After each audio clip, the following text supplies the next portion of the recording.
All right, we're back. So what you're watching here is the hot seat match of the two divisions, the low and the high. Kevin Ping, who is a 6, won the hot seat match. I can't remember who it was over, but he won the hot seat match of the high division. Myron won the hot seat match over the low division. We have a good match.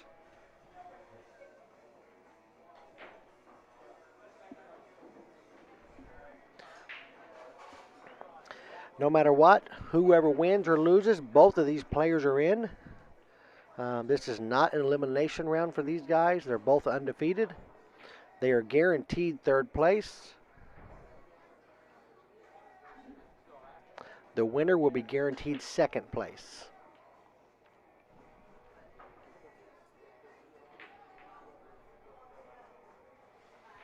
And a defensive shot there from Kevin. Myron's going to be coming through and trying to kick at this 3 and get some separation.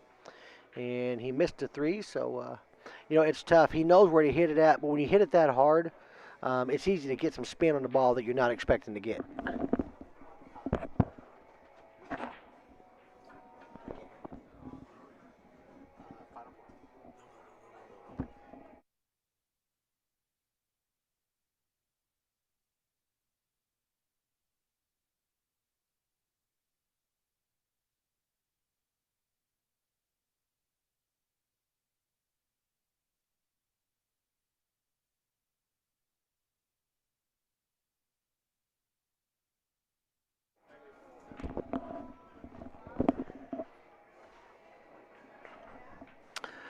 Make sure you hit the share button. We had to restart a stream. Let's hit the share button and get some people watching. It's going to be a pretty good match between these two.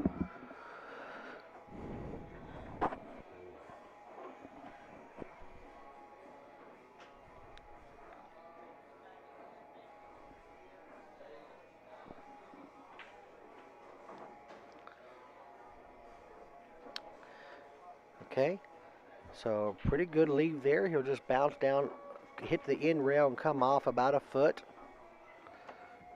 maybe a little more.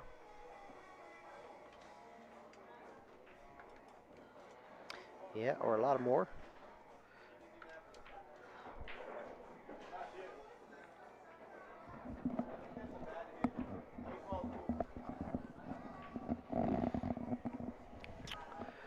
So he needs to put a little bit of inside on this to kind of lengthen the angle out. It is send it over to the left over there, so he got a shot on the 8 ball.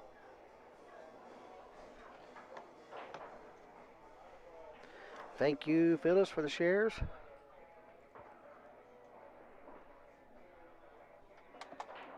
That's what I was getting ready to do.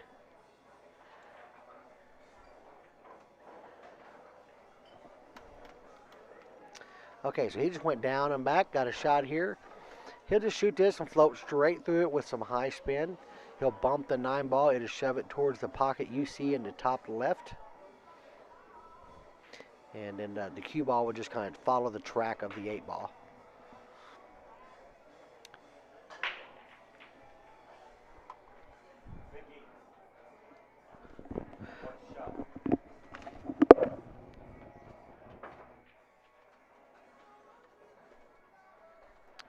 They feel like that was close enough where they need Mickey to watch the shot.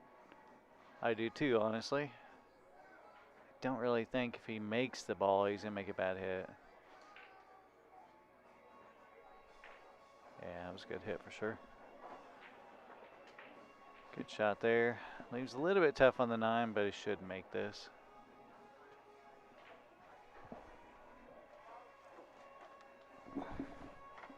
Got to get my camera time in every now and then.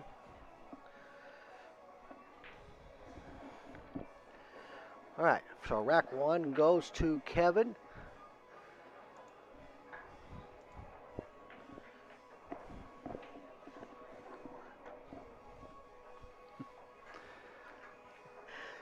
A little fear there? No. I do have that one set up for the other match over here. Just to, every once in a while, maybe we'll jump over. It's not the greatest quality, but we can see the coins down there to see what the score is, hopefully.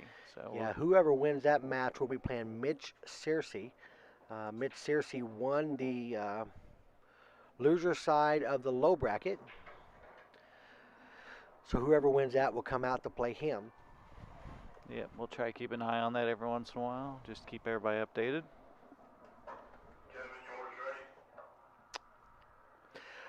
Trey, he was actually going to 4, and he won the lottery, which gets you to go down one level. You pay $20 a ticket. That money's added back into the tournament, and then they draw one for each side, and he won. I think he just made 4 balls all at the same time. Like, I didn't even see one of them rolling around or anything. It just fell in. Steve Cruz won the lottery for the high side. He bought 2 tickets, so he got to play as a 6+2. All right, so a pretty unroutine miss for Kevin there, based on what I've watched from Kevin the past 3 days. I think he got excited about making so many balls on the break. Yeah. This is there's 2 ways to shoot this. You can shoot with some low inside, hit the rail and bounce straight over, or my preference to go straight high with a little bit of left and come around 2 rails right above the 5. Not quite enough there. So the problem there was he cued some high right, which is almost the same effect, but it lengthens it out off the second rail. Left, you mean? No, he cued right. Did he? Yes. Oh, okay. The left would shorten it to the second rail and come up longer. But when cueing a little bit of right, or maybe just high, right, it kind of look like just high. It just lengthens it over.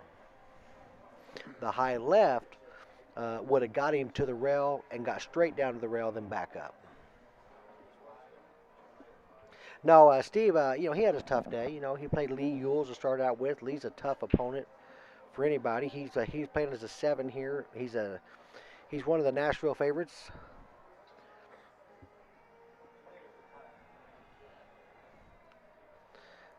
Folks, don't forget to hit the share button. Get some viewers here. Get some people interacting in the stream with us. We welcome comments. Good shot there by Kevin. He's got to. He's got to reach for this one. He's got to reach and come down and back. I don't see him holding this, do you? No. Probably come up and down twice. Right between the 8 and the 9? Yeah. Oh, you don't want to hit the 9. Oh, might have. Turned out only perfect for him. Yeah, he got a little long on it, but they're very fortunate to hit that ball and come out where he did. He could have scratched. Of course, he could have made the 9. Right.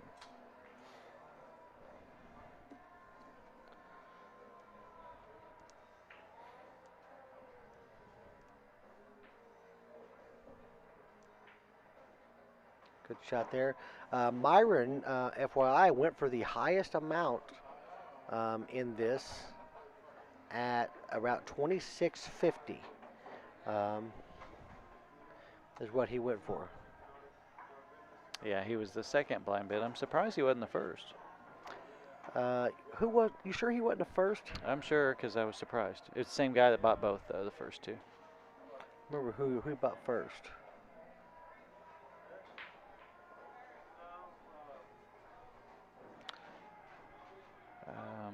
It was one of the guys that did really well in the Friday one.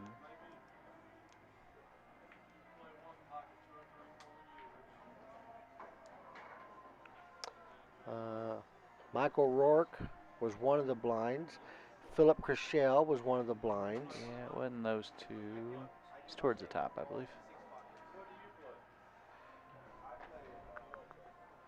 Yeah, maybe I'm wrong.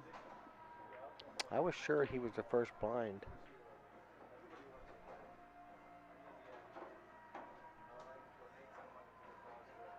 Because the first blind I thought was like $1,200. Or, I mean, 22.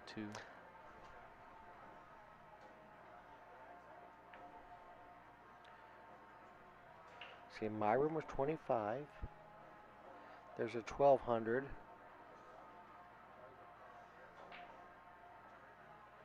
Did you see anything between there? No.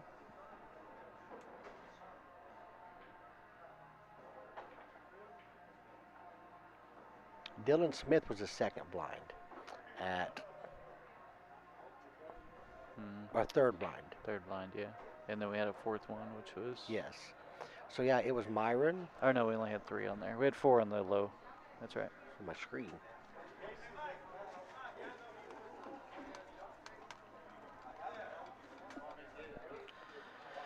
What we got going on here? We're taking a break.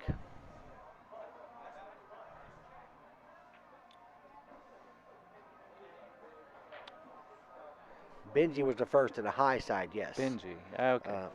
Yeah, we're actually looking at the low side. Oh, well, we did the high first. That's why I guess I thought that. Oh, yeah. Never mind. Yeah, that makes sense. Yeah, Benji, though. Yeah, that's. Yeah, the he one. was 2100 or something Yes, like that. yeah. Yeah, I knew that he was the one that did well on the night before. Oh, yeah.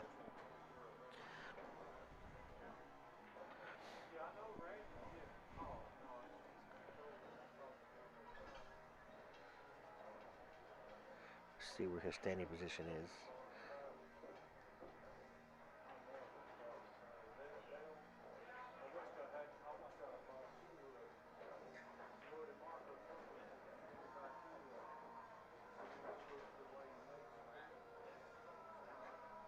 Tough shot here.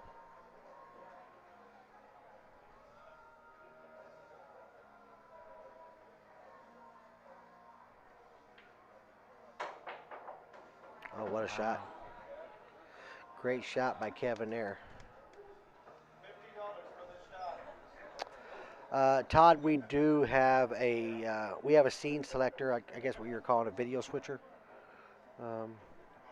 And these cameras here are 4K. What's the brand of them? They're the Panasonic. I don't remember the exact model, but they're Panasonic 4K, just by 30.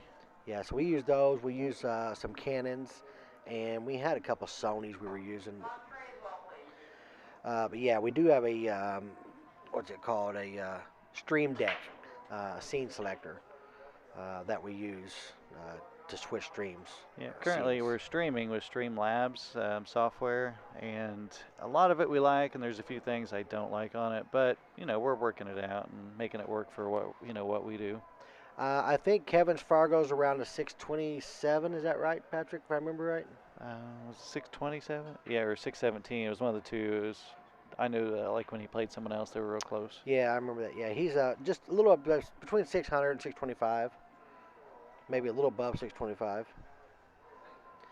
Yeah, Todd, I seen you've been doing some stream there at your place. Where is that at? Indianapolis. Oh, yeah. I met Todd at the VNEA state tournament. Not to rub it in, but I beat Todd there. I think he took third place or fourth place, though. Right.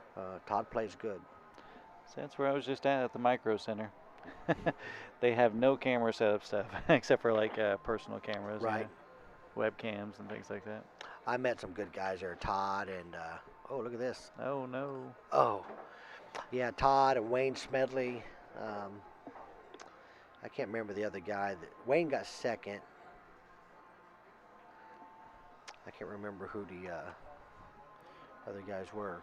Yeah, but going back to like the streaming, I mean, these cameras, they look nice, but we use them when we don't have the greatest lighting. We actually wasn't sure what the lighting would be like here. Right. But honestly, the Canons, like the R700, they work great as long as you have a good overhead light. And for a lot of events back home that we do, we have our own lighting that we use. We didn't have it here because we didn't bring anything to set like that up. But if we ever did the 4-day event here, yeah, Music City. Yeah, because our light allows us to hang an overhead as well. It's like an arena light, but it's man-made. Yes, so Wayne got second, Todd got third.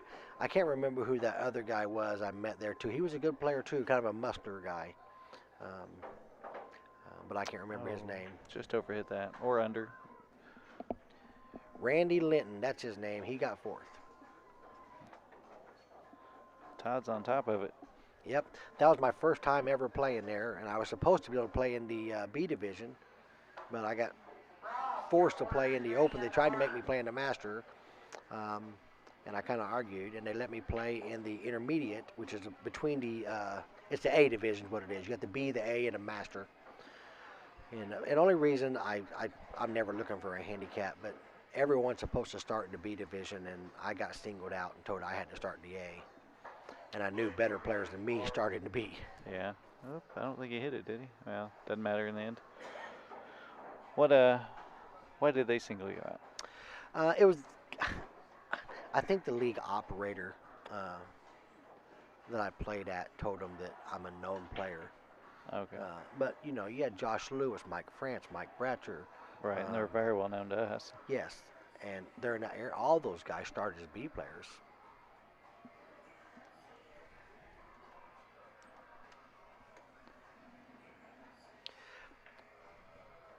Oh yeah, well they said I. You talking about the one I wasn't there?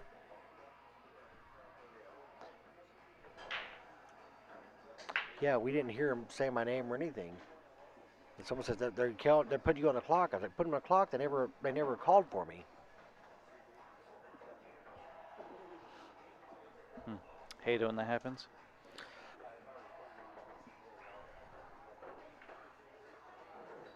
Ooh, almost missed that one. Kind of wiped his feet there.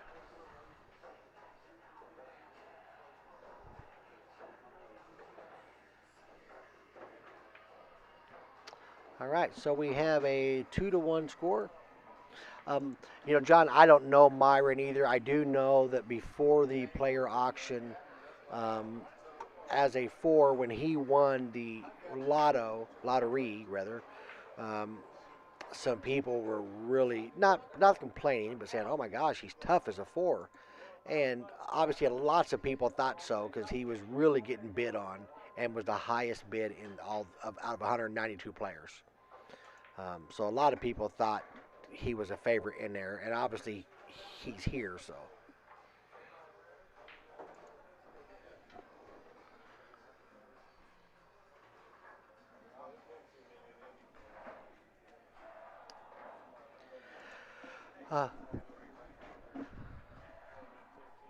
2, 2-1. Yeah, yeah. You got 2. He's got 1. Kevin King's been up here in the booth. Ping, sorry, a couple of times talking. Good young kid with a lot of talent. Um, if he keeps playing the game, we might see some things out of him. I don't believe he's very old. I'm going to guess he's under 30. Well, he might be under 26. Well, he could be. He's definitely young. Yeah.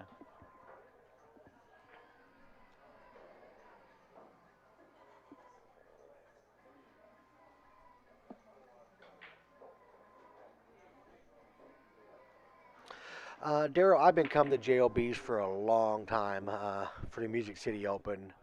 Um, I kind of quit whenever it came down. I get 4th place, and the money was really, really, really weak um, for that 4th place.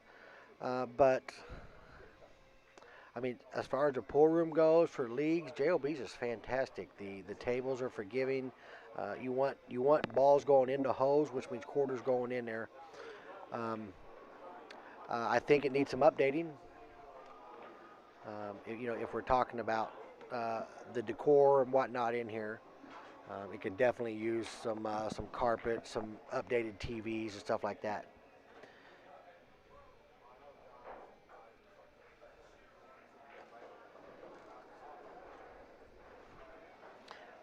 Well said, Nisi.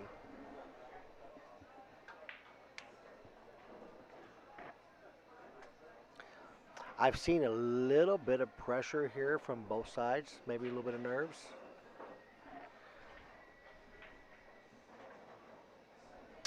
Yeah, the carpet's kind of rough. The concept that they have with the bleacher seats and stuff like that is pretty impressive. Mm-hmm. The pictures and the decor is very nice. Um, It's honestly the bleachers are one of my favorite things. yes, I mean, now you sit there for 4 hours and you complain a little bit, we've done that. But other than that, though, I love just being able to set up a little higher and actually just sit here and watch. You know, it's a great atmosphere for pool. The updating it needs, but I wish for some bigger tournaments where the stream sets up. If anyone's been to JLBs, where Ray Hansen sets up for a big truck. We're set up in the same place. It'd be very cool to box this in with a glass view, even if it's plexiglass. We really get approached a lot, um, and not that we're unapproachable, but we're not running this tournament. We are doing the stream. We're doing the commentary. We did the players auctions, but other than that, we're not running the tournament. So we are the first face they see. So we're spending a lot of time taking headphones off of our heads and answering questions, going down and watching hits and stuff like that. Surprised they're not asking for someone to watch this one. Yeah, I've definitely seen the duct tape, John. Lots of Yeah, patches. we get that at our local places too. Yeah, we do. We'll call it patches, where they're patching up seams and stuff that's come undone. Ooh, almost made that. Good try there. Is this cue ball going for the drink? No, Nope. not quite. Left him a shot though. Left him open anyway. I'm watching Myron here, and I've been watching Myron play off and on over these 3 days, and I'm seeing a little bit of nerves here. I think the game I've been watching out of Myron has been much better than I'm seeing so far. I'd like for him to get it together and play his potential. Yeah, I mean he's to the point now where he's starting to feel it obviously a little more. And Yeah, he's definitely a good player. He's a lower level player, and here he is playing for the hot seat, the second hot seat. That is, he's done one hot seat. right. Um, he's playing for the second hot seat, so definitely it's a different kind of pressure. I talked to him a couple of times. Fantastic guy to talk to.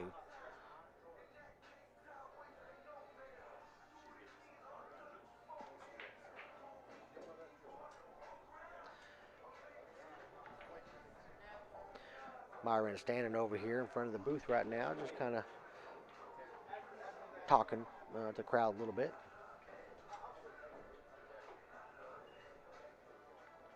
Actually, I think he was getting a jump stick. Oh no, I was talking about Myron. Oh, sorry. Yeah, I think Kevin is borrowing jump cues. Yeah. We're back over 100 viewers. That's good. Yeah, I've seen that. Thank you guys.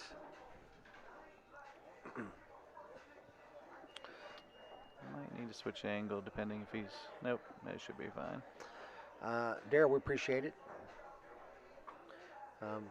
We don't have the same money put into it that some of the big guys got, but we work hard to get the best view and stuff that we have. Nice shot there. He's pretty good with the jump cue.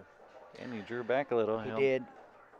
We work hard to make sure that we got the best possible picture, sound, and all that with the equipment that we have.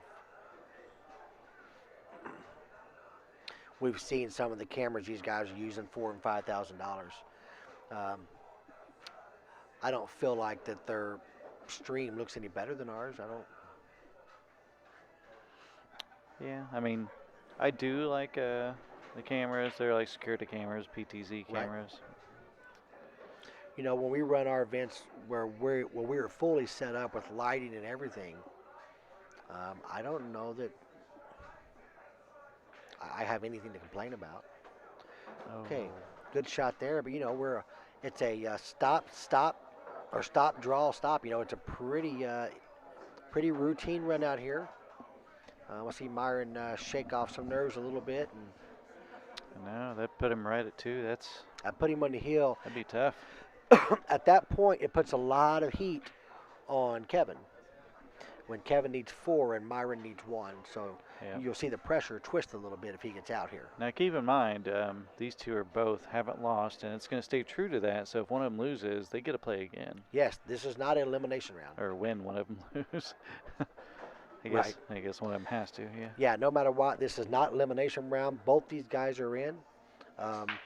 The loser of this match is guaranteed 3rd place.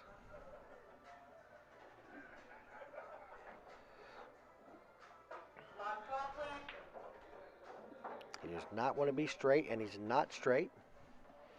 So he'll just cue that with straight high. He may put a little bit of check or inside spin to bounce straight back across. Yeah, I mean, you don't want to dive at all in this.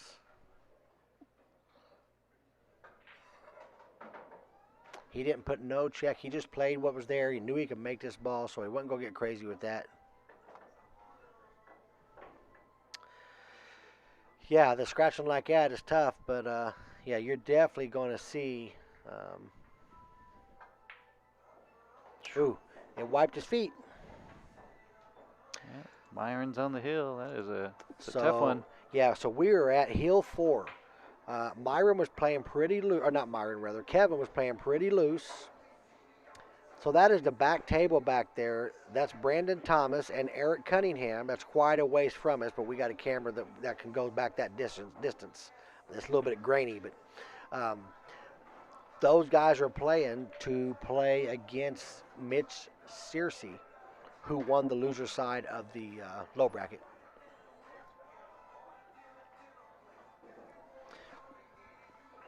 So Kevin's been playing pretty loose even in this match a little bit.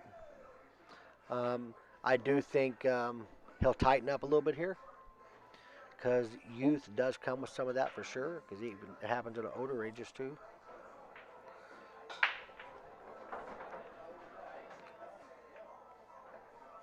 Yeah, Myron can't let that bother him.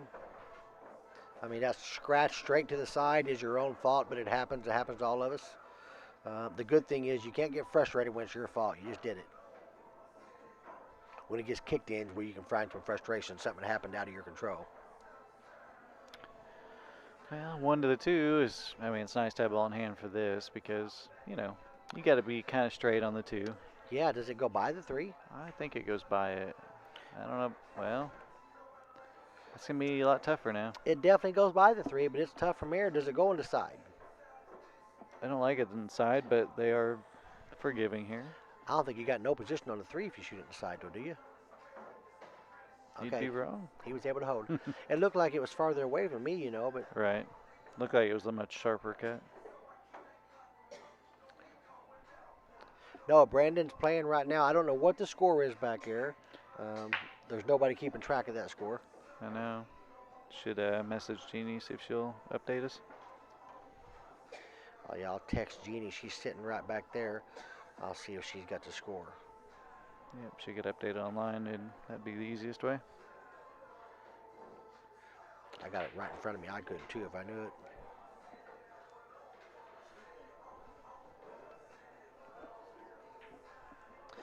This is a big shot. That 4 ball is no hanger. Okay, he hit that really well.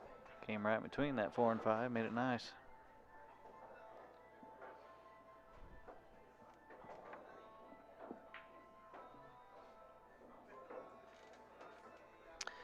But is he going a little far away from the 5 ball? Or how much slant is here? Don't know. Maybe he's going to come over and out, but it's a stroke for this little tiny short shot. And that's what I was concerned with there. I didn't. He had enough angle that you're going away from the 5, but not enough to really just easily get to the rail and back out. Right. Which makes it kind of tough. Thanks for the like, Tyler DeKemper. Tyler DeKemper. Guy's a killer.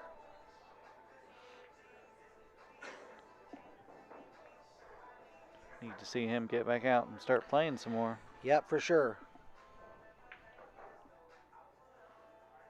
Oh, wow. Oh, mercy.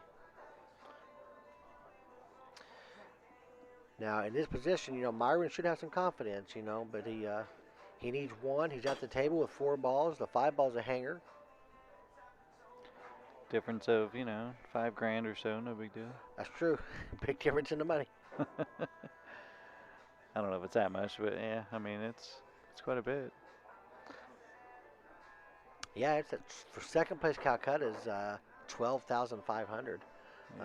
Third is like 65, 75. Thank you, Greg Franklin, for the share.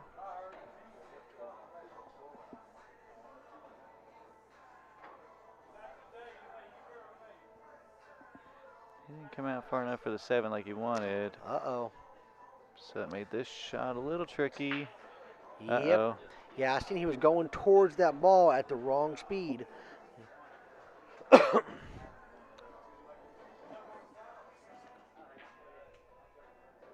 Now, he can thin that 8 ball and barely tap it and send the cue ball down here and let the 9 ball serve as a blocker.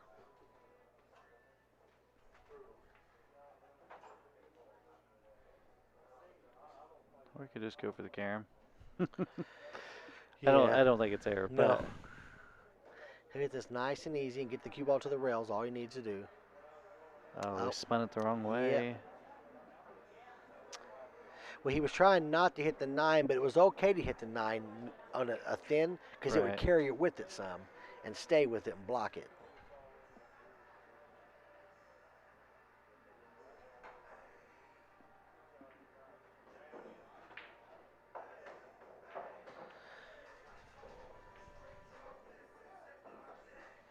All right, so slight mistake there brings Kevin back in it to the table and leaves him in the game.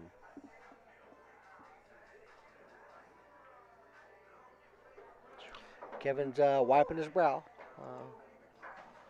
but you got to just take the good with the bad and grind them out and stay here, keep your head in there. At that point in that game, that 8 ball was not a hanger.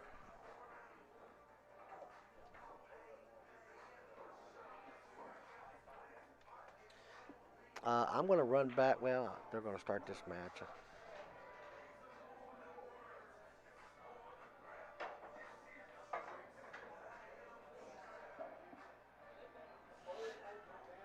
You make a find out score? Yeah, if you don't mind, I'm curious to know. Some people probably are as well. We'll find out the score of the Brandon Eric match. We can try to keep it updated here if we can find out what it is. All right, 2 balls down. No direct line at the 1 ball from what I can see. It may go past the 7, but it doesn't quite look like it. So you could carry them off the 1 and make the 7. You could bank the 1 down table and put the cue ball under the 7.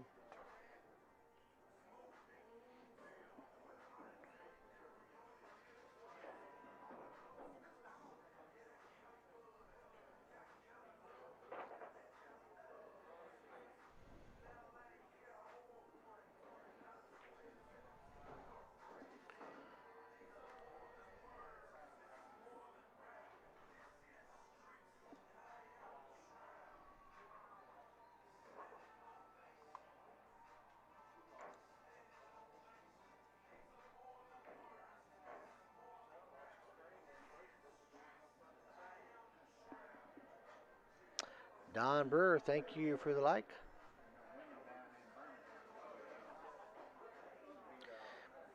It looks like he may be trying to carry him at 7. He did.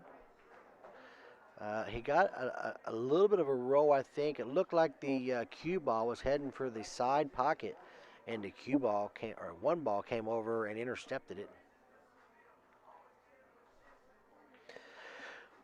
But I don't think the 1 ball goes by the 3 ball. He'll just try to lay up and let the 3 ball serve as a blocker.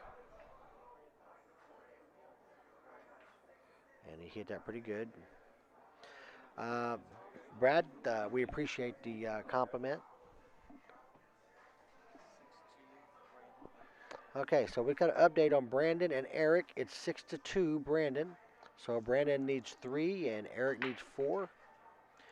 We'll try to keep an eye on that match. We can see it, so now that we know the score.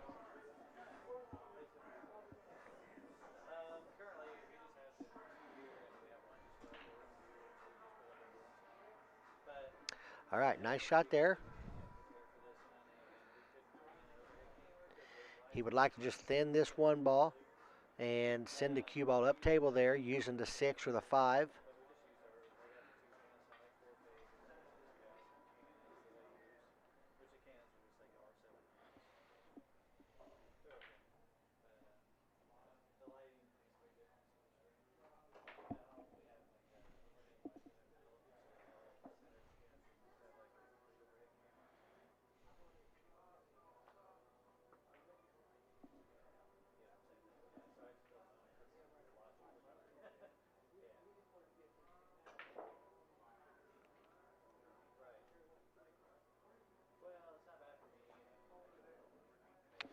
I guess you could also shoot the left side of the one, let it touch the 3 and go to the rail, and put the cue ball towards the 8 ball where he's aiming right now. If you may get under the 8, but if not, you got the 9 ball as a blocker still yet. So um, he does have a couple options. He just don't want to hit the 9 ball unless he's actually trying to carry him into the 9.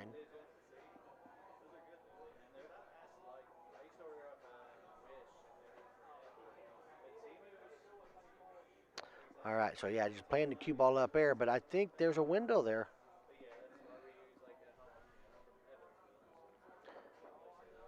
It's tight. I can't tell. Um, look at now. I don't think it's there.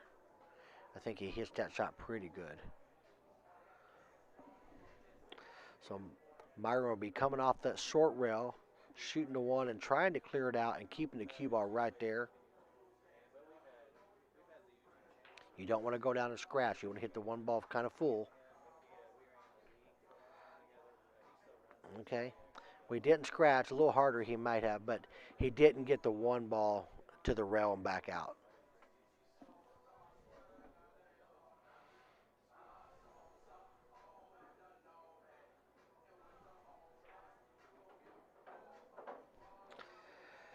Okay, shouldn't be a whole lot of worries from here.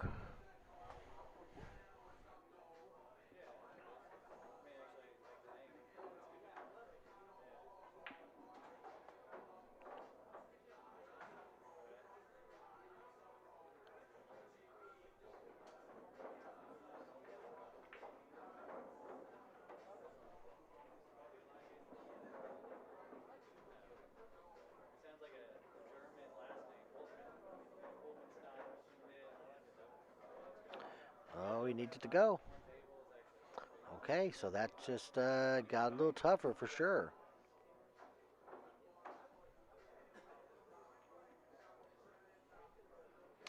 I mean, this ball will cut, but it's very, very thin. You're probably looking at a 75-degree angle, maybe a little more.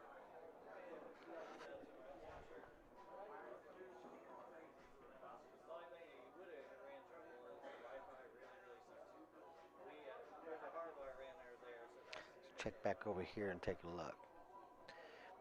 You know, because you're going to cue inside, you want to stay on the bottom side here for the 8. Um, so you got to worry about a scratch in the cross side.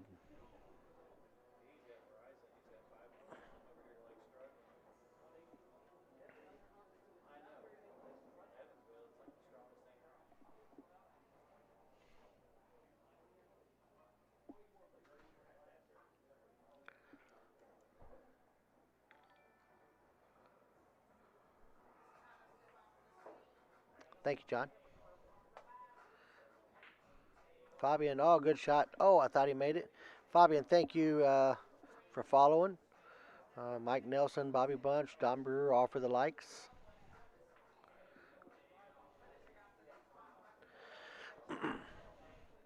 Okay, so he went for the bank. He almost made it.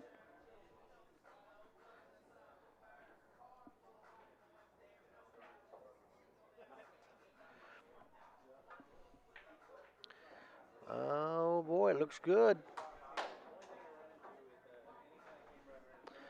Great shot by Myron. This here is supposed to seal the deal. If so, Myron will have a little break, and he'll be back here in just a little bit. All right. And this 9 ball will close it out, putting Myron up, winning 3-3. Great shooting to Myron.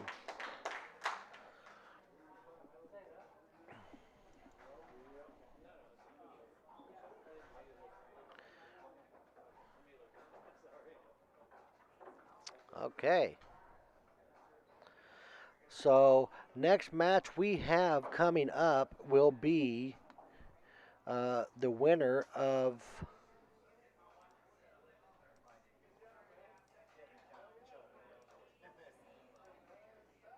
if I can find it. The winner of Mitch Searcy, or the winner of Brandon Thomas versus Eric Cunningham against Mitch Searcy.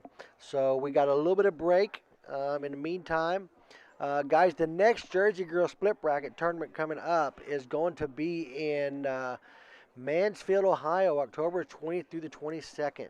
128 player field, 1,000 added, 2,500 added with a full field of the 128. 48 players in the high, 80 in the low. Go through Jersey Girl Entertainment to get your spot in there. I know after that, December Rail Yard is coming up, the beginning of December. So some more good ones coming up. You can follow a lot of the tournaments that On Cue is involved in at the On Cue Billiards Facebook page or the Evansville Pool Players page in Evansville, Indiana. That's where we reside at. Again, great job to Myron there. Kevin's still in this thing. He'll be fighting his way back through. We'll put this on the table over there for now. These two are playing it out in a. It's currently 6-2. Brandon leads over Eric. Brandon's at the table. Brandon goes to 9. Eric is going to 6. So we got a pretty good match back here.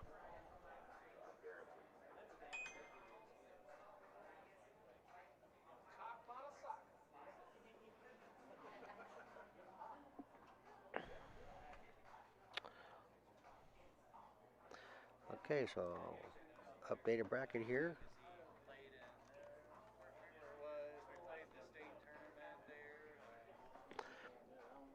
Okay, guys, I'm going to cut off and do a couple things here. I'll keep this table going that's back there. It's a little bit grainy, but that table, believe it or not, is about 30 yards from us. We do have a view of it, so not too bad from where we're at. We'll be back real soon with the next match.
Okay, we're back.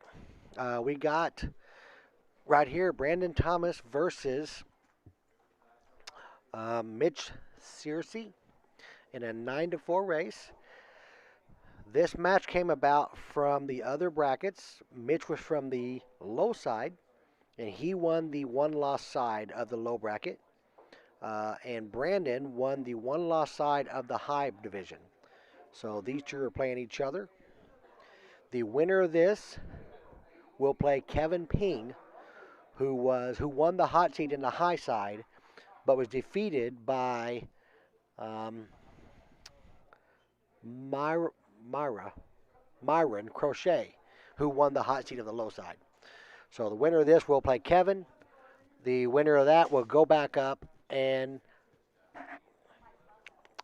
find Myron Crochet.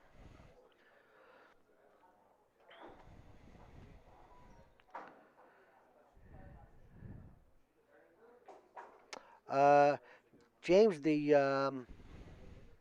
YouTube I have copied. I tell you what, let me go. Give me just a second, and I'll go get it.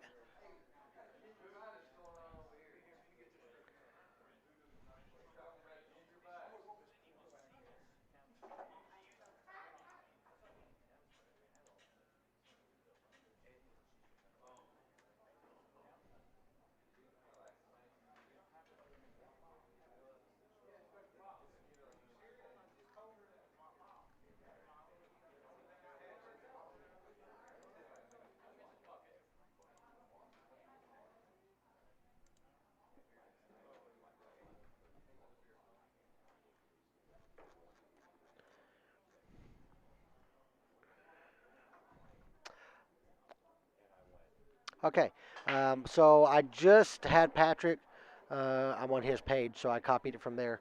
Uh, this is the YouTube link if you want to watch it on YouTube. So it'll be right there. You can copy and paste that link in there to get to it.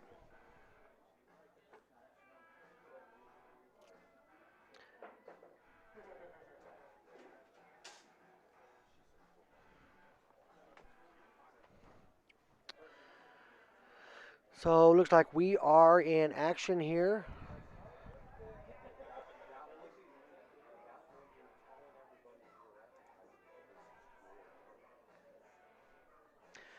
So a tough one ball, but he can see it, so he's not going to push out here. He'll thin this one ball and either try to get behind a two or try to get behind a seven.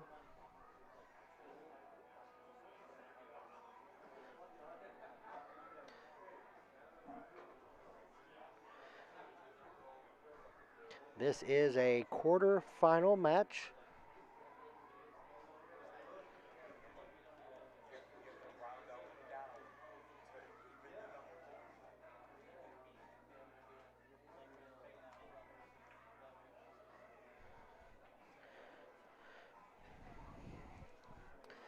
I do have a bracket on the Evansville Pool Players page. And we made it in Excel. It's a shareable bracket. It updates as we update, so you can see the bracket as well.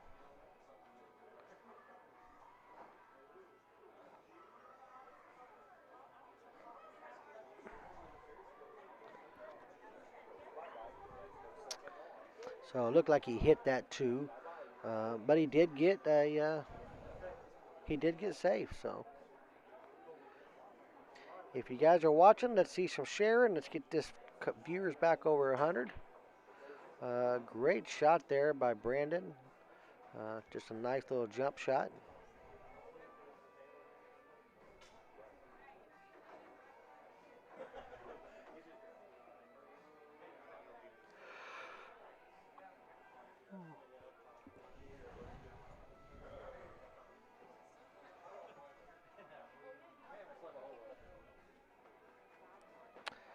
You know, got a little bit of a tough shot here.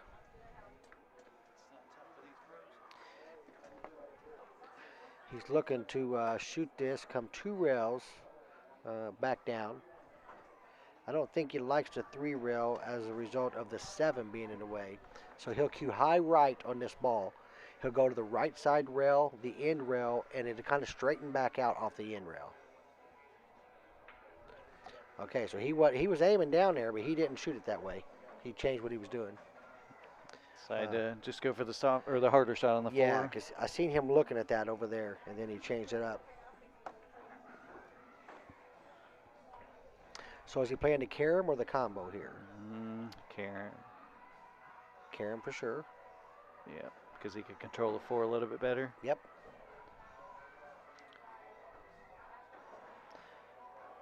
Dell, I assume you found the YouTube stream that I put in here. So you can just copy and paste that link. I don't know why it don't come across as a hyperlink on here, but Yeah, I'm not sure. Or maybe it does. We just can't click it on the program. oh, that's true. I guess we can go in there and look. Yeah. It absolutely is a hyperlink for them. Okay.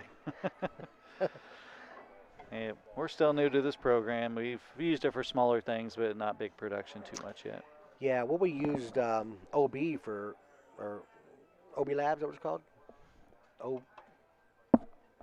OBS. OBS. Yeah. We used OBS for such a long time, and we've switched to Streamlab, which is, it has better overlay options. Yeah, well, it's got some features that are just more automatic and nicer, and it integrates the comments into the program. And so there's some things that are just a little nicer, and I can just do things a little easier with less complications. But it is a little more computer intensive, but I do like it better. Now there are things I don't like I can't micro adjust turning this table, and it's a little crooked. And it drives me crazy. With OBS, you could actually turn it by 1 degree or 0.1 degree. Okay, so 1-0 Brandon. We got our little caption going here. Oh yeah, a little closed caption. Mm-hmm.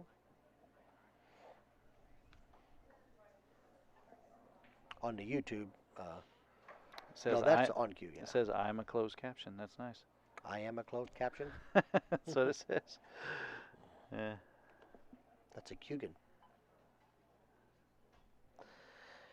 Yeah, if you ever want to hear how good your enunciation is, just go watch your what it reads from what you say. That's true. See how good it is after 3 days of commentating and no sleep. Right. All right, a scratch break by Brandon. Mitch is only going to 4, so this, little breaks like that or little rolls like that could really be devastating. We're up to over 101 again. Thank you. Now, if we can just get some people talking to us, keep us awake. We got probably a couple hours here left. Yeah, probably a couple. I mean, maybe 3, but that's okay. Well, you got this match and that match. So this one, and that one. 3, yeah. Well, that's not 3 hours. I wouldn't think. Yeah, I guess it all depends. But like this one, I guess isn't too well. Could be shorter, but it also could be. It could be. Could be 12 games.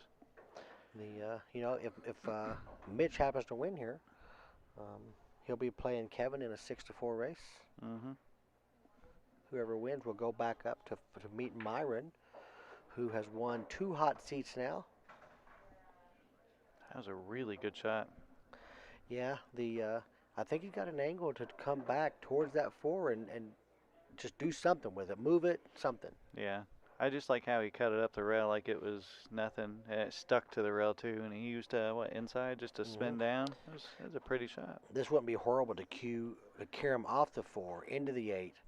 The 4 goes over between the rail and the 7, and the cue ball goes towards the 8, so you can shoot the 4 up in the long, and the 5's right there in the middle of the table. So. Sounds pretty fancy. I don't know. Well, it's all about whether he can get this cue ball out. He's got to get this cue ball to bounce out about a foot or 2 off this rail, and it's kind of an automatic shot. But his angle is to the downside, so he don't have much room to cheat because it's already going that way. So he's got to use some left. Oh, he's bouncing. Just gonna draw it straight back, try to get behind it or break it out. All right, it's enough. He has a shot. You don't have to do nothing. It's natural with some high to come up for the 5 and decide.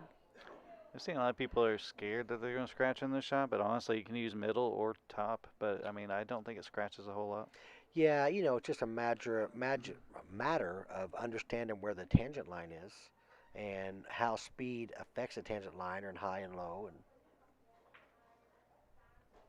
Good shot. all right, yeah. So this is just natural for him to come to the end rail. He can have an angle on the six. He can be straight, whatever he wants. Yeah. Because the seven's right by the hole. Yeah, I'm sure the 6 passes the 8. Yeah, it looks like it does. Looks like a ball or two room there. Wow, that was a really good shot there. Just to have that position, it was really kind of close to it, and Tim Thomas said awful stroke for a 4. the one down the rail, I'm sure is what he's talking about.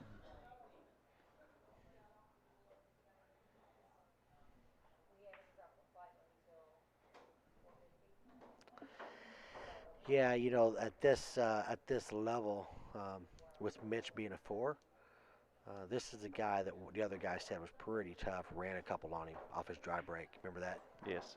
Um, it can be tough for Brandon. Little mistakes Yep. when a guy's going less than half the games you have to go to. Now in this format, what would a 4 the max kind of be? You mean as far as? Your Fargo. Ooh. Yeah, he got a hold of that one. You got a little excited there. A 4, if let's see, sixes are 625 to. Well, I can tell you that 575 is about the cutoff for the 5s. Yes, 575 about to cut off for a 5, so somewhere around a 525, 550 is where the 4s are at.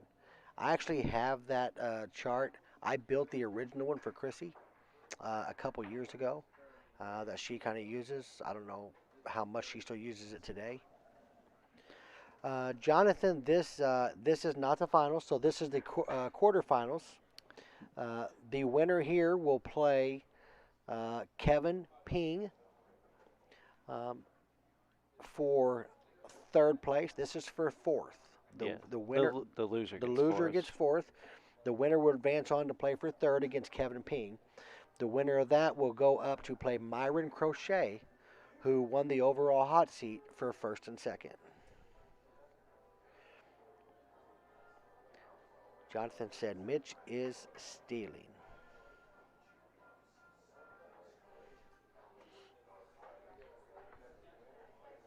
So Darren's a 550 and he's a 5. So 550 to 575, it looks like is about where that 5 range is at. For the most part, what I see. So probably under 550 is where you need to be a 4. Let's see what Mitch Searcy's Fargo is. How's that?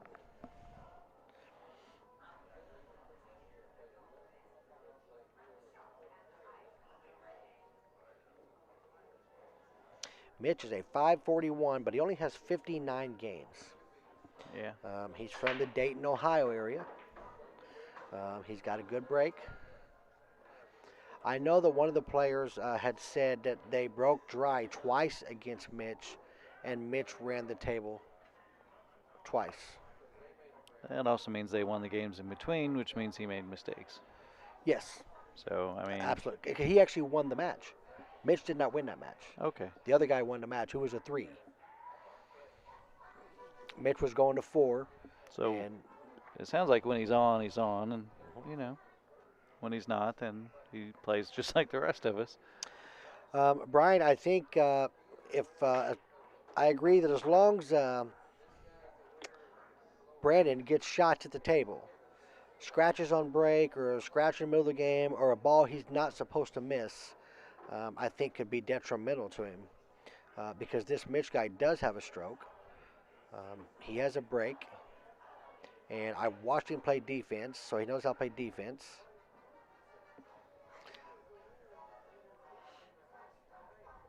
I don't know what song's playing, but Are we at a circus?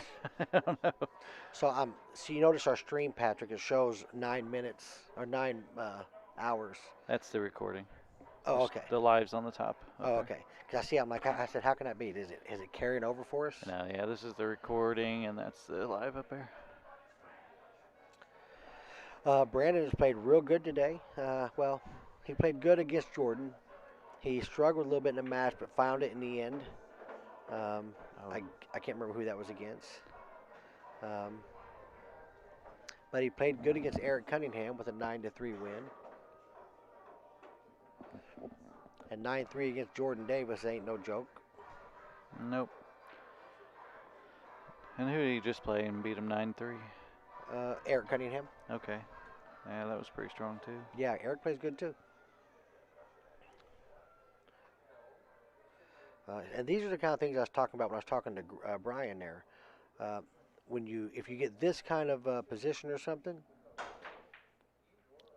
if you don't get away with it, Mitch has the ability to make you pay for it. Yes, absolutely. I don't think he's gonna run this one just because the 5 and 4. I mean, they're Correct. it's tough. He's on the rail. The cue ball is going away from the 5 ball from the angle which he's shooting the 4. So yes, it takes some inside to get over there or some running, one of the two. So it definitely creates problems for someone at Mitch's level, even if he is rated low uh, for his ability. It ain't like he should be a 6 or a 7. And No. so if some people said he's off, so let's say he's a 5. This is still a tough stroke for a 5. I like the high left, Brian, myself, the inside to go over there. He just played a safety. I mean, I'm not sure of the idea behind it, but it didn't turn out terrible. Well, the thing is, like we just talked about, the getting from the 4 to the 5 at his level, he don't know how to do, or is uncomfortable. Right, I get that. I meant the Um, safety though. I wasn't sure what he was trying to do, but he was going with 2 rails, just trying to put an in rail. It happened to clip the 5 on the way by. okay. Well, I mean, it turned out really well. Yeah. Yeah, he was just trying to play the 4 ball down there, leave the cue ball down here, but it clipped the 5 ball and left him a piece sticking out, so Brandon could play a nice safety like he did. Now, can Mitch jump is the question. Um, at his level, I'd say he can, but that their jump is like really, really hard. Right. I mean, you'd say that, but I can't jump at all. Because this jump here is not a real problem getting over it. The 4 ball is close enough to the rail. The cue ball is jumping over both them balls about the same distance. A ball's leaving the air after contact usually, or Yeah. going to the air. And if it's too much, it's off the table. Yep.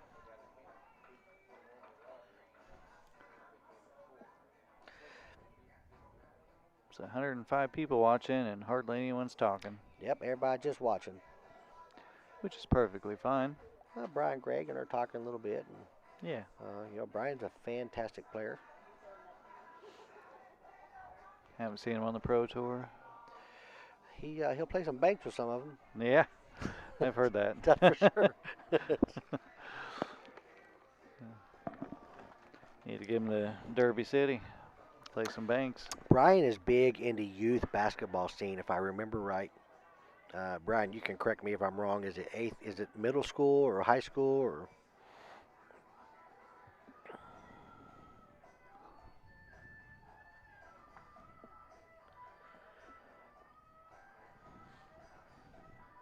Well, he's really thinking about this, isn't he? I guess he's going for the kick. Yeah, he's gonna. He's got to get some left on here and get some separation. Mm-hmm. He's jacking up a little bit. That makes it tough. He don't have to jack up. He thinks he does, but he don't have to. Right. He thinks he needs to masse, which. Mm-hmm. Okay. He hit it at the right speed. He hit it in the face to get maximum separation. A little harder would even been better. Yeah, so Brian's coaching high school. I thought he was.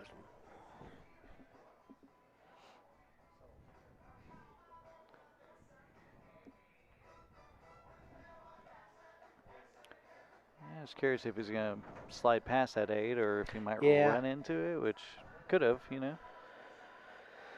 Bobby Smith, how you doing? Appreciate you joining in on the stream. Matt Nick, this is JLB's pockets are 5-gallon buckets. A 500 Fargo is a 600 Fargo. Well, there is some truth to that. That's exaggerated, but the pockets are huge. Right. But we were talking earlier, you get used to that and you start taking it for granted. And next thing you know, you're missing the ball because you think the pocket's that big. I just want to also point out those pockets are big, yeah, but you can also scratch in those big pockets. That's right. They're And big for everything. yeah, good All shot. right, so Brandon goes up 2-0. Keith Crowder, how you doing? We appreciate the compliment. Thank you, Keith. I appreciate it. It's one of my least favorite things to do. You know, Pat is such an outgoing guy. I don't mind talking. I just, I don't know. Don't normally know what to say, so that's all. That's what it's about. Well, you've been playing this game of pool since you was 21 years old, so 19. 19, okay. So you should know a thing or two about the game, so that's all we got to talk about. It's true. But I know you're not that start a conversation guy, but I've known you long enough. You're my best friend. I know you're good once a conversation gets going. Did you just put that in public air that we're best friends? Did I say that? Oh my gosh. No, Chris Thomas is my true best friend. That's true. You can't love your son that way. It's weird. It is. Let's see. Royce Yates. Hey Royce, how are you? We appreciate it. We've had a fun time here. At this split bracket, we didn't play. We were just hired to come and do the stream and do the commentary. We're out of Evansville, Indiana, on cue. It's just one division of our company. It's the broadcasting. We have a BCA pool league in Indiana, Illinois, Kentucky, and we got over 100 BCA teams, singles leagues, and even more counting our singles. We do queue repair. We do professional tournaments. And as of recent, I've became a certified instructor. So I've started giving some lessons. I'm a level 2 PBIA and ACS instructor. So started giving a little bit of lessons here and there. I am curious. Are you planning on moving your key repair? Are you planning on moving it to the bar anywhere? I will probably take a lathe to the bar upstairs, so I can do repairs at the bar. I just know it's a little more centralized for you, for people to meet you at. It is, because right now with me being out by the airport, I'm on the outskirts of town, so people coming to my home has a little bit of a drive. Right. So if I do it at the bar there in Evansville, it'd be more convenient for people. Brian Gregg, you don't have to be wrong. Brandon can definitely string 5 or 6 together. There, have some spin. And as Matt Nicholas was talking, with accuracy on this table, it makes it a little easier.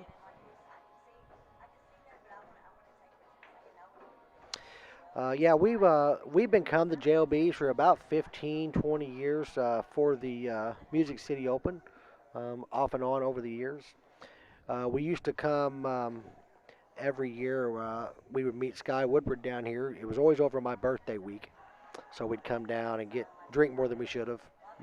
And spend more than we should have. What's funny is I remember last time Sky played here, and we went out the night before he played, like the final day, and got him super drunk, and he still came back. And I don't know if he won it, but I think he did. He might have, yeah. But I know he shot really well still the next day, and we're over here just like falling asleep in the bleachers, trying to recover.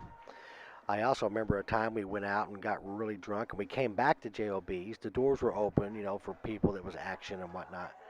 And they got in a match. It was Alex, because there's me, Alex, Sky, and Liz Lovely.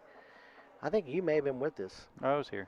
And they come back, and they lose about 5G to Danny Smith and somebody else. I told Sky, I said, you can't beat these guys. You're drunk as can be. They were playing partners, too, yeah. I said, you're drunk as can be. Of course, Sky says, these guys can't beat me for nothing.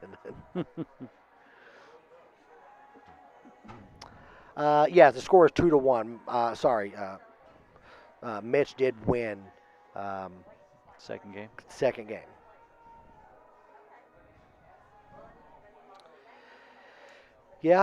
Brian Gregg, he's definitely in the bank scene around here. Anyone in the area. It's nice to have somebody from the Indiana area that can bank as well. Right. Everybody always talks about Kentucky, the banking guys, and of course you got Brumback and Sky. Billy's Ohio guy. Mike DeLauder's in Florida. He's a hell of a banker. Yeah, locally, I guess probably Matt Madden's going to be the one. In Evansville, yes, Matt Madden. At one time, Gary Gentry. I'm sure Brian remembers Gary. Jeremy Brown, at one time. Oh yeah. When it come to Banks, banked as good as anybody Yeah. at an amateur level. Now maybe at a pro level, third or fourth in the Banks. That's saying something. Yep. I know that when there was downtime during the Music City, always go back there to the back 9-footer, and they're always playing something, one pocket or banks, and it's fun to watch. Yeah, Gary's a great guy. Gary actually. Oh, look at What a this! shot! Look at this. Gary actually went to Vegas with me. He came back and was playing BCA on my team, and just out of a sudden he got where he just was not playing good, and he just, Gary, he said if he can't perform no better than that, he'd rather spend time with his grandkids, and that's what he does today.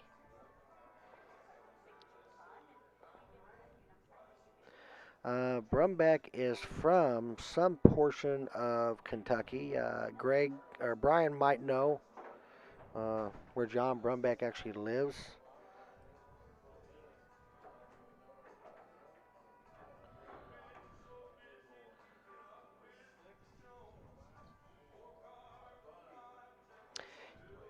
Franklin, or just yeah, I knew it was in Kentucky, just not real sure where in Kentucky.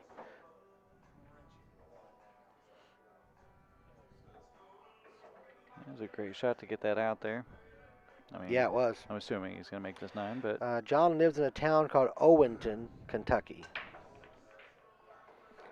I just looked John up, and oh, so we're 2-2. We got a match right here. yeah, he played a pretty good touch safety. He was just missed the safety by a little bit, but he left him long and Well, the bank shot he made, just fired or kick. or kick, yeah, Yeah, that's a hard shot.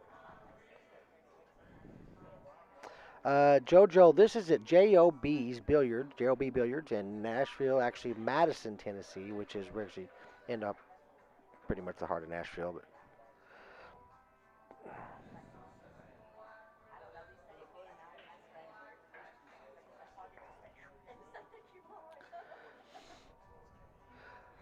so Daryl, I agree. I remember pool was on TV. There were some things that weren't that. Luckily, the women kept it on for a while. But I will say right now, pool is on the biggest growth pattern I think I've ever seen, at both an amateur level and a professional level. If you for amateur, you look at this tournament here. At an amateur level, first place, if you have yourself in the auction, pays over $30,000 for both auctions. With Matchroom and Predator on the scene, we're seeing some big tournaments. Matchroom, of course, has the World Pool Tour now, the 9-ball tour. It's a world tour. We've never seen that before with pool. We did have a tour once upon a time in USA. That kind of fell by the wayside. But at one time it was there, and the highest paying tournament was the Challenge of Champions, if you remember that. At the end of the year, it was an invite, and it paid $50,000. But now these tournaments are paying that quite often. Now 50,000 back then was probably closer to what 75 now. I would say so. But that was just once a year. Right. And Absolutely. and and the tournaments that led up to that didn't pay the 25, 30,000 that they're paying now. Right. They paid 10,000, 12,000. Now there was it was basically a challenge though. The Earl one, run the 10-pack. Yeah, that was just something that somebody put out there, and Earl got screwed out of a little bit, but he told me he got about 600,000. Yeah. They had to take him to court and all that good stuff. But I do think if we give it time, I think we will see pool at some point in the next 5 to 10 years, maybe back in mainstream. We hear about people wanting it in the Olympics and stuff. I don't know that that's even important. Right. I think it's really more important to get some nice, some heavy hitters in the promoting world behind it. Which we've seen some of that. Joe Rogan's been promoting a little bit here and there, so we've seen some stuff that we ain't seen. And we should specify we're talking about in the United States promoting, because in Europe and other countries, they're promoting. They have a lot of tournaments that they promote on TV. Absolutely. And they pay a lot more too. Yeah, so if we are going to, these guys are definitely passing us up. Because, you take Philippines, it's their sport. In USA or Europe, these guys get paid to play by their country. Even at an amateur level, if you go out to VNEA and BCA, I mean, these teams out there from Canada and stuff, they're paid to be there. Their country is paying for them to be there. So America is getting better, in my opinion. I think this is, like I said, the biggest growth sport I've seen. There's tournaments every weekend, everywhere. You're seeing these tournaments, $1,000 entries. Fargo is to help from some of that. Now, of course, comes with that, you got a lot of nitty people that's trying to take advantage of the situation of a handicap. But it's a start, I think, in the right direction.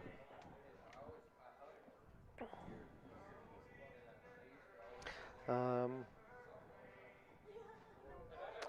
yeah, Gary, he truly was. And, anyone that wanted to, they would go to Nick Varner. And Nick told me this, himself. Um, they would come to Nick and say, hey, I think I'm ready. I can go to a pro. And they would say, hey, go to Evansville, find a guy named Gary Gentry. If you can play with him, come back and see me. They normally didn't make it back to see Nick. No, I mean, Gary, if you could beat him or at least compete with him, I mean, I think you're right there at pro level. It's just Gary, he didn't want to be that person. No, well, Gary sold a Lexus when it was cool to own a Lexus. Right. So you got a guy that's making 200,000 a year selling Lexuses. Yeah, he didn't want to go pro. There wasn't no money in it. Eric, you're absolutely right. The big sponsors is what we need, and we're starting to see more. I mean, you think about this, Q-Tech. You remember 20 years ago when you had your nice, fancy McDermott, anyone that came in with a Q-Tech, you laughed at. Yes, the fiberglass. That's right. Um, but look at them now. Q-Tech is probably the leader in the pool industry when it comes to equipment, Qs. Yeah, I shoot with the shaft. A lot of people do. So some sponsors, especially Qs, not production Q makers, these guys are getting involved. Predator's doing a lot of things. A lot of people talk about Predator material or merchandise. Predator doesn't really make anything. They put their sticker on good products. Me personally, I can take Predator or leave it. Um, but there's a reason, some reason people buy all their products.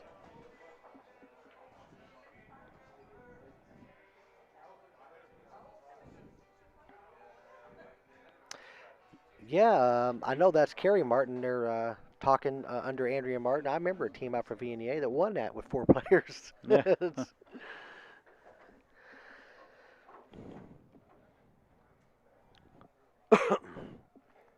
I don't know who the first company or whatever is that's going to step up to get us into the true right direction of pool, but somebody's going to.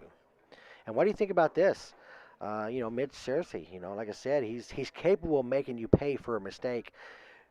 Usually against a four, you would think you're allowed to make those kind of mistakes. Um, but Mitch is no joke as a four. I don't know him. I don't know where he's from, but he's got a big stroke.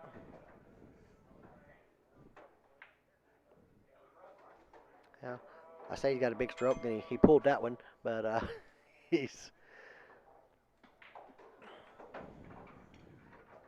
He's pulling ahead even. But if you're going to win, you got to outsmart him. Because I don't see you going to outshoot him. Not when you need, in Brandon's case, when Brandon needs 7 more, and Mitch needs 1. Mm-hmm. Because if Brandon was scratching the break, Mitch is capable of running the table. Yeah, I mean, honestly, when he needed 2, the race was tough, but not like it is right now. I mean, this is literally one mistake, and it could be over with now. Absolutely.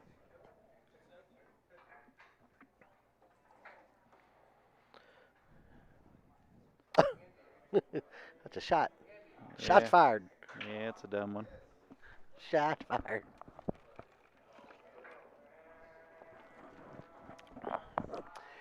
It's over anyway. Wasn't because anyone was afraid to get on the plane. I mean, the way I mean, really it doesn't matter. We had 8 players on that team. Seemed like it worked out better. Get paid more.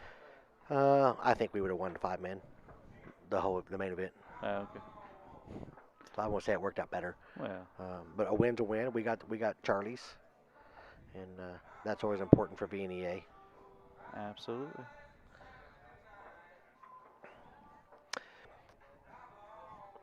Yeah, he plays pretty good. Like I said, his he knows how to open a stroke up. He knows how to play a safety, and I honestly don't think he'd survive against most of the sixes here. I mean, if you're talking about like a six in a different, like a league or something, then yeah, that's pretty accurate. I think they're referring to this. But if he played like, and we may see that, if he plays Kevin Ping, Kevin's a six. We get to see where that matchup's at. And they say Kevin is a pretty good six. So we'll kind of find out. Becky, here. Look, sir, I tried. Maybe he's tagging Becky.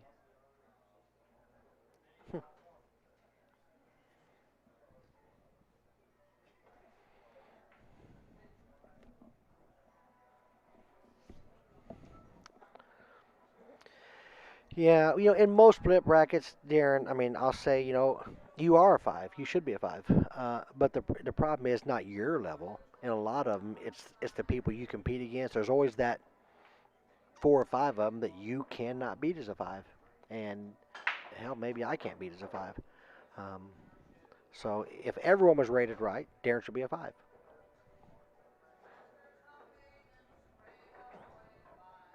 No, Eric, I agree. I don't think that Mitch plays even with Kevin. Oh, Oh, it's Becky talking. I got you now. Yeah.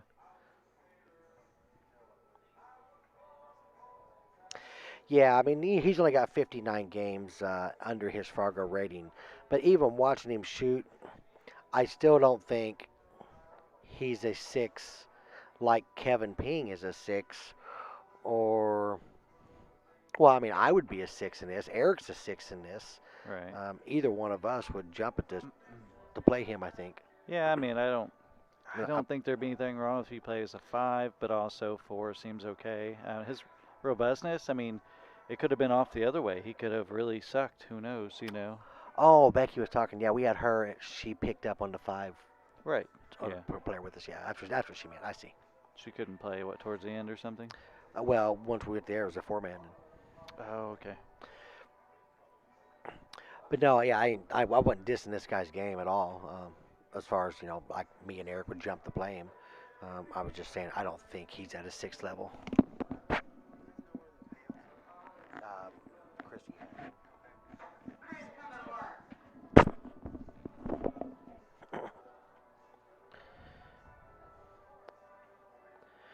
Darren should be a 6 plus 17. It's, Yeah. I'm sure he'd take it if they offered it. the bottom line is these tournaments pay out some mad money, every one of them. So you got to think about that. Most people, it's no surprise how I feel about split bracket tournaments. But like I've said earlier, I do think, and I'm not just saying it because she hired me to do this job. I think that these ratings that Chrissy has overall are some of the fairest I've seen. I see these people play down in Mississippi or Alabama rather, and these guys down there's a three, and she's got them play as a fours and fives. um, but I guess gamblers like to gamble, and in lots of cases that is gambling. That's why Calcuttas are insane in some of those tournaments.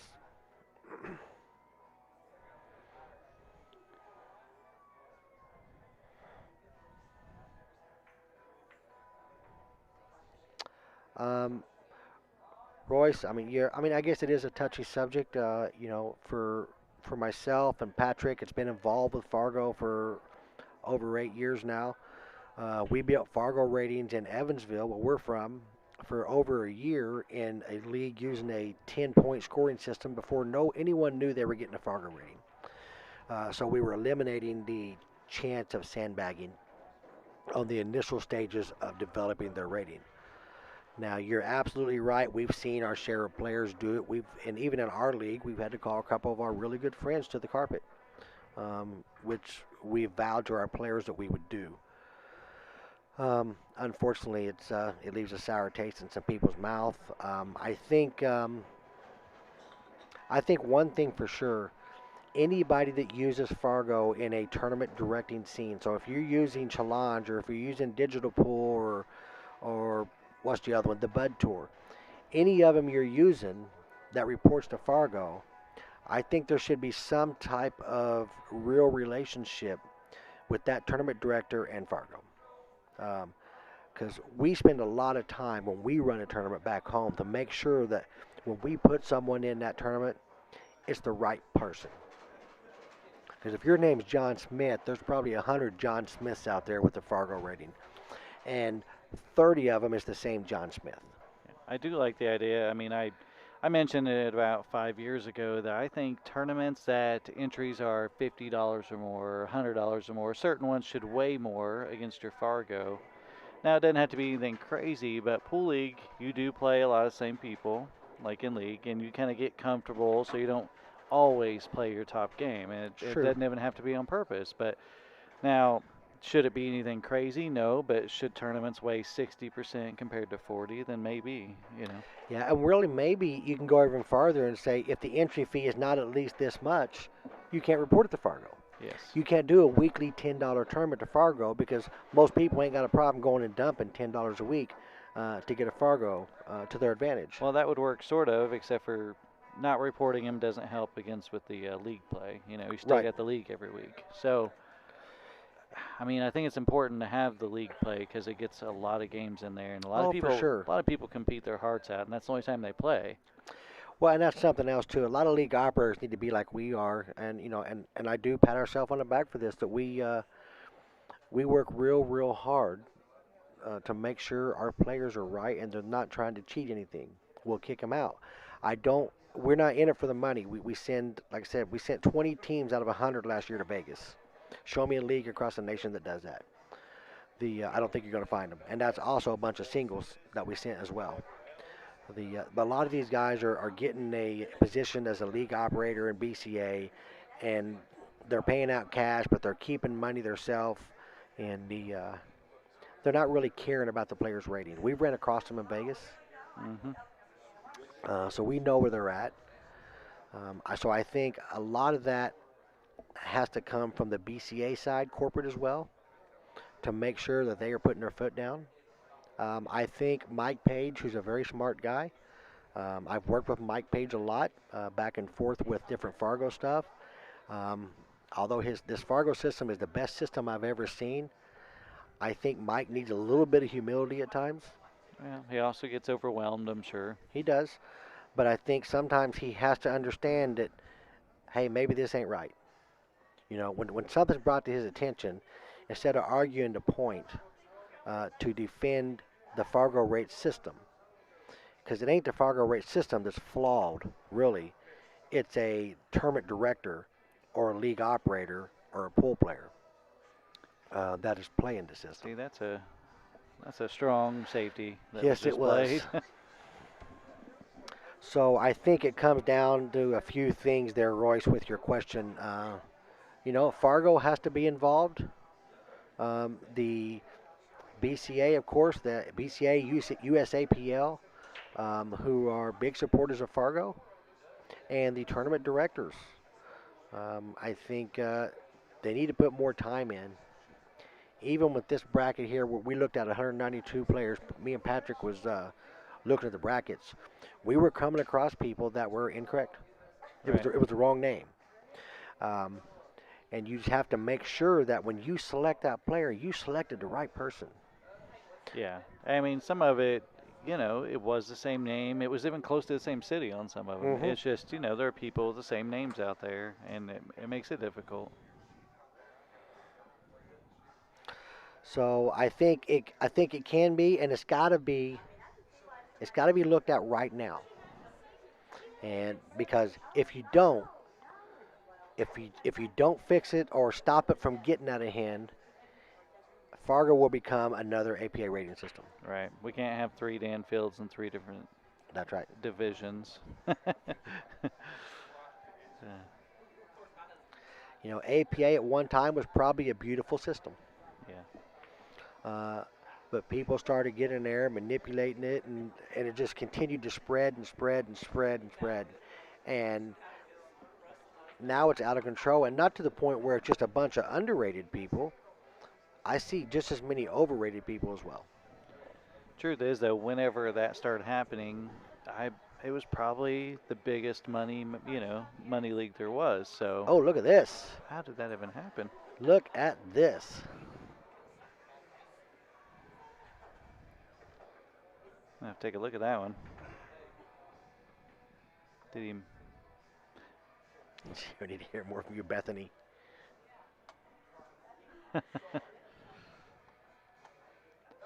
Hear more from me. I don't know if that's a compliment or not. I'm gonna take it as one.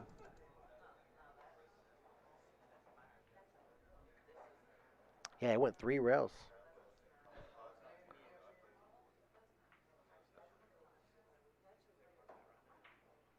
I swear he was coming 3 rails to hit that one. I don't know if he's coming to make it. He was coming to hit it 3 rails. That's pretty good. I just went and rewatched it. That's pretty strong. Yeah. Jordan Davis, take some notes there, buddy. Um, these fours are, just kidding. Let's see.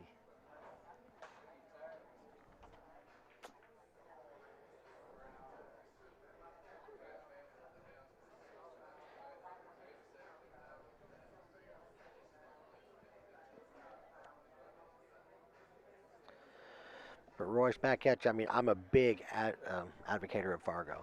I really am. Um, I just want to be the best it can possibly be. And I'm a supporter of Salado. I just want to know for sure that all the measures are taken um, to prevent any manipulation or, the league operators in the area, we look to make sure, but does every league operator take a look at that kind of stuff and make sure it's not going in our area? It's a question. He said, week 4, looking for action.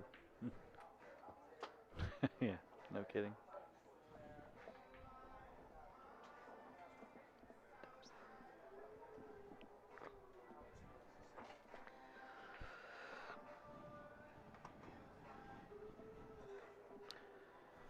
Got Jeannie sneaking up on you. I don't know if you've seen her. I see her behind me sneaking. Quietly. So, what do you think? Is he going to jump here? Or? I don't think he can see enough of it just to hit like the side of the ball, but he doesn't know if he can get past the 4 to play safe. Yeah, oh, I see. Because if he hits the 4, there's a good chance he scratches in the side off the 4 and the 6. Right. So I think that's what he's looking at. He's wanting to thin, almost to the front of the 2. Right. But that's a hard shot. I mean, the side pockets. Okay, he came So off that decided to do side. it that way, and he's trying to get behind the 9, which not quite. Nope, he left a shot. This shot's got to be made. Yeah, that was a very hard, like, safety play, basically. Get off there.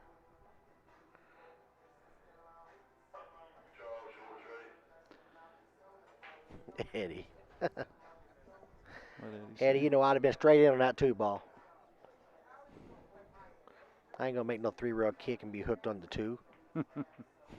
Now this 2 ball, I mean, it's out in the open, but it is not a fun shot. Can't really draw back for the 4, so you have to follow up a little bit. Is he on the rail? Not quite. Well, he could cut it to the blind pocket and come around 3 rails. Yeah. Either way, we're talking about, one of those long, hard shots that. It's a hard shot no matter what. Right.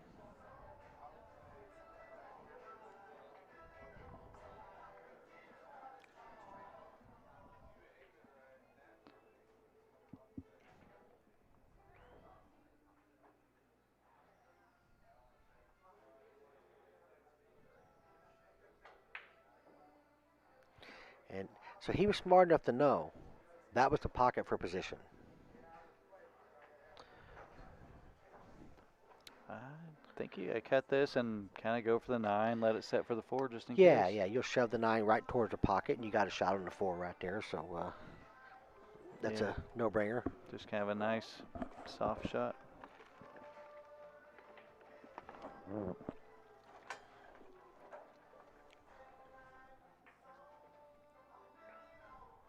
Yeah, we agreed, Derek. You just carry him for the 9. If it goes, it goes. If it don't, you got the 2-ball or 4-ball right there. He made them both. Big shot.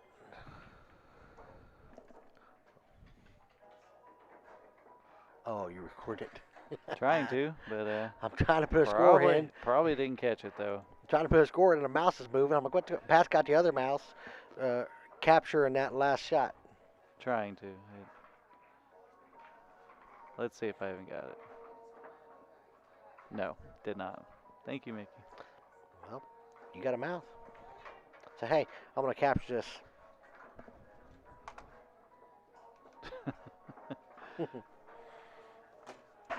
I have to go back and edit videos.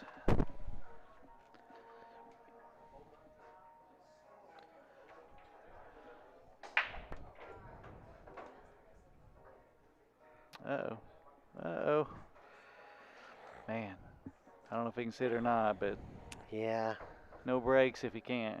If he can see it, though, I think he... Yeah, I mean, there's no, like, real big trouble balls here.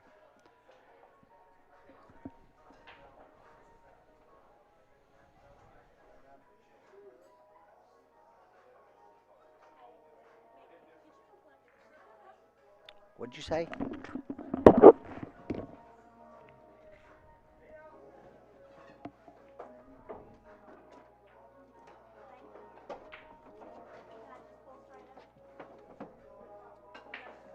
Yep.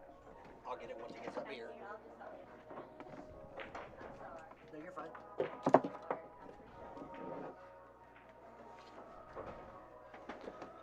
All right.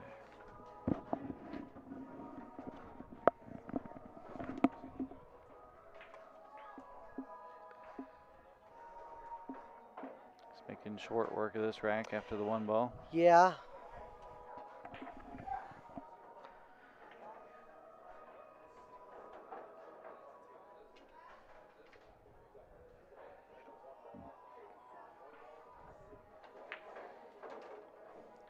Yep, no work from here.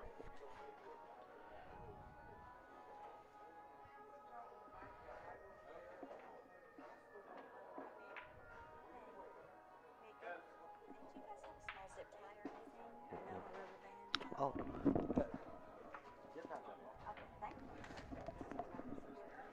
It's not open. That one's not open. Thank you. Already got it open. Awesome. That was open. Thought I opened it. That's always too complicated right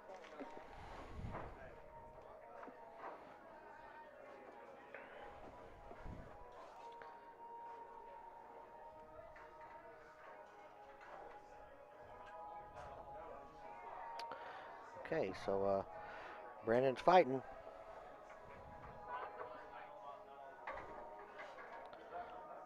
Yeah, I mean, I agree with what Carrie's saying there.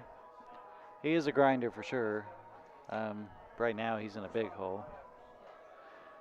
But I've seen him put 3 and 4 together before, so Yeah, me too. uh-oh. Oh, Got saved. got saved by the 7. Everybody knows you can only go down a hole so many times and climb out.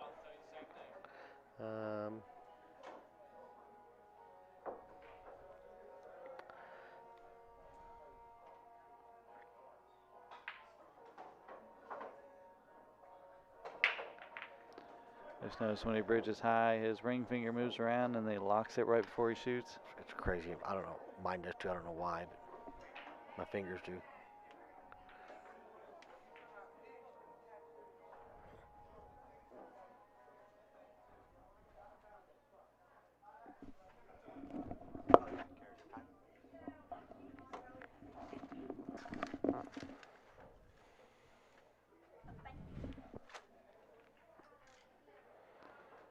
Oh, you want to slow down? That's pretty good. Actually, it's perfect. So he'll just stun this straight down middle table towards the 6 ball.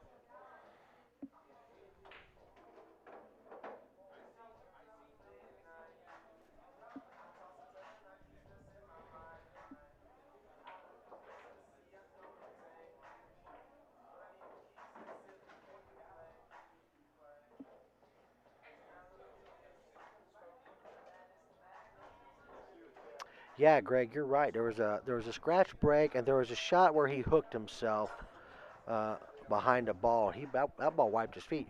Well, that shot he hooked himself behind the ball. It cost him that game as well.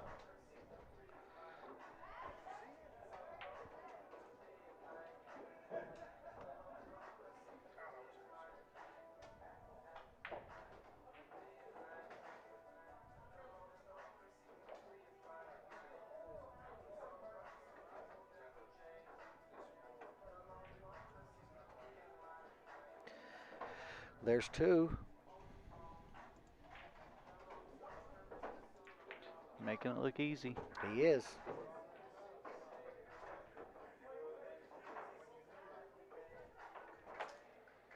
Brandon does a lot. Here, I'm gonna get these people's hopes up. Watch this.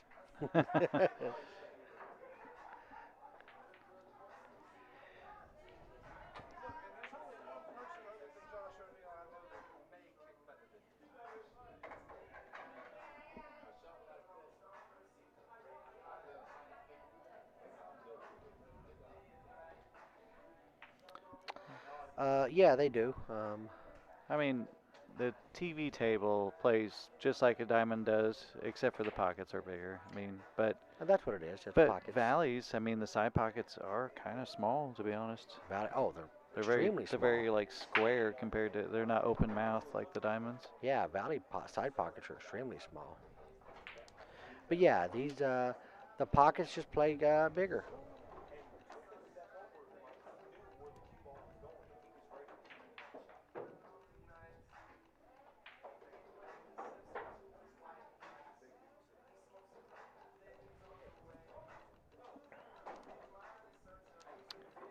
The next USA player for, is he talking about the Moscow? I think he's referring to Moscone Cup.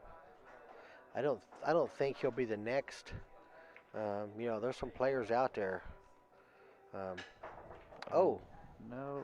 oh, ouch, He's going to get ouch. away with it, hopefully, He did. because I hate seeing that. Yeah.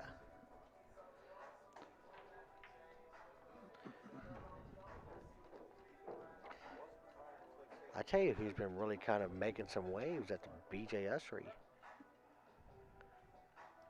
You know, you always talk about him, and I still haven't seen him play.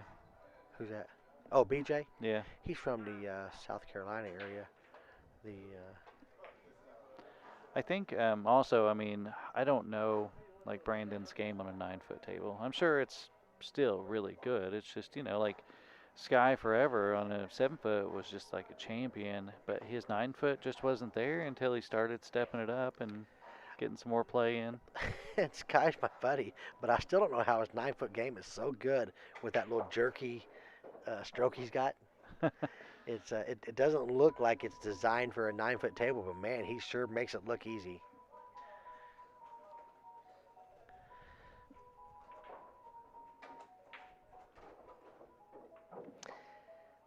Sky's due to start winning some big events. He's right there and knocking at the door at some of them.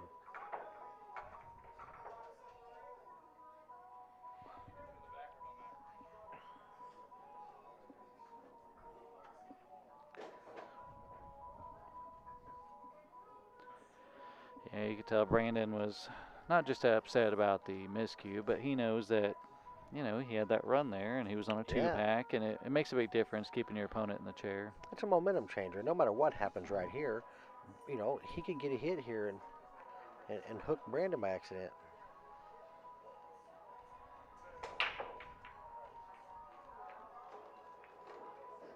Yeah, see if he can kick this one in. He's going right at it. Looks like. Nope, he ain't going at it from there, is he? No, I think he was just trying to kick right past the 6. That way he didn't have to spin I any. see. And they decided to go this way, which does not look like the right angle. I think the angle's more where the side pocket is. Yeah. It's easier to see from up here, I guess. Yeah, BJ. Yeah, he got beat on there. BJ's, but still, he's been making some waves.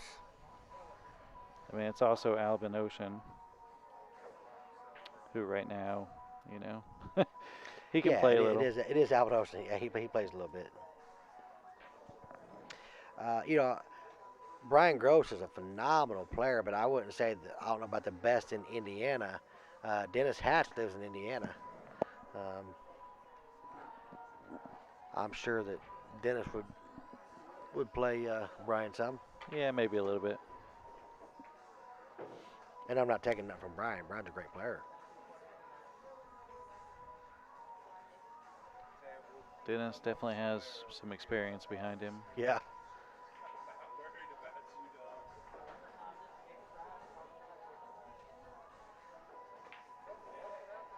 And he got really straight on this 5 ball. He did, but he made it work. Yeah, Brad Jeremy played good pull. He lost there to Mitch Searcy, I think, uh, to advance on. Jeremy definitely played good pool. No, Greg, you're right. That would never happen. But I mean, if we're just talking about Brian being the best player in Indiana, Dennis lives in Indiana. I was just saying that Dennis is probably the best player in Indiana. Out of this race, Brandon has to go to 9. Mitch has to go to 4. Brandon currently has 5, and Mitch has 3. Brandon is about to have 6. I hope I don't just curse him.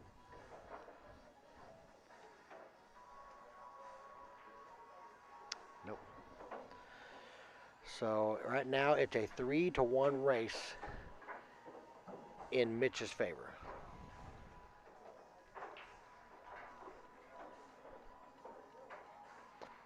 Yeah, I think Alvin beat Ray 9-2.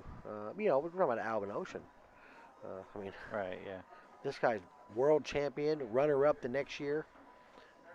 I mean, he's the real deal. Yeah, Brian, you're right. When Dennis was playing, he was really something. I remember when he took second or third in the U.S. 10 Ball Open. Dennis Haar was a hell of a player. He married a girl from my hometown, Mount Carmel.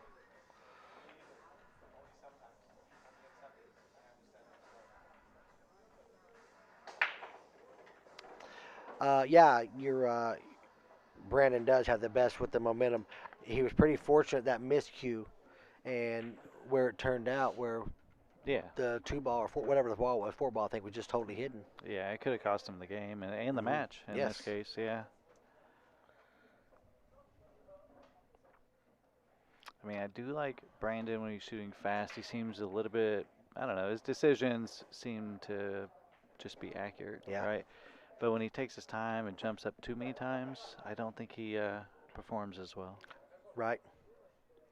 I will tell you, Brian, I watched. Something just happened. I think he moved the ball a little bit. No, Okay. it's not a foul. No, no. I watched Chris Austin play Dennis Hare a couple times, and Chris beat on him. It was really impressive. And that was back when Dennis was playing. Of course, that's when Chris was playing too. We just got back from Ohio. They were playing for some decent money. I think they were doing a 10 a headset the first time, and the other time was a race to something.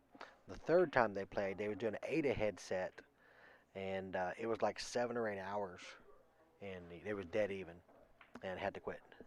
Wow.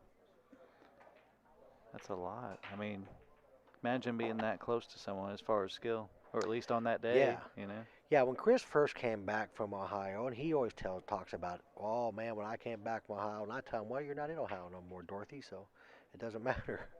But when he did first come back, I mean, he was something to reckon with. He had a little bit of an Earl mentality about him, but don't mean he can't play because Earl could play. This shot is very important.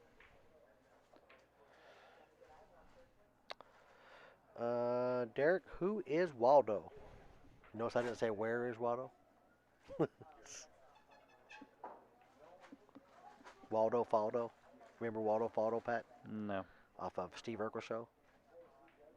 no, His name was Waldo Faldo. No problem, Bob. no, Did you not watch Urkel? not really. I found it annoying. Well, I mean, Steve Urkel was annoying, but Stefan, But somehow, yeah, but he was pretty Stefan. cool. But somehow I could handle Saved by the Bell, so I don't know. Well, probably because it had Kelly in it and Jessica Spano. I can't remember their real names, but Jessica Spano had legs for days. Yeah.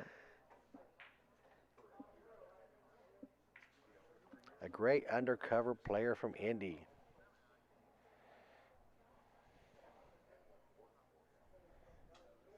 Well, not anymore since you put him on blast. That's right. Marcus Shamat was a damn good player. Uh Ah, he's oh. Looked awfully close. It wasn't about speed. I mean, I thought he was going to run into the 9, the Right. bottom of it. Yeah, if he hit the 9 in the face, he'd be in trouble. But no worries here. We'll just tap this.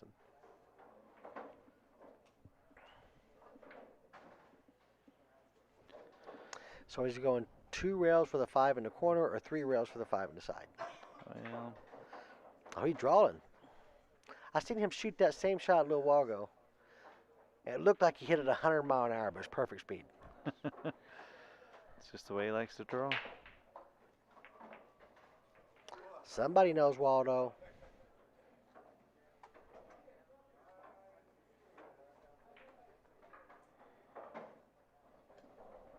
Yeah. I tell you what, Brandon is on a mission at the moment. Yeah. Other than that one missed cue, it's just been the Brandon Thomas show.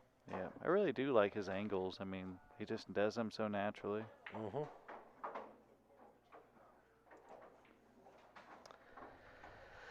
I mean, it's about to be a 2-1 race. He was really down. He needed 7. Wasn't it 3-2? It was 3-2. Yeah, he was down because it was 2-2 and then 3-2. Yeah. It was a 7-1 race, and here we are with Brandon's 2 from the heel. Yeah, that's one of the best matches.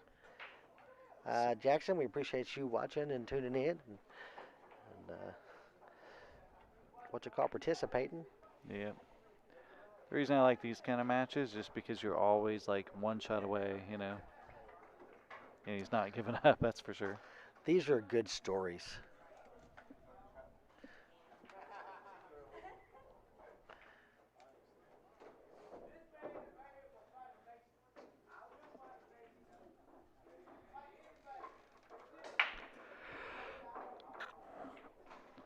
One ball went long again, but he does have a shot this time. Yeah. It's thin, but he's got a shot. So he had this almost same shot last time. The one was actually a little higher, I believe. Really? Yeah, he missed it though. Yeah, of course, the 2 was harder position. It was on the top rail. Yeah, I do agree that Brandon he's got momentum going right now. He's in gear.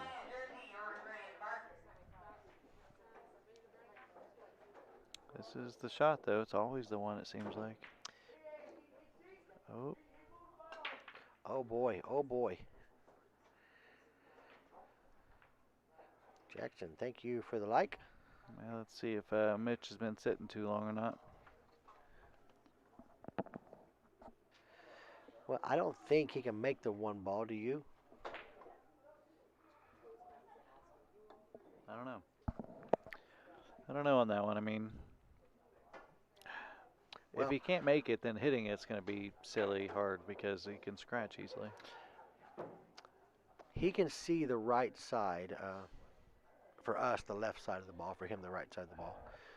So he ain't going to scratch. But I don't know if he can see enough to make it or not. Even if he could make it, he still has to spin around 3 rails, and that's a funny thing from this position. Absolutely, because he ain't going to hit this hard. Right, you can't. Now if you're wanting to throw it in. So, I don't know. I don't know if you go for it or not. I don't know if you just come across the face of it. Well, I don't know. It's not a bad idea to come across the face with some inside and spin down to the rail under the 3 and let the 1 ball go up table. Yeah. But it's a risky shot. I think I'd have to phone a friend or something. It's a tough one. I mean, I think no matter what, if Brandon gets to the hill, he ain't losing. I think that's for sure.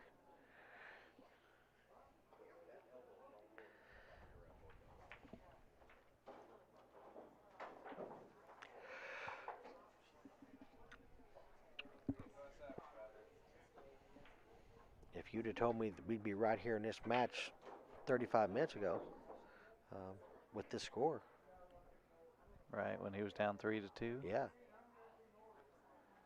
But really, Mitch hasn't been back up for, I mean, nope, that one shot where he was kicking and that was it. And then this one where he didn't have much of a shot either. right. Okay, so he's almost to the 50, but Yeah, he should be able to. I mean, I don't know if the side pocket's a hard cut or not. Oh yeah, it's pretty yeah, thin. if you're going for, I think if you're going offense, you're definitely going to the corner here. And you want to go 2 rails back up for the 2, but man, that 4 ball is a big, big ball. Yeah, and if you miss the 4, The 9's a big ball, that's right. yeah. You know, you could almost just thin this one and try to go under them balls down there. Yeah, I think he's got safety in mind right now.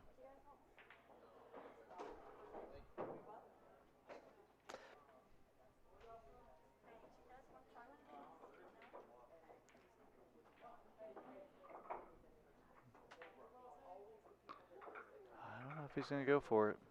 We'll find out.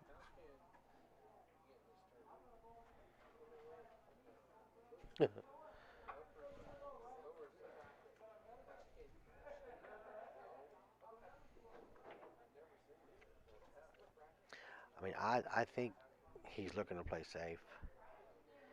I think he's wanting to thin this, come 2 rails back under the 9 ball.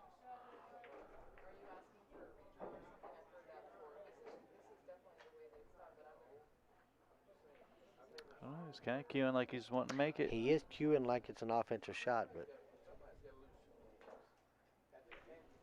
He did our favorite thing. He looked at it.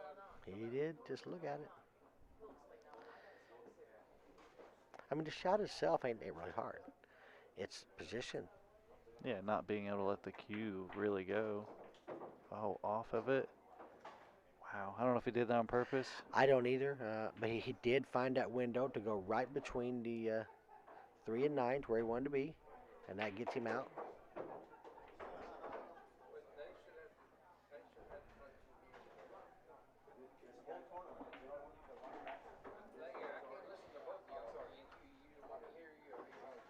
Is he pulling back or is he going high inside? He's pulling back as he does that a lot.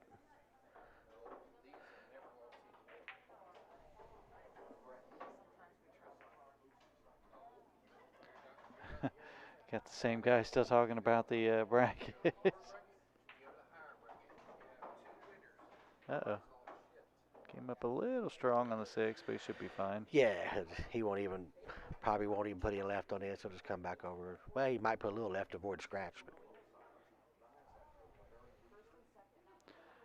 Yeah, there's a guy out here talking about the bracket for the way it comes down after the split. Oh, Oh. no. yeah, he did that to avoid the left instead of putting the left, and man, it made him miss. This might be the match.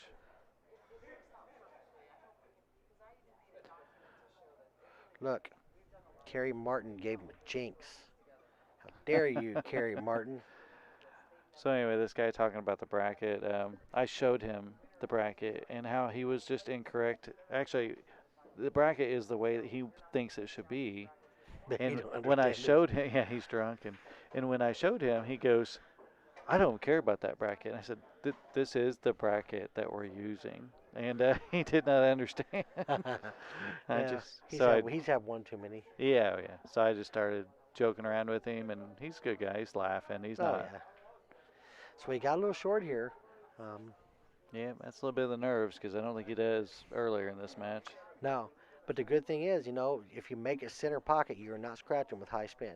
No, I don't think you're scratching it with anything, to be You honest. can pull to a scratch. Right, I meant like with the middle. I don't think you could.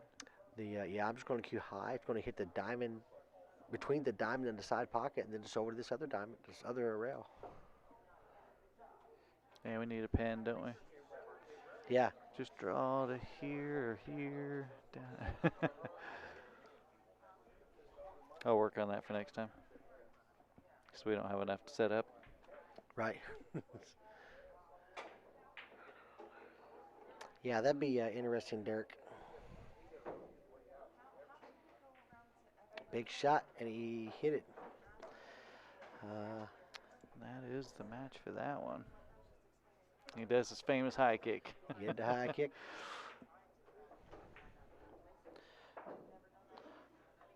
Okay, so we got um, Mitch playing Kevin Ping in a 6-4 race. The winner will compete against Myron Crochet in the finals.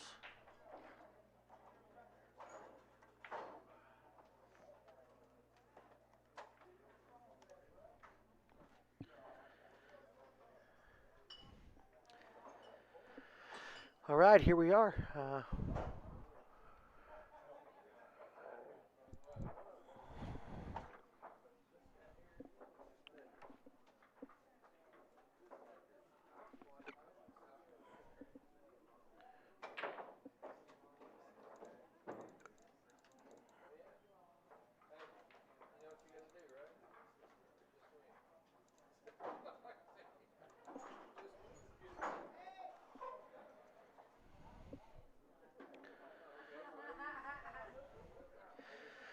Okay.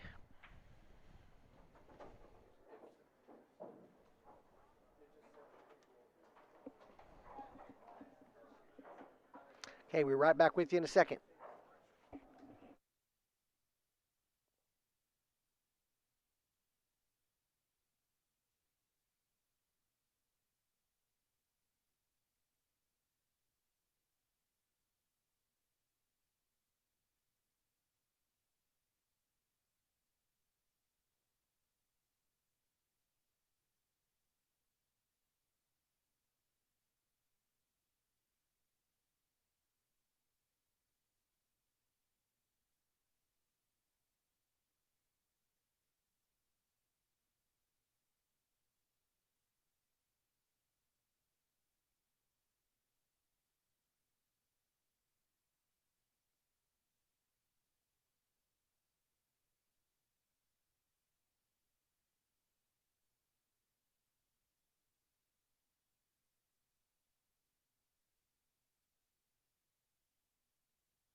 All right, guys. I'll be back in a minute. I'm going to grab me a drink and take a little pee pee break. Uh, I think Pat's coming back over, so I'll be back with you soon.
Okay, we're back in business.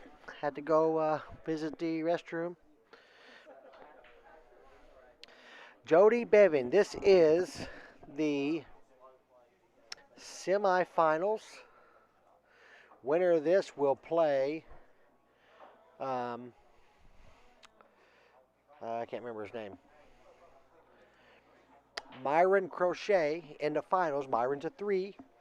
These are a 4 and a 6 right here. This is the first game.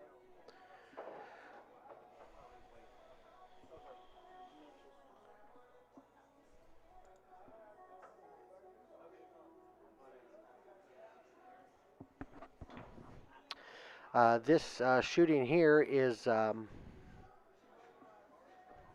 Mitch Searcy, who just defeated Brandon Thomas 4-7 in a 9-4 race.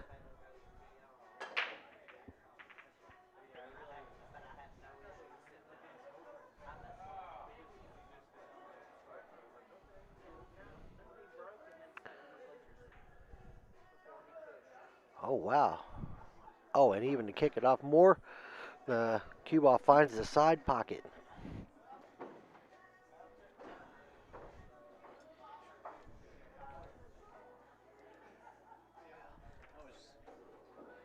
I was just advised on something I actually didn't know. What's that?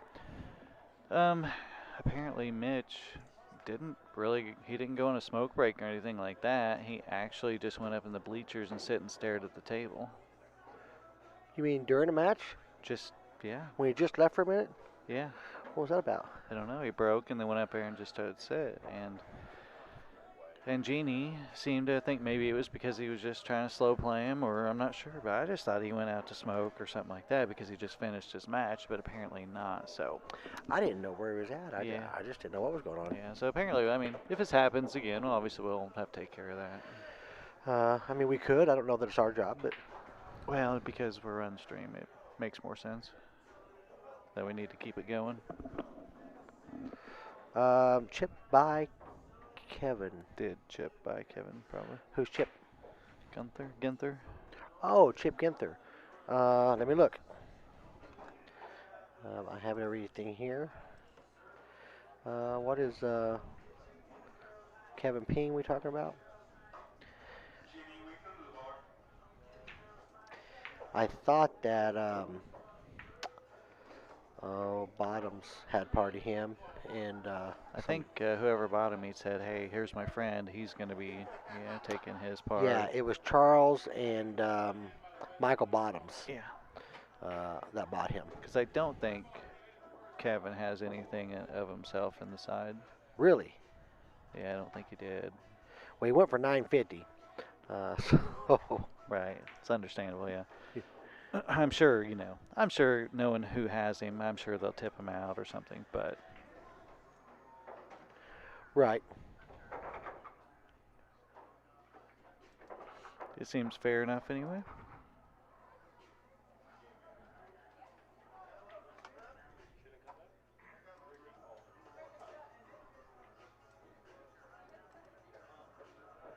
It matters for the sake of slow play, Aaron. There's no need to have any kind of slow play. I'm talking about it was his shot. He broke and it was his shot and he just sat in the stands.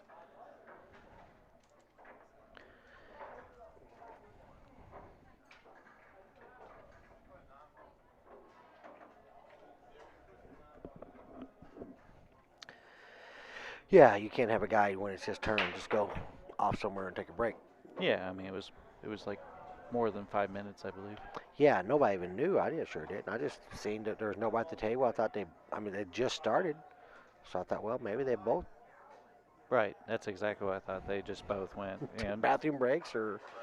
well, since Mitch just got finished, I thought maybe he was just taking a break, which would have been absolutely fine, and maybe it was.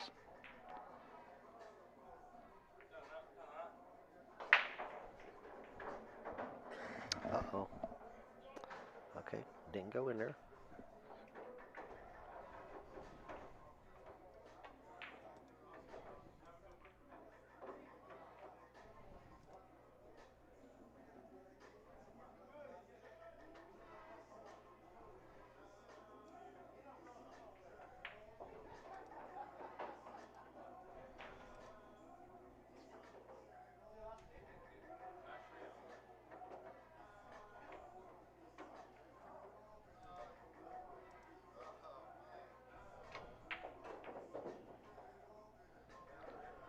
It depends. I guess I'm leaning more towards was he actively trying to figure out a solution or a plan to what he was doing at the table? Or was he just sitting in the bleachers to slow down the game? So that's the difference.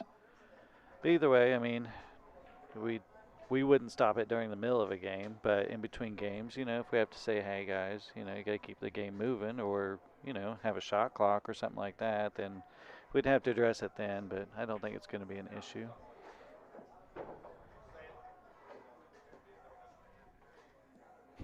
Meditating? I think it's mediation that he spelled. No, it's meditating. Okay, I can't see the little eye there. Meditate.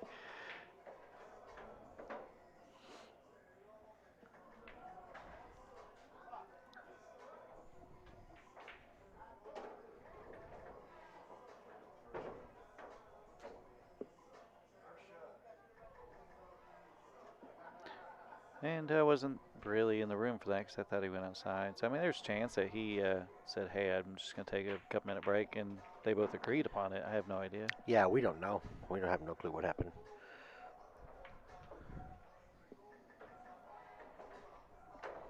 There's Chip. But basically, if it comes down to, somebody doing something weird or odd, we would step in. And I agree with you. This is a stream table, and we're kind of overseeing that. So if it was another table, we wouldn't care.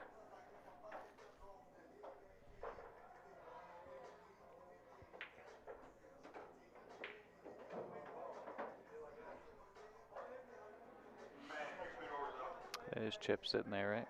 Yep. Okay. Now, Chip could have some silently that we don't know about. I mean, we don't know, Aaron. We don't know what happened. I'm not sure what the questions are or why the questions are. We don't know. We weren't involved. Um, we just know that he disappeared from the table, and he was up at the bleachers sitting around. We don't. Is that odd? Absolutely, it's odd. If you go up the top of the bleachers and you're just sitting up there and you put your stick on the table, but if the other player knew he wanted to sit down for a break, he maybe got dizzy. I don't know. Um, but if it was out of the blue and nobody knew, yes, that's odd. And can odd be against the rules? Yes. It could be for sure. But we're not sure, again. Yeah, we don't know. We don't know what happened. And we didn't say anything to him or any of the players. Clydell, first place Calcutta is 20,000. Actually, 23, counting both Calcuttas. Oh, 2-1. Yep, sorry. No, 2-0. Or 2-0, I mean, yeah.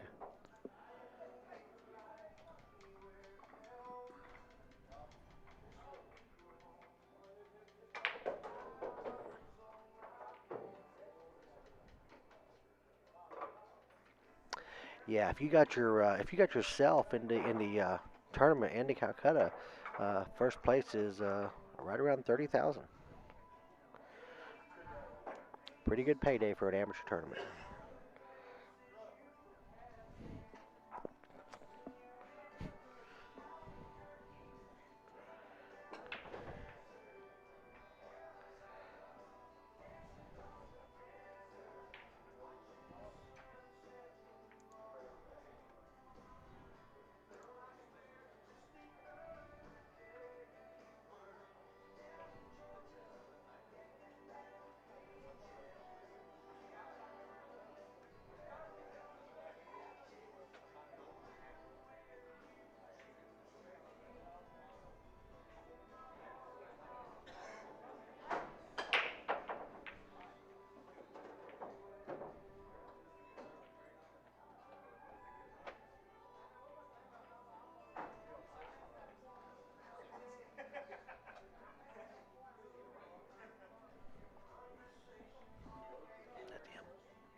Just realized there's music playing. We should probably be. Oh, yeah. I was looking at something else over here.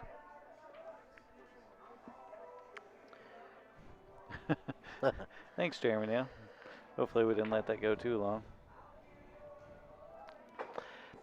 Yeah, I mean, if I take the headphones off that we use for commentating with the microphone, I don't hear much of music. But when I put them on, it sounds like I got music on my headphones Right, yeah. quietly. It picks up a lot of the highs. Yeah.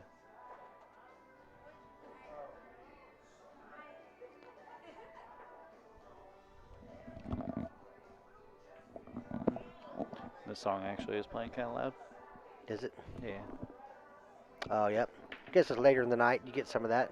Oh, yeah. Um,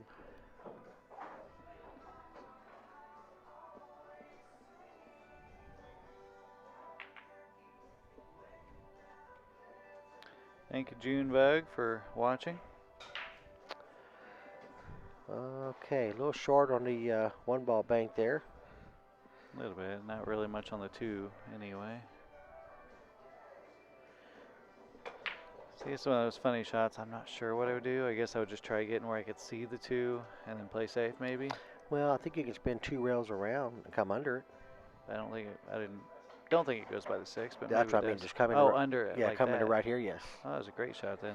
That was definitely a big stroke for a 4. Oh, yeah.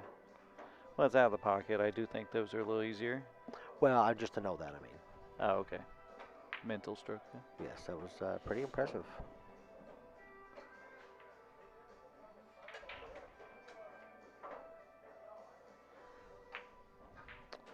Let's see, he's 80% to make this bank. He seemed to understand angles pretty well. Yeah, I know he's coming down for the 4 either way, so I mean, Yep. he's definitely going for it. Not much more than a half ball bank here, so it's nothing crazy.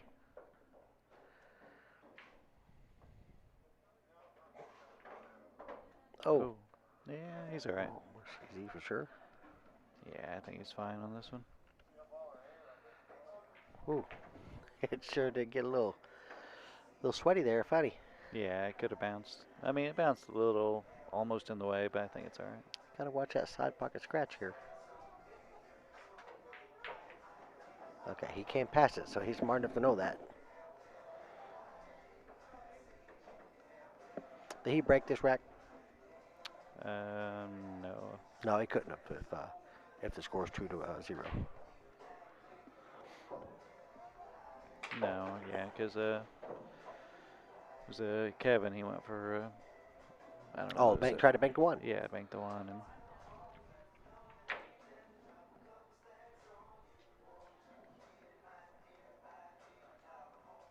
Oh boy, one of my songs are on. Is that Nelly? Yeah, it's getting ready. Well, no. Yeah, it is. Yeah. Somebody getting out and dancing just now. That's it. You look like whatever you like, whatever. Yes. Okay. Wow.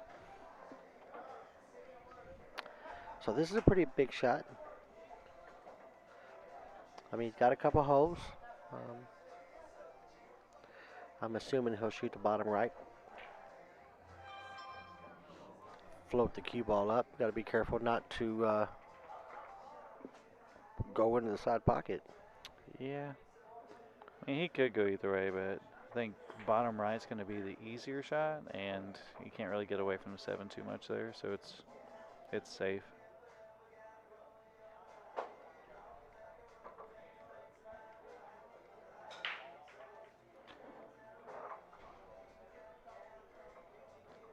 Okay, whoever is spelling Jeremy's, who is it, Jeremy Nelson's posts, every single one of them, that was a good shot on the 6. Every single one of their split brackets are spelt spilt, S-P-I-L-T, and it's on every flyer, so. All right, Jeremy Nelson, you heard it. Someone's gonna need to get a hold of him if you're not on the stream. I mean, there it is. Just letting you know. Uh-oh. Okay, he's okay. I thought it was going to come short, but he came straight in.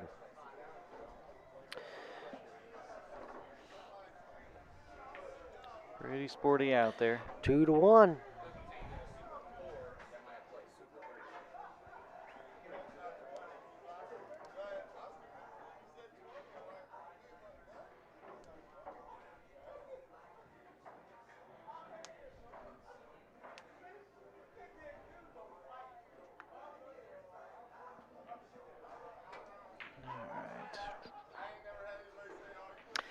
Yeah, he's pretty tough for. Absolutely. I mean, I feel like any four that made it this far is going to be super tough, Absolutely. and that's the way that's the way it's supposed to be. Cream Yep. of the crop kind of thing. Yep, the best fours are going to come out on top. The best threes are. There's a good argument to say Kevin's one of the better sixes in it.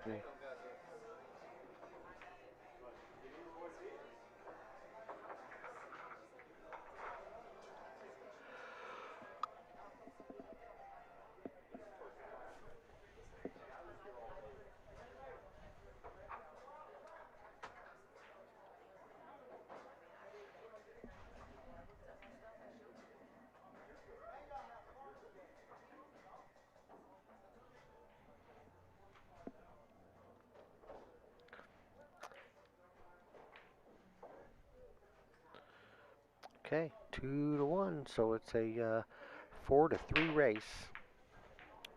Yeah, statistically it's the same, just shorter. Yep.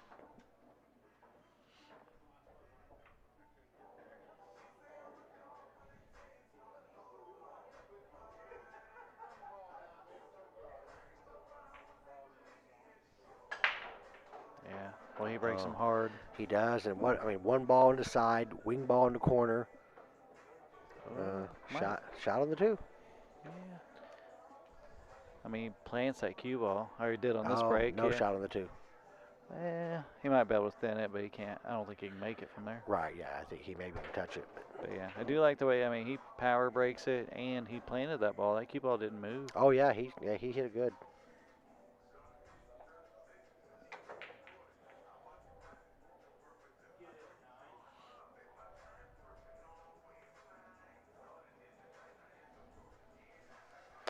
Boy, that's whether pretty tight whether he can touch that three or two ball or not. Right. Might consider a push out somewhere. I'm not sure where.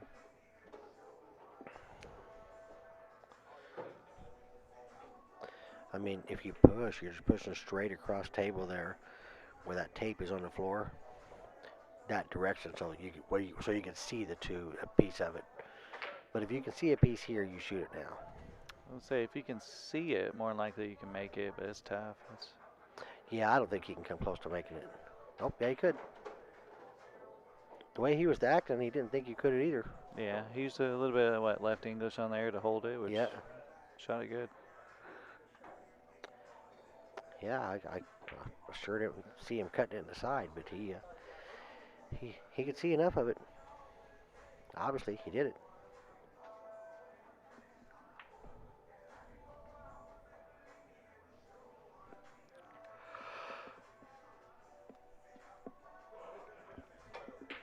Okay, so do you draw back to the rail for the four in the side, or do you just go up towards the 8 and bounce off the rail? I like going forward on this one.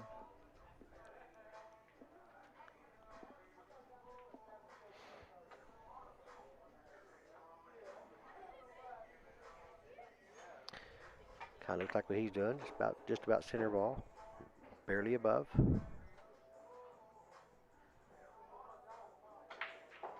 Ooh, Oh, crap. wow. He ain't gonna like it. Man, I don't know if he hit it that hard, but it sure looked like he did. Yeah. Sometimes you hear the sound, and but sometimes the speed is deceiving on a camera. A little bit, but also we weren't expecting that, so That's true. it does make it look faster whenever you're not expecting it. Sometimes when I'm watching a hit, I'll ask him like, "You gonna hit it soft or Right. hard?" Because don't want to blink at the wrong time. I suppose he was coming around for the four on the side, but you could have drew the rail down and got the lead for the side if you wanted the side pocket.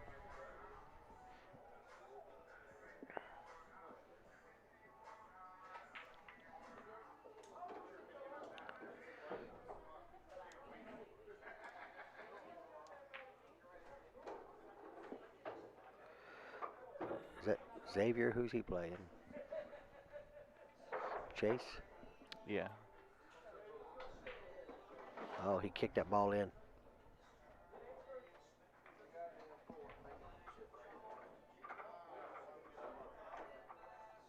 It's not the first kick he made.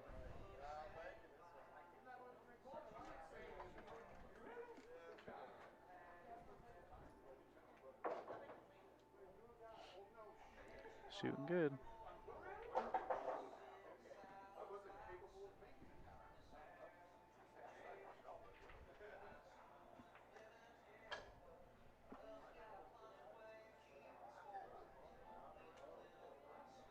I think he's trying to kill the nerves now after making a shot like that. Well, could be.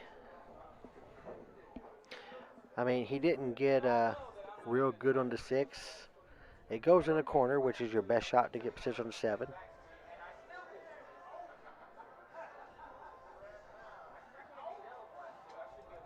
Aaron said he watches Bruce Lee and Efren videos every night.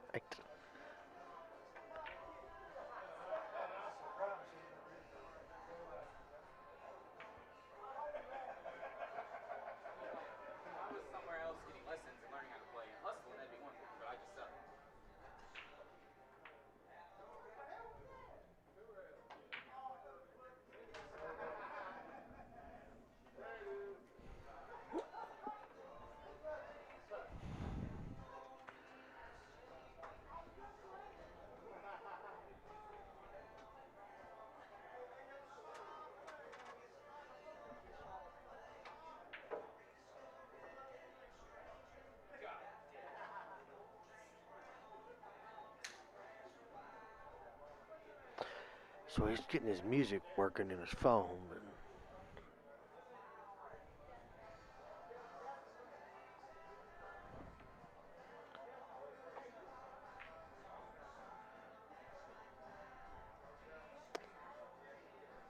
Well, Todd, we're not real sure. I mean, he made a nice kick, but then he leaves the table for a minute.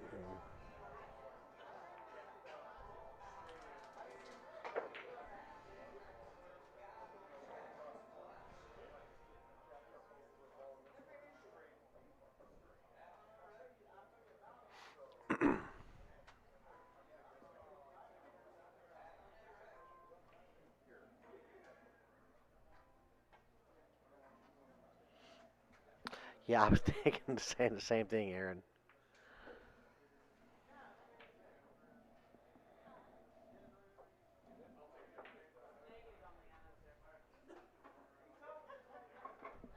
He kind of was up on that shot.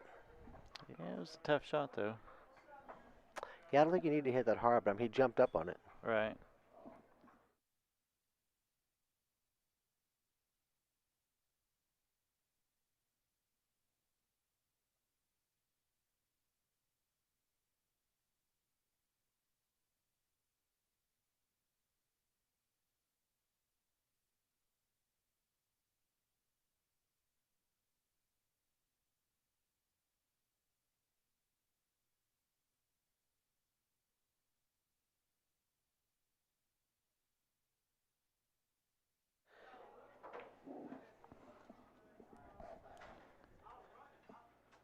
Yes.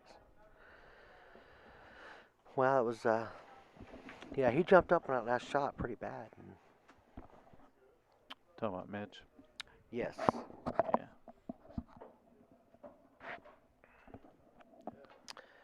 So this is a little tester. He's got to get position on that 8 ball. Yeah, has to bank it and He's either got just to bank it and come across, and cutting it, you're coming across too double. much. Yeah, absolutely. It's a lot of rails. And you got to control that speed. That's right. That's tough. Yeah, I think the bank you can control the speed a lot better, but it's also a bank, so chance of missing.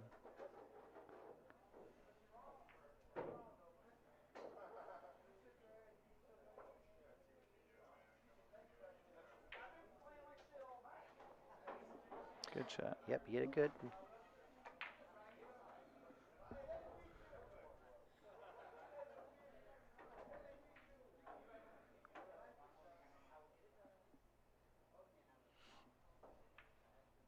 I mean, honestly, I think they're both kind of dealing with their nerves in their own way. I mean, I think so. because this is top three, right? Yes. Losers, and it's a difference of quite a bit of money. Yeah. So, I mean, Uh,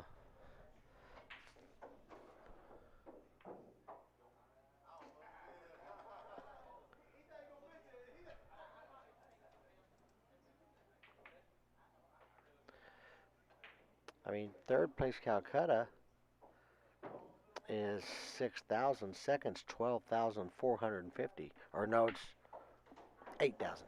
So it's $4,500 difference. yeah.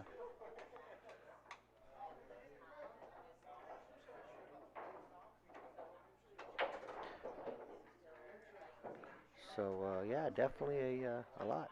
Yeah.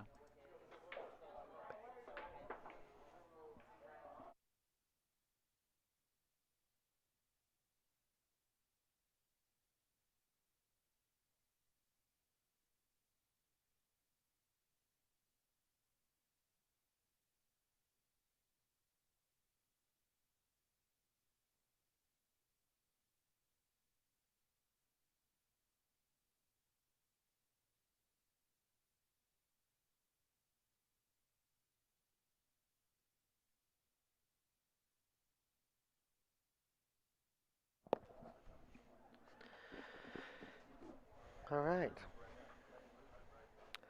So it's a 3-3 race. Um, I like Kevin from here. I mean, it's an even race. It is, but I mean, the way Mitch is shooting, yeah, you never know. I mean, he got out of line a few times, Oh, but for sure. really, he's making some good attempts. I mean, like, really strong attempts. Todd, my Fargo's a 640, and I got over 7,000 matches.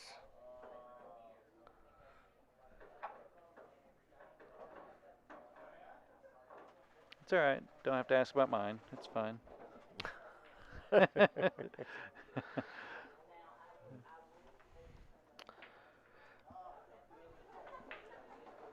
mean, I'm not gonna tell you what mine is, but I do have a picture of myself shooting pool on my Facebook, so I feel like That's I feel that's like a 600 all day right there. feel like it's a strong start there. That's all I gotta uh, say.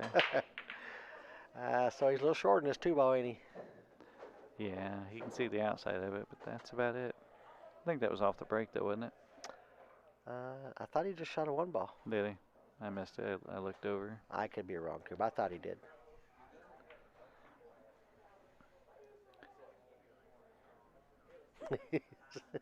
I don't have one. No, he ain't telling you now. You didn't want to know. Actually, I don't know how many or how many games I have, but I know you got around 5,000, I think. yeah, I'm a 575 with 5,289 games. I was a 576 about an hour ago. Really?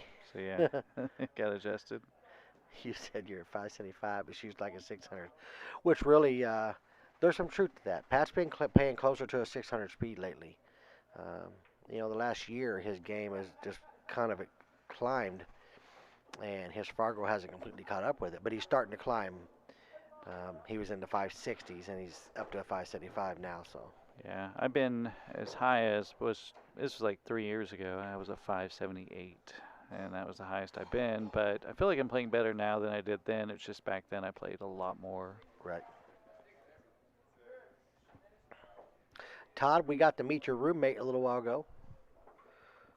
He was in here, and we was talking.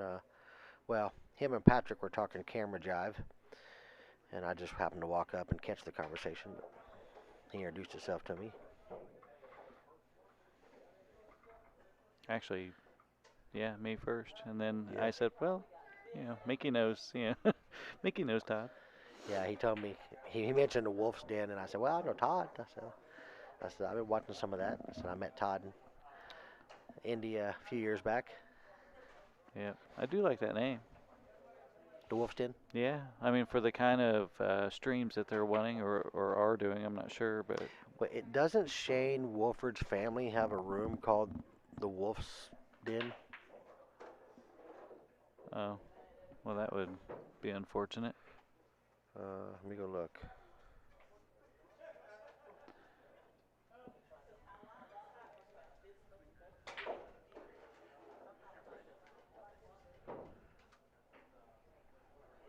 Oh, it's Woofing Den.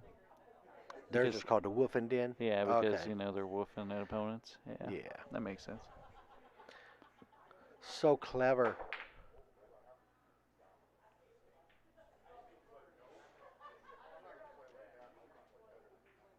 Ooh, another good kick shot. Make it. Yep. Tough one. I mean, it was just a controlled kick, but he had to use a little bit of right and, you know, made a good shot. Yeah, Wolf's Den Billiards is Shane Wolford's family's name. I don't know what it is, but Well, they have an unfair advantage with the last name. yes, it is. It's not fair. You could almost just say it was because their name, the reason they named it like that. So, I mean, it's like saying, you know, the Hammond Den. That's right.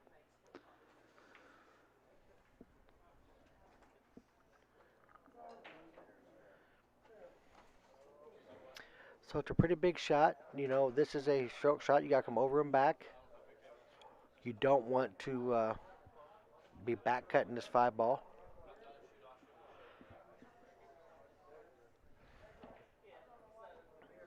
You don't need to be running into the 9 ball to get position on the 6. Right.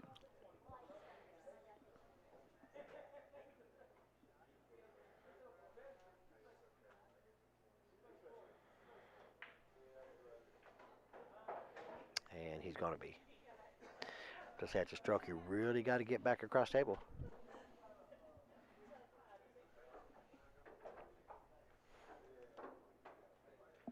I was wondering if there's a chance he's going to make that 9, but there's not, I don't think. I mean, unless he purposely just went for the 9, because you could thin it. Maybe. Yeah, I guess if you're going for the 9, But not when you're trying to make the 5. if you come off the 9 with some right, you might come back down for the low side of the 6. Oh, yeah, he really almost made it twice. Yeah, I think you had to really focus on one or the other. Yes. Yeah, you shoot the 5 with some high right. After it hits the 9, it goes down to the rail and spins to the right under the 6 for it in the long corner.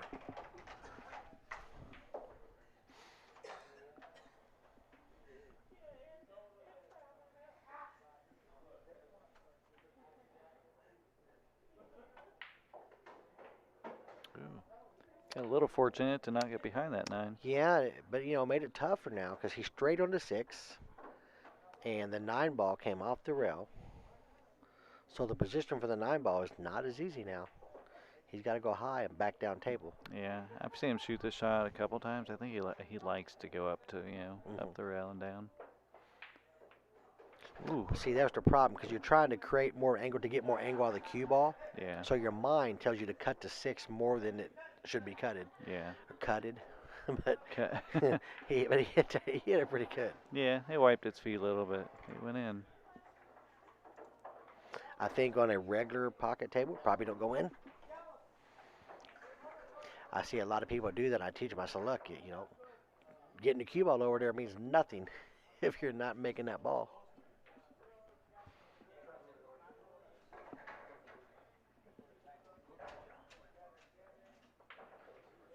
All right, 3-2 race the other way now. 2-3 race, I guess. Mm-hmm.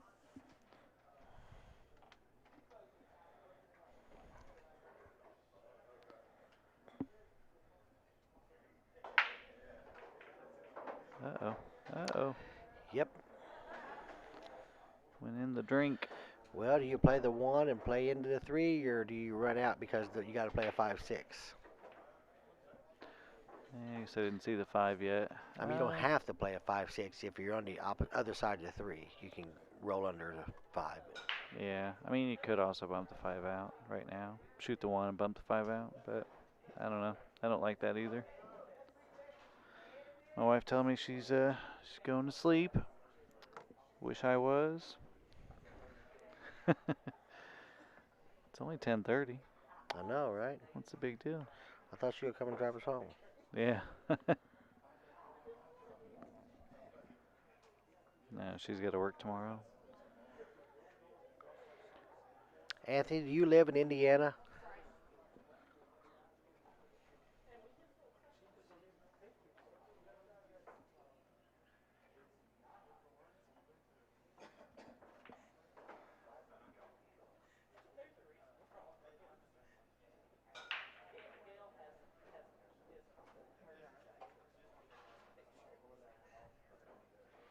I'm showing you do have a Fargo of 521, but it's only 30. You've only got 35 games in your Fargo, um, which means it's really not a Fargo rate. It's just a preliminary rating based on your 35 games you played.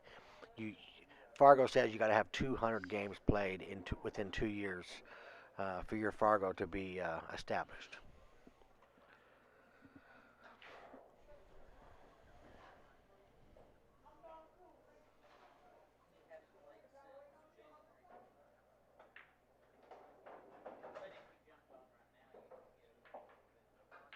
Came around. He went around 1, 2, 3 rails and came around for the 3. Mm. It's a good shot. That's a pretty good drive, Todd. I mean, not that far, but I own 2 bars and BCA and the other stuff going on. I'm pretty busy. I don't get many games. We had the thing we just did in Evansville for a charity, but It's just a day you could go down there or up there. I don't never seen Earl play, but I thought he was around a 660 player. Earl Settles his name, I think. Yeah. Earl and Bettina, I think is the wife's name. I've talked to him some. His friend was mentioning they had just one table, but he didn't say what kind it was. It's a diamond. Is it a diamond? Yeah. Okay. 7-foot diamond.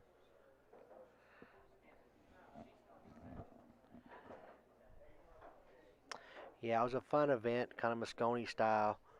Um, we did it as a fundraiser for the Boys and Girls Club there of Evansville. We raised a good shot. We raised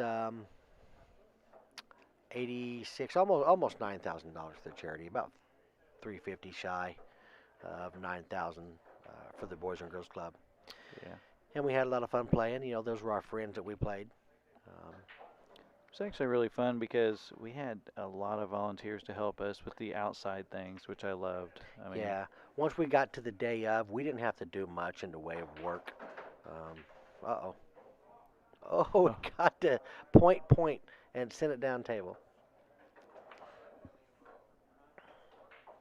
Okay, 2-2 race.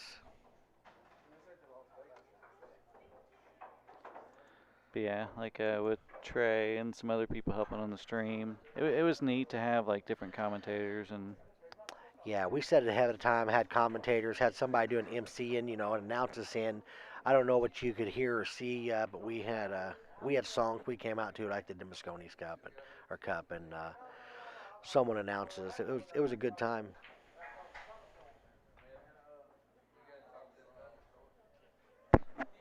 Yeah, yeah, John, that little shot came off the point and nicked the other point and got him pretty good. I don't know how good he would have been. I mean it's truly one of those shots that he got lucky, yes, but he was trying to do something like that, right? But Yeah, he's trying to come around he was 3 coming rails. around 3, but 3 was to the short side of the 9.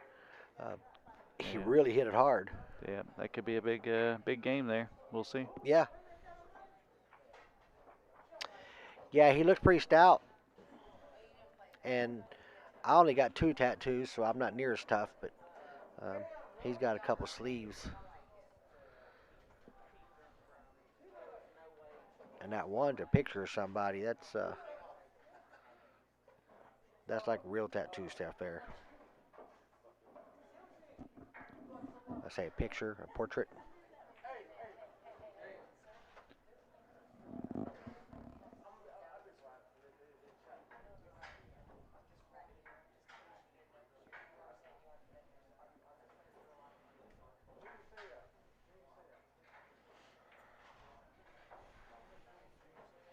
Can't get that one to stay on there. It keeps rolling off the. Is it going forward? Yeah, it's rolling off the rack. Yeah, yep, there it goes. We kind of established that's why they're racking to the top of the spot, and that's why the one ball is coming above the side pocket on most breaks because the rack is being pushed to the top of the spot.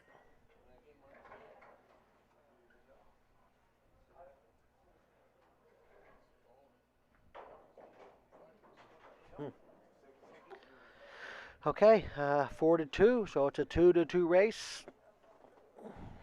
Kevin needs 6 wins. He's got 4, and Mitch needs 4 wins. He's got 2. So it's been a pretty even matchup. So right now, I guess if based on this match, if one of the guys is too high, the other one's too high too. Or they're both right they're supposed to be. One of the two. Yep. Oh, man. Oh. He planted that and it got kicked in the side. Like it didn't move at all. Yeah, he actually got a really solid break. Yeah, Mike. Once this this is just the semifinals. There's still another a possibility of a double dip. Um, and then of course we got a system set up here that we were calling doing the players evaluation auction with. And of course we got the pretty much the full most of the full streaming set up here. So we got a little bit of teardown too. Yeah. Uh, no, Shiloh. It's just these two and Myron Crochet. Winner of this plays Myron in the finals. Myron is a 3. Yeah, it seems like this table here has been racking kind of rough. They've been rolling up just to the top of the spot. And if you notice a lot of the breaks, the one ball is coming above the spot and going down to the end rail with no shot after the break. We done checked out of that hotel.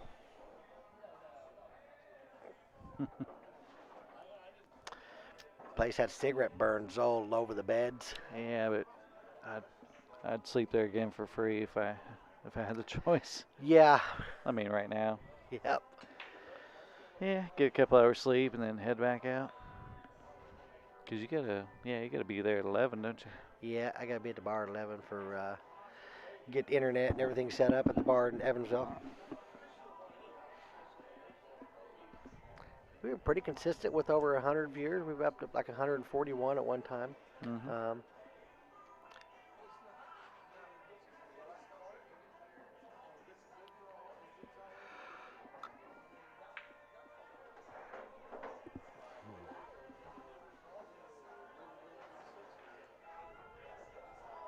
Is Chris helping with the stage teardown?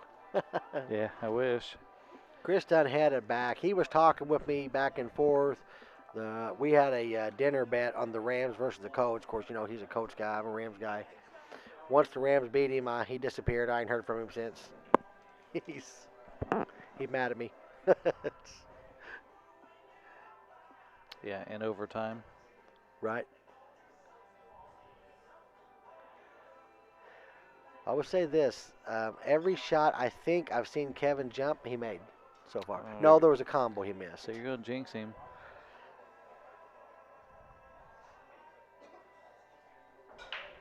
Yeah, I'm not a big lottery fan, but it generated a couple $1,000s that went to the tournament. So you got to appreciate that. Uh, Carrie, I don't remember who beat Hutch. Although I can probably look here and see. I want to watch this jump shot first.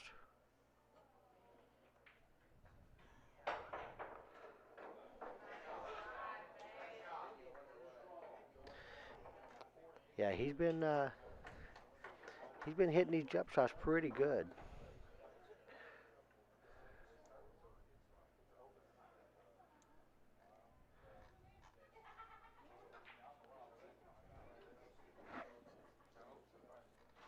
That's a good question. Who did knock Hutch out? I didn't even. Yeah, I'm going in right now and looking. I forgot he even played.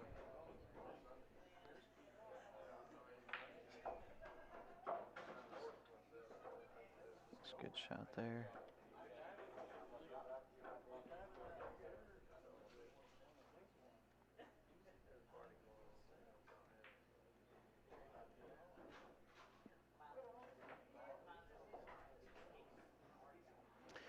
So Brad lost his first match to Brian Wilson, 9-6. Brad was going to 7. Then he lost his second match. It should be all the way down here, I think, won't it? Yeah. He went to an out. He lost to Darcy Schuerman, who is a 6, and he beat Brad 6-3.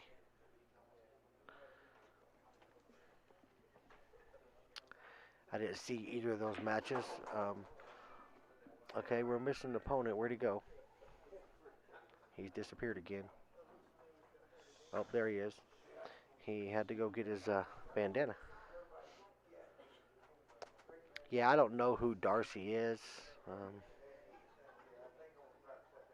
Yeah, I ain't seen Michael miss or Kevin miss a jump cue. Bobby said you won't find Griff to search for it. Yeah, I may still be hearing from Chris if Coach won. Todd.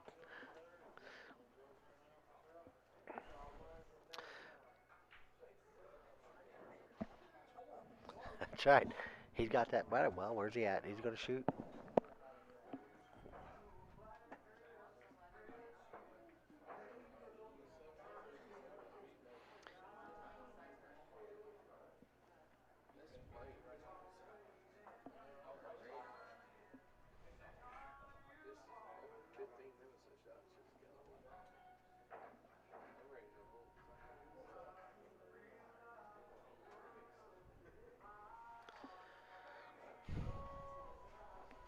Can he see this ball, Patrick? You can see some of it. Well, he ain't missed a kick yet, so we'll see how this goes. I actually don't think that's Yeah, opportunity for a kick. It actually cut the side. That would be tough, yeah. Yeah, it's tough. It will go. Of course, that corner pocket is just screaming.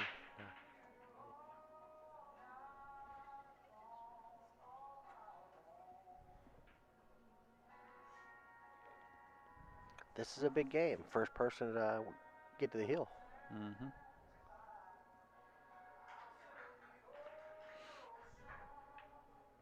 I'll say Kevin, I mean, he had that 7 ball and he just kind of just missed it, really. Yeah. I mean, it was a long shot and he had to do a little bit to get to the 8, but, you know, I imagine pressure had something to do with it.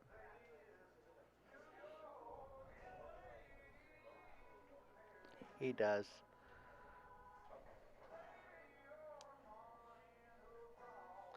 Get that beer, Todd. Yeah, you put that bandana on, I think he'll come out and crane kick somebody. It's not the right color for that. Yeah, it's blue, ain't it? No, it's black and white. Karate Kid's, the bandana was black and white he had on Yeah, when he was training? yeah. I thought it was blue. Blue and white. No, it's white with like black, whatever. Oh, yeah, it had the Chinese, I call it hieroglyphics because Chinese looks like scribbles to me.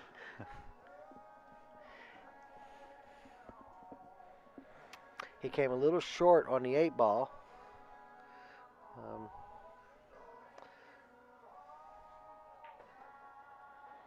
So is he looking to stroke this ball or roll it? He's been trying to stroke pretty much. He hadn't really rolled a whole lot of them. But he might do it this time. Just kidding. Yep, put a stroke on that one. Yep, Todd says black and white. Todd's a Karate Kid expert. Oh, is he? I don't know. I just remember specifically what it looked like. Yeah.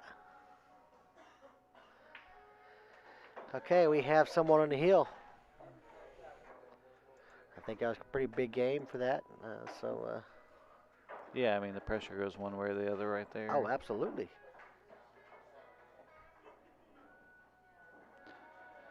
I don't know, but What song is this?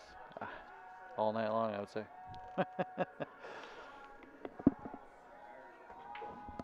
Music seems really loud over the headset. It's not that loud. I think he's talking about like Lionel Richie's All Night Long. It says it a bunch. All night long. Your ears start to hurt after a while. Can't feel my left ear anymore. It's fine. Didn't need it. Todd said he had it on VHS and watched it a lot. All right, 1 ball down. Another ball down. Shot on the 2, but automatic position on the 3. Cue ball will go straight to the end rail, to the side rail, and back between the 8 and 3. Yeah, the pocket actually is a little bigger because of 5 ball there. Yeah, just some high right. Not a lot of right. You don't want to spin too far over here. I guess you could do that if you wanted to. Oh, we cut it the wrong way. Oh, you missed it. It's all right. Pretty safe right there. I think he can make it. Oh, Oh yeah, he can definitely it's make wide that ball. open. Yep. But when it's that close to the rail, it's easy for that cue ball to hug the rail afterwards. What, Terry? You don't like my singing? I was blaring out some Lionel Richie for y'all. I think he was saying, please sing louder. Sing louder. I'm singing. I'm singing. What was that? Elf.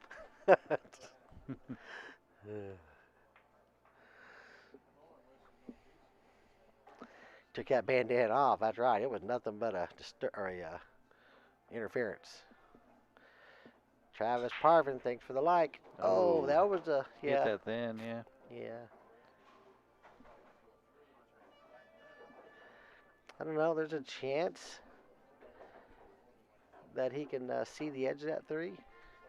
Yeah, we need our overhead camera. Yeah. I know I had it going. Nope, he can't see it. I'm on the line right here at the table. He's got no shot to seeing the 3. But the way this guy kicks, Yeah, he kicks as well as the other kid jumps. that's and, right. That's right. I think they've only missed 1 apiece.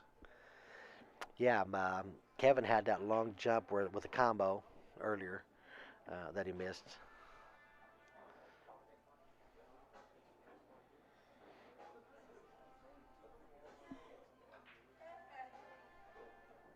Much of Mike said, he gonna kick it in. Jimmy said he kicks like a mule and he bits like a crocodile. That's what they say. Do they, really? Somebody said, what was that? He kicked like a mule and bit like a crocodile. It was a song. I don't know. It's a lot of song references. Ray Stevens. Hey, somebody help me out. What song was that? It said he kicked like a mule. Oh, it was a boy named Sue at the end when he got in a fight with his dad. Showing your age. Johnny Cash.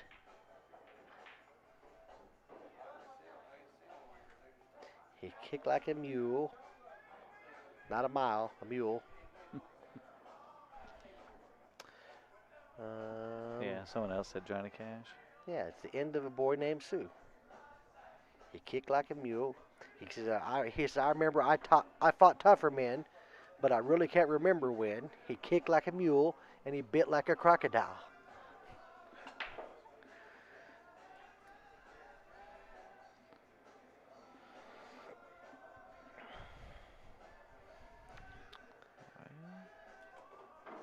Slow down, ball.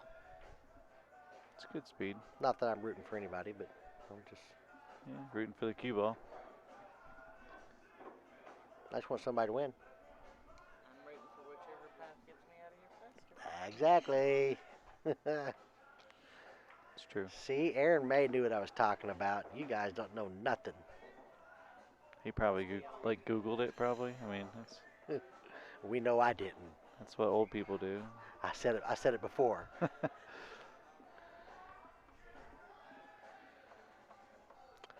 Okay, so I think the 6 goes in the long corner by the 8. Looks like it. So he's gonna try drawing straight back off the rail. Yep, I would say that, or he'll draw back. Yeah, he goes up there.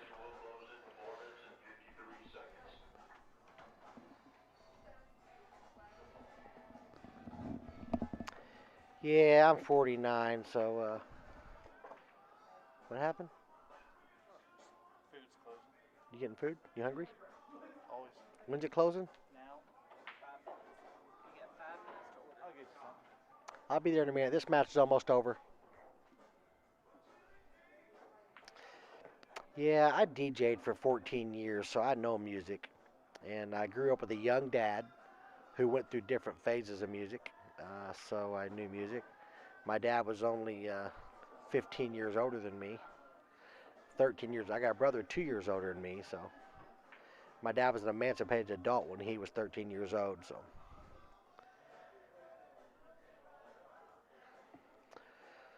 okay, long shot on this eight ball here, but making it is automatic position for the nine. And you got to do nothing but make the ball with the right speed, of course. You don't want to lay it in. Up next, we got Myron Crochet, who is a three, and whoever wins this will be the finals.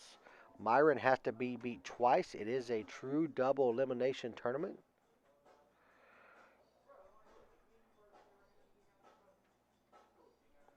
Mike, you're too young.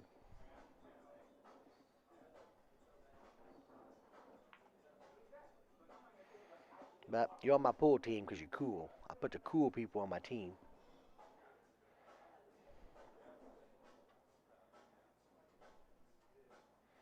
Get ready because here I come. The Oak Ridge boys. Well, Brian Wilson was in the tournament today. Brian Wilson was one of the Oak Ridge boys. But it wasn't that Brian Wilson. Well, prove it. We, we tell our story the way we want. I didn't see any gray beard. No, I didn't hear no oom bop mow mow. Oh, hot ham and cheese plain and a fresh stew, a biggin. That's what she said. That's right. But she never gets it. She gets what she gets for the guts, and that's all there is to it.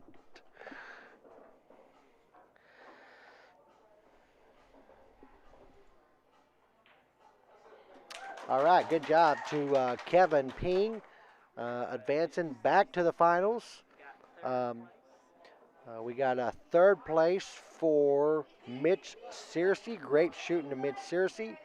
Um, Myron Crochet is the guy that put Kevin Ping over where he's at now. So we got an interesting matchup here. So we'll give Kevin a minute to compose himself. And we'll be back to the races in just a moment. Yes, Brian was. I'm going to go back to the little boys' room again. I got to pee again because I'm drinking a lot of Mountain Dew. I'll be back in a moment. Stay tuned.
All right.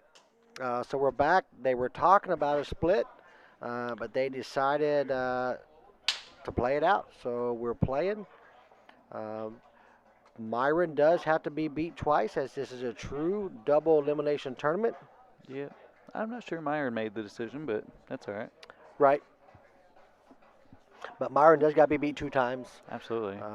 Myron's going to 3, and he's a tough 3. I heard he was a tough 4, and then he won the lottery, and now he's a 3. So it's a good one. No, I love the fact that they're going to play it at least one time, right? Yeah. You know, I don't mind actually agreeing to split if I lose this set, but I also don't mind saying let's play it all the way. That's right. Part of a tournament is it's the money. It ain't all. Winning. It ain't all about the money. It's a lot of money, but it's also $4,000 difference to split just in the Calcutta. That's a big difference. Absolutely. Really. All right, Myron to break the first rack.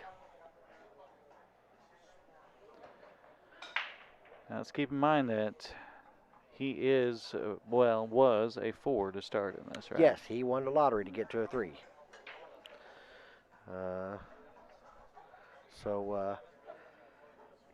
Dry break. One shot on the 1. Ooh, I'm not sure I like that, but okay. Looks like he'll be shooting. Oh, this is a 2 ball down here, ain't it? Yeah. Okay. Oh, do you think the 4 was the 2? Yes, I did. That makes sense. Oh, might get 7 in too. This is tough. He's over a ball a little bit, but I think he can get to the rail and back out. He'll still be long on the 3. Yeah, I think he's got a He's going good off angle. the rail. Yeah, he's coming off the rail.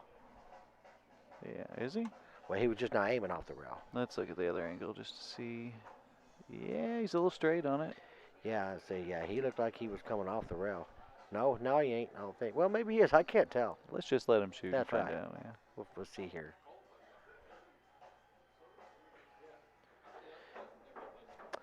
Yeah, I mean, you could have did that without going off the rail. Yeah, I think he meant to kind of hit it a little more Yeah, in the face there. He was jacked up. He's over a ball, so. Yeah.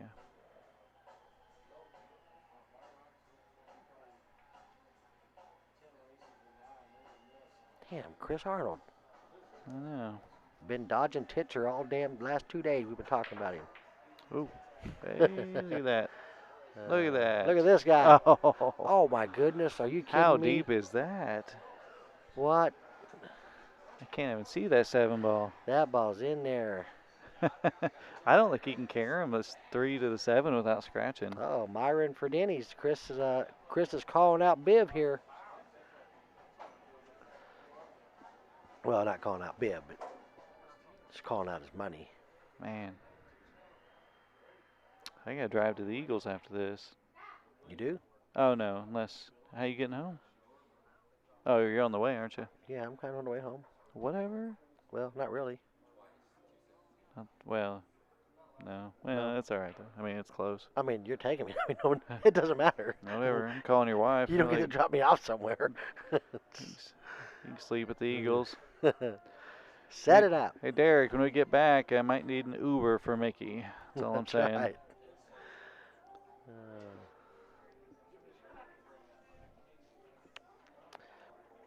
So is he going for this?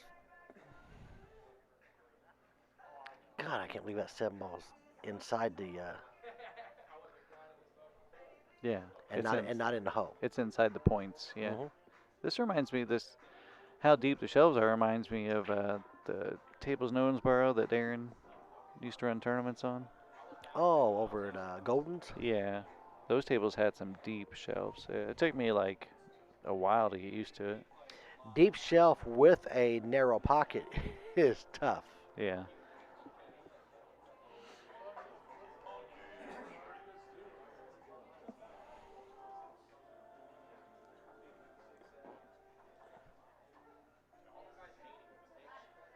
It's a G10 on the end of that one. Yep. Mm. Good shot. think Myron, I don't know if it's his wife or girlfriend, but she is pumped up. She is. I mean, Well, I would be too. I mean, that's a nice shopping spree. I mean, $25,000, $30,000. Yeah, she's a big supporter right now. She loves it. Okay, so both these golf balls are going. As long as you hit the 7, not the rail, they're both falling in the hole. So you got to play position for the 8 ball. Might be able to hit the rail first and they both go. Maybe. Uh-oh. Yeah, you just play them and play position for the 8. I don't. Can he see that? No, Oh, no, he can't come off the rail, can he? maybe. That one's out a little further, but not too much. You have to get real deep. Okay, yeah, he could. Uh-oh. Uh-oh. Is right. Short. He's okay. Oh, short because table rolled off.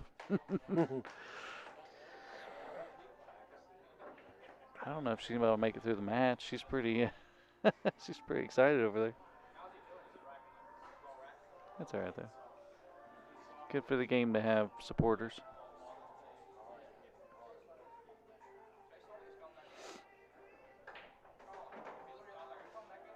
I mean, we had supporters a couple weeks ago at our tournament. Who? At the team event. Who has half of who in the Calcutta? What are we asking? They said somebody's got half of somebody in the Calcutta. Well, I imagine he's talking about the wife, and No, I don't know. I don't know that he is. Because they're talking about a lottery here. Then they said she has half of him in the Calcutta.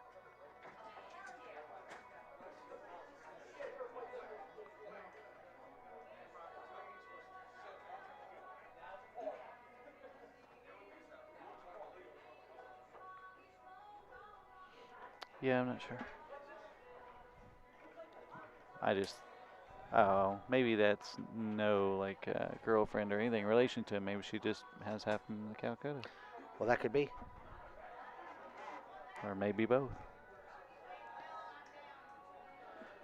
Okay, game 1 goes to Myron.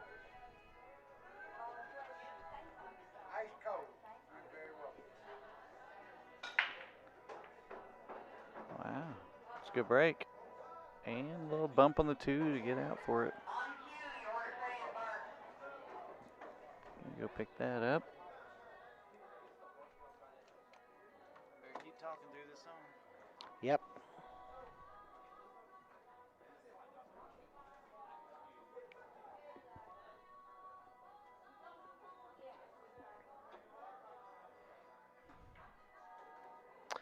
Yeah, 4 ball is kind of tough to get to there, especially at that speed.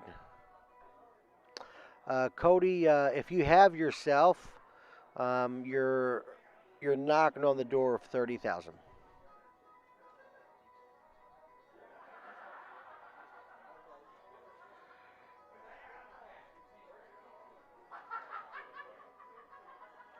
Is Arnold out still in Town Chalk, selling in the black market, $12 a cube?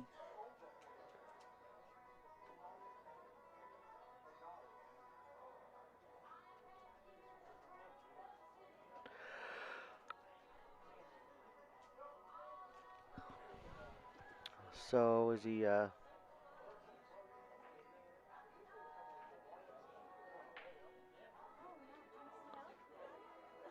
Okay.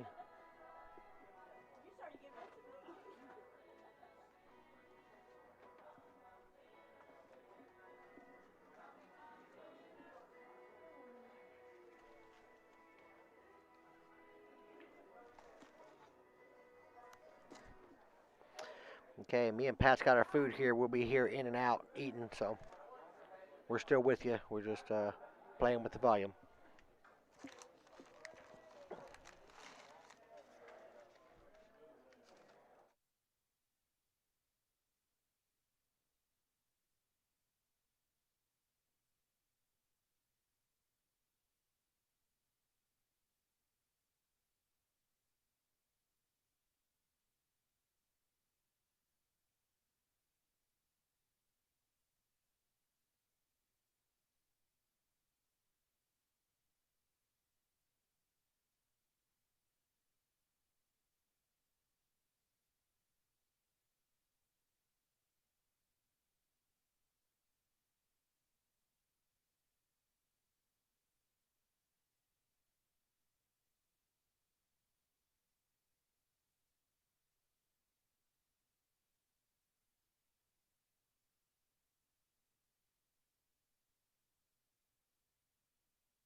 thought we left you, didn't you?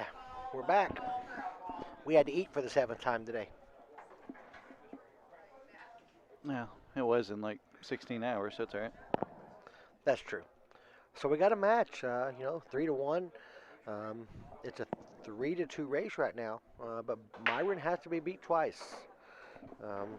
Right now, Kevin really has some momentum going. He looks like he feels good. It's breaking good. He is. Of course, he's young, so he's got the youth on his side as far as energy goes and stuff. You know how that is. As you get older, um, it starts to play a toll or takes a toll on you in a match. Uh-oh. Kind of seen that one coming. He was skewing with top English. Wasn't sure why or what was going on there. Well, I like the top, but I don't like rolling it. I mean, what's the purpose? If you're going to shoot top, you go around 3 rails, come back to middle of the table. I don't know. He just maybe had a brain fart in the middle of the stroke or what happened there. But Well, I just don't think he was comfortable with the way he was cueing it because he didn't have the right speed or anything on that one. right. And he had been kind of shooting with a little different tempo, so.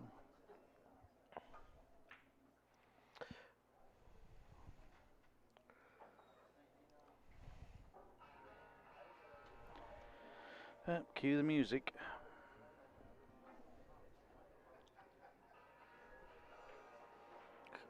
Well, commentator Chris, what we say? Oh, we just say he's playing good. Right, yeah, you did, not me. Oh, I get the blame. Just want to point out, I didn't say he's out. I just say he's playing good. Yeah, tell the gods, not me. I mean, I'm a Christian, guys. She said what? Oh, I don't know. I said that's cold. I'm not sure what that meant. This one's a little tough to reach. Well, okay, he can. And it's just a straight, just a little bit, half tip of left, and one rail just up there. Yep. Good angle for the 8. Because you go more than that, you risk hitting the 9 ball, which you absolutely don't want to do. Yeah. For some reason, with this angle, I tend to just roll it over to the top of the 8. I don't like drawing it back. Yeah, I just come under. Right down there. That's what I meant. Oh gosh, but he. But that was the same thing I said. Top. That was top of me. Left of the 8. Yeah. Yeah, the right kind of sped up off the rail. I don't. Well, he cut that ball really thin too. He cut it thinner than he needed to. It came to the outside of the pocket. Smart shot. Great shot too. Yeah.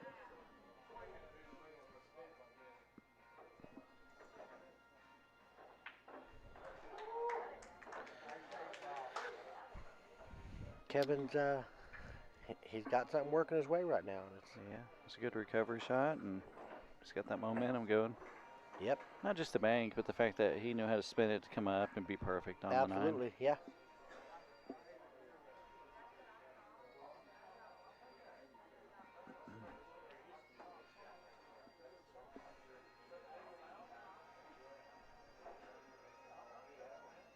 I don't know if he can break like he did that last time. That was a pretty sporty break. Yeah.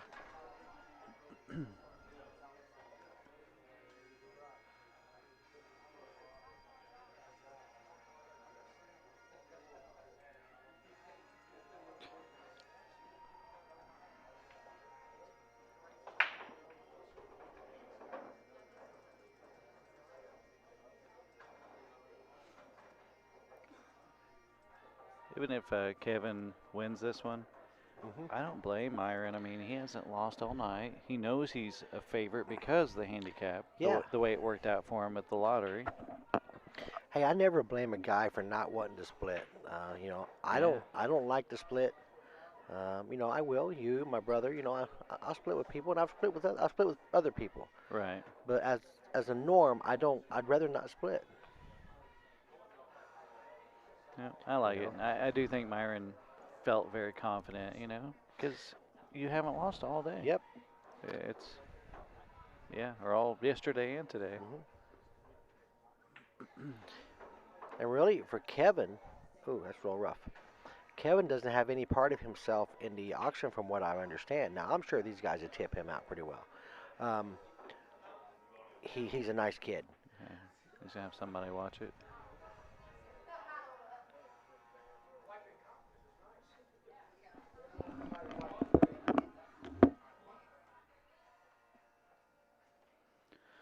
Yeah, I actually don't think this will cut. Let's take a different look. Yeah, I don't like trying to cut this one.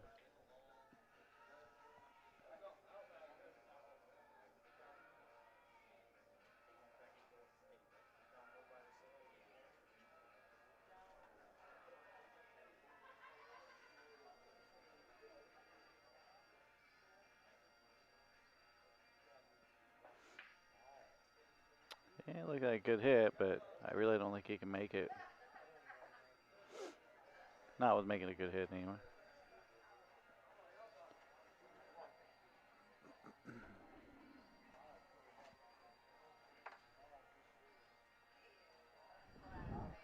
Got my camera time in again.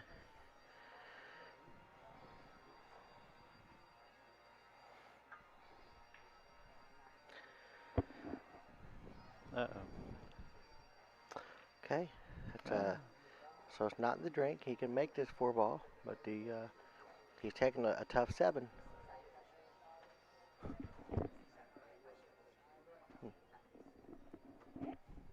Yeah, I think if he would have made that 4, it would have been questionable.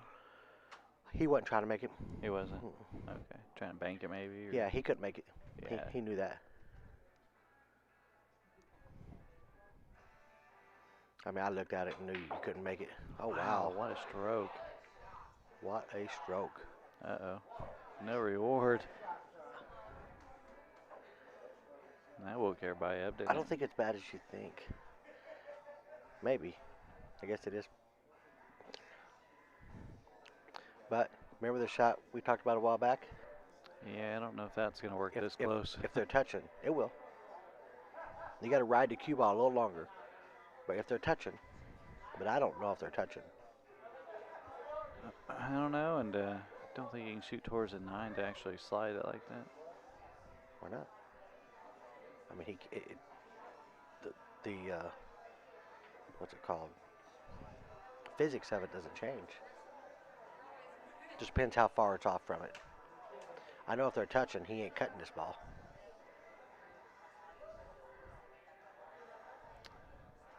I don't know if you'd almost go for the save here. See what happened? The 7-ball tracked the same way the cue ball did. But I'm not sure he was trying to make it. No. But the 7-ball did track. They were close enough where it did carry with it. Oh wow. People must be joining for the music. That's right.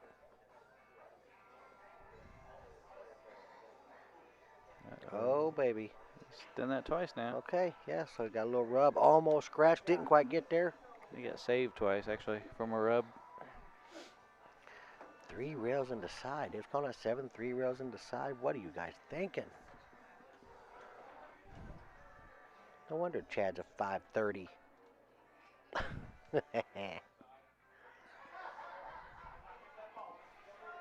Yeah, he does have a little luck in there, Chris. Certainly not cutting. He was trying to cut that ball. Well, this one's leaving him open. It is. But I guarantee you that Myron's feeling some heavy pressure right now for sure. You know.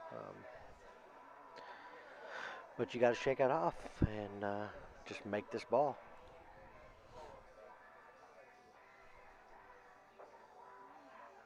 Stop the cue ball right there, you're out. Just like that. Just didn't quite stop it, but It's all right. Left a very reasonable cut here. yep, cue ball's got to travel some. He knows he's shooting inside, come over and back, I think. Yeah. Ooh, baby. Yeah, makes it more, I mean, a little more tough, but it's not a hanger. I mean, cue ball's going to move, so. yeah, I'd say if he scratches, it'd be somewhere like in the side. Yes. Oh, wow. He put a lot of ride on that Wow. ball. All right. So Myron has found himself on the hill with Kevin needed 2 in this first set of possible 2 sets. Depending on who wins, if Kevin wins, it definitely goes to 2 sets.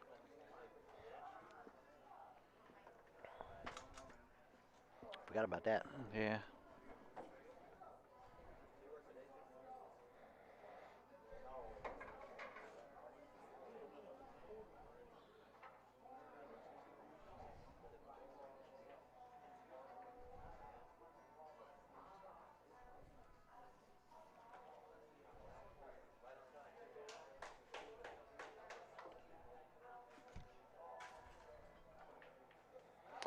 Ray, yes, this is the final two.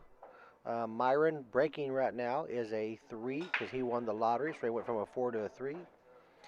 He's playing Kevin Ping. Kevin is a 6.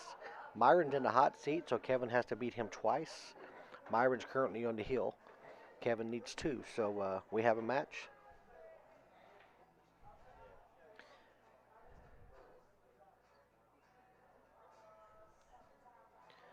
Um, the one ball goes. Got plenty of room to go right by them 2 balls. Boy, I tell you, Yeah. He could definitely get out from here. the 4 ball goes clean. Yeah. Just got to control the nerves, which I think he's past that. I think he's all right. Yeah, I think, I mean, that last stroke, for sure. Oh, Ooh. well. What did it say?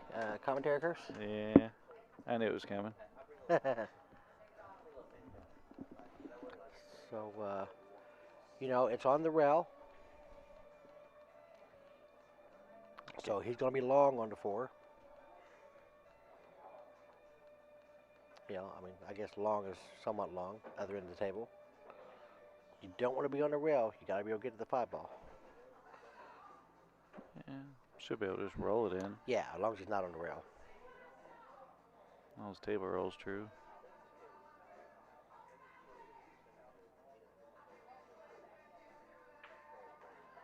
That works too. Nick the 5. I don't think he's trying to do that, but it worked out.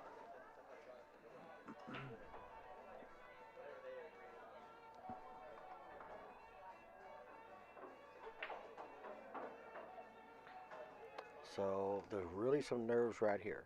I guarantee it. Well, yeah, the way he hit a little too hard, obviously, and now it's You got to come across table. it's not the easiest to get on the. I mean, he could just follow it up, follow it 2 rails. Looks like what he's doing. Or straight across. Yeah, he shot the last one straight across, the one before that shot. Oh no. Oh, he stroked that ball too. He didn't play with it. That's a sign of not feeling much nerves. Nerves would have rode that ball in and came a little short.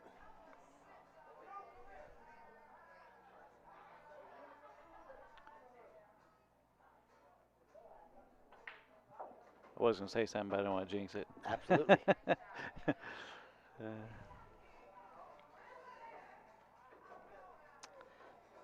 Yeah, and if you got all yourself, you're playing for a $30,000 purse. All right. So Hill. we have a hill thriller. We wouldn't want it any other way. No, started the weekend this way and gonna finish this way. That's right.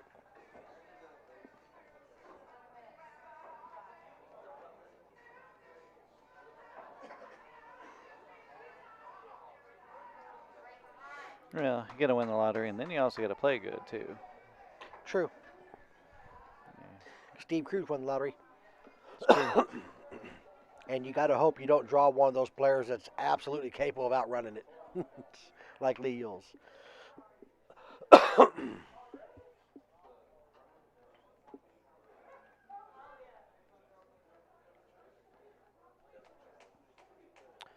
Yes, sir, Trey. Well, I've enjoyed it down here. gotta favor the breaker here. Yes, Kevin has to beat him twice. This is a true double elimination. Looks like that 9 ball got in the way. Yeah, I think it is. It's absolutely in the way. Huge. You can see it on Kevin's face too. Yeah.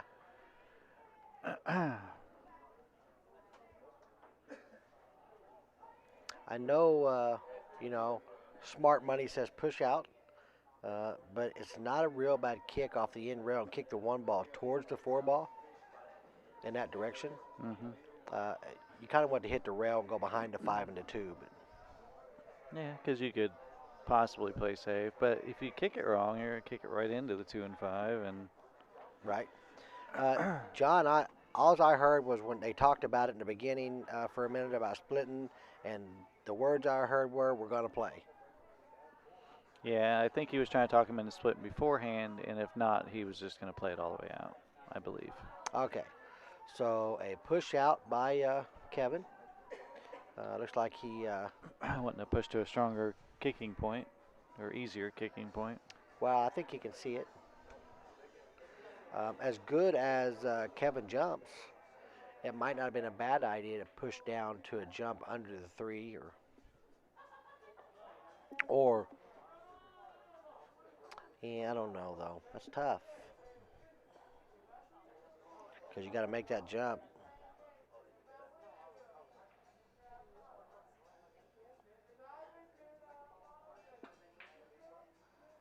Uh-oh, 4 balls in the hole and a shot on the 1. Really good shot. Yep. Yeah, you can just stop it, shoot the 2 in the side, roll up the 3 in the corner. I mean, at this point, it's only yours to lose. Yeah, Chip looks like he's getting a little nervous, so he must have Kevin. I don't know. He could have a portion of Kevin. Yeah. Oh, he went around table. Uh-oh. He tried to go around table. Yeah, I mean, you could have stopped that and shot the 2 in the side. But I mean, he's a 4.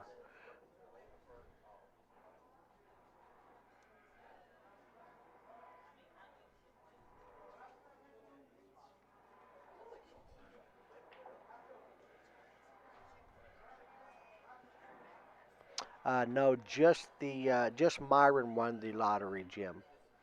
He was a 4, and I was hearing some talk through the room that he was a good 4. Oh, wow. That was a good shot. He hit that really good, and I think he got a. He's absolutely got safe. He's definitely got jump.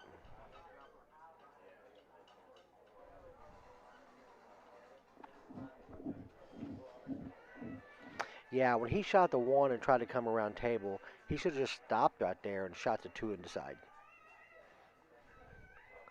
I think there's a good chance he got out if he'd done that.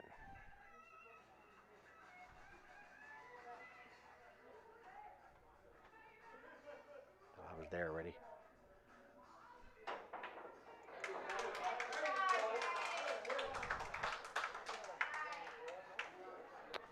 So Kevin definitely can jump. Yes, he can. He probably learned how to jump before he learned how to use left and right English.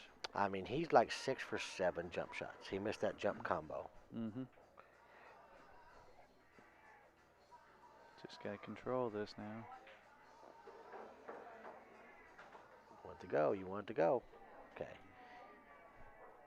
You didn't want to be cutting this away from the 7. This is what you want for the ending right here. Just like Absolutely. nice, because he's feeling it. Obviously, his heart's probably pounding right now. Absolutely. So I love it. Like He needs a jump cue sponsor. Mike, you ain't wrong. He's like 6 out of 7. We've watched jumps.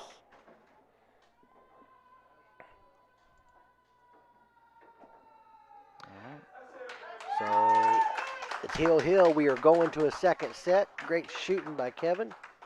He said, "Let's flip it." We're going to reset some scores here and get right back at it. I don't think there's going to be any break. So let me put Kevin in here again in the updated bracket.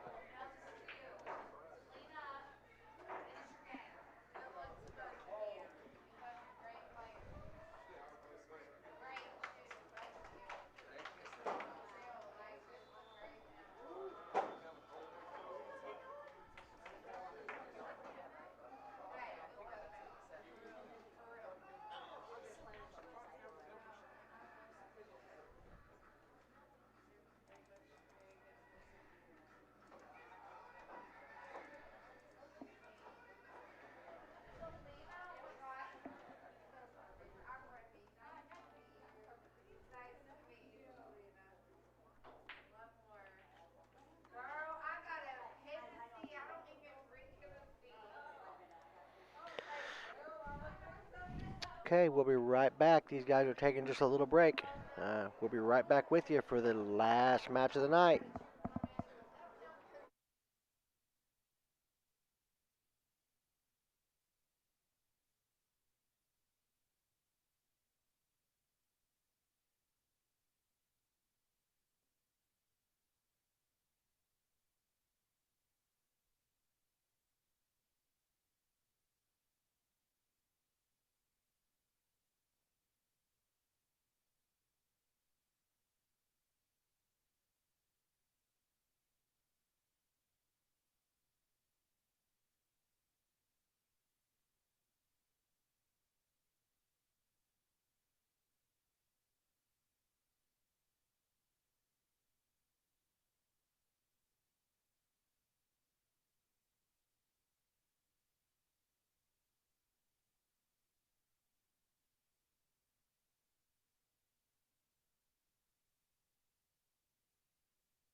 Okay, here we go. First break.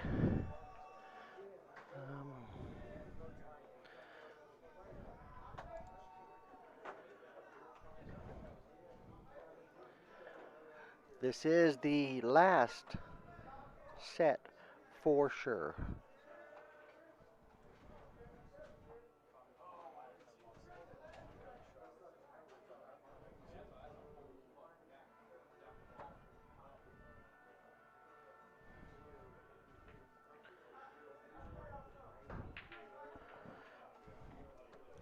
So, who do you guys like here?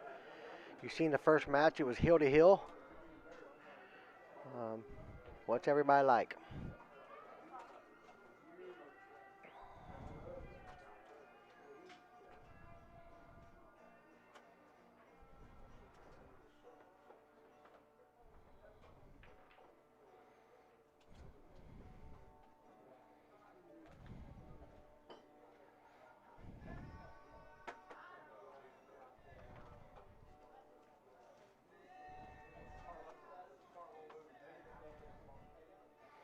Chris likes Kevin.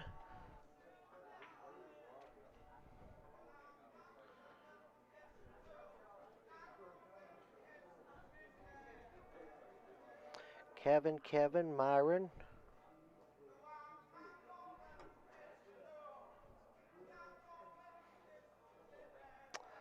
So we're split pretty close.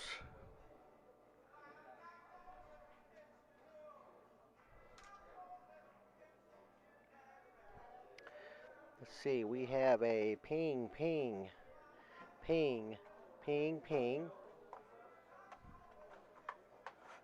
Myron. Jim, yes, it's my understanding that these will go into Fargo.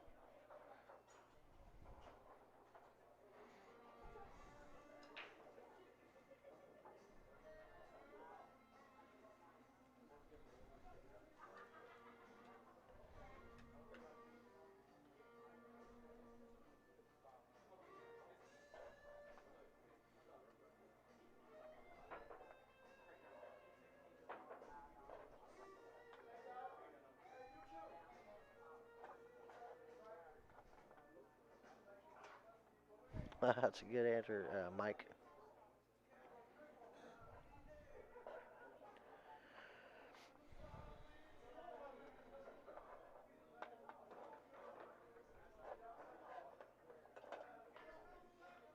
So Kevin's looking to kick the one and stick the cube up behind the 6.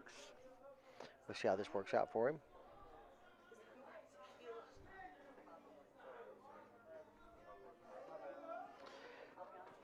Travis says he's got 50 on Myron.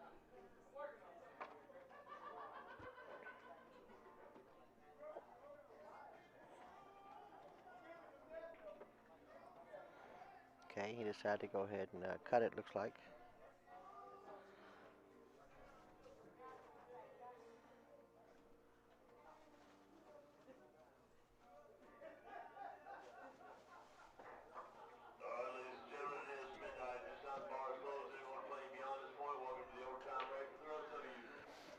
Okay, so he got a shot here. See what he can do with the rest of rack.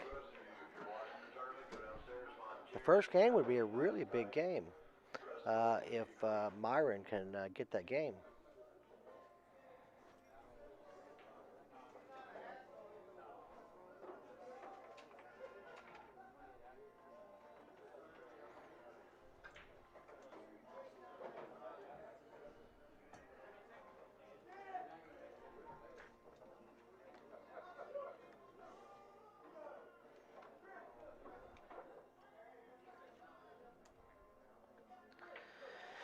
Yeah, I don't think anybody take that bet. 7-4 is way different than 6-3.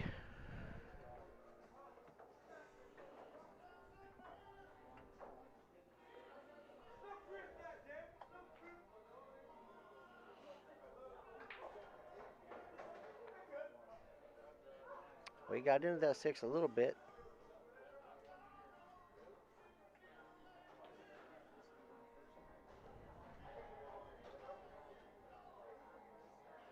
He's banking.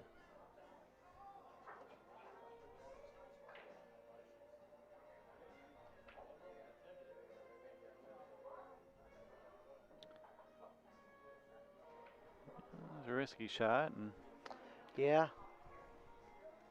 wasn't. I mean, I think the bank, he probably could make it. There just wasn't much of a chance for reward on a miss. Right. Shooting it down in the corner and cutting it and drawing the cue ball back, maybe get under the 8. There was ways to possibly miss good.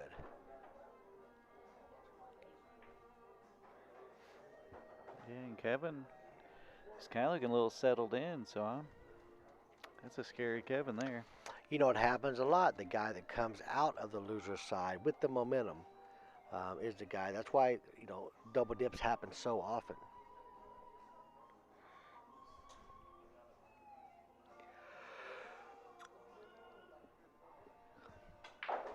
Say he was a little flat on that there. He had to draw down and put a stroke on it, but I don't know if I would have did that. I may have just took what the table gave me and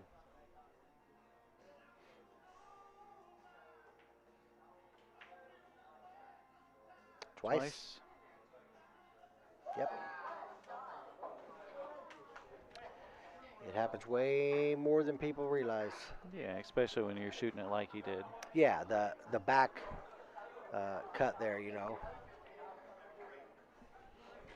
And he knew it. I mean, he shot with the speed that just in case, Everybody shoots that shot. They know if you shoot to the short side, it goes twice on the miss.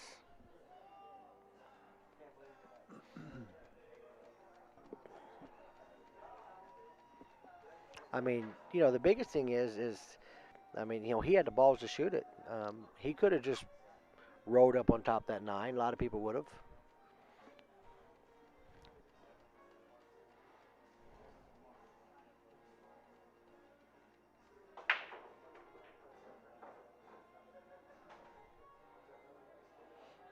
Every time he breaks, that one ball really kind of lays over there. Mm-hmm. It's a good break. Darren says he banks Cato's speed. That's a pretty bold statement.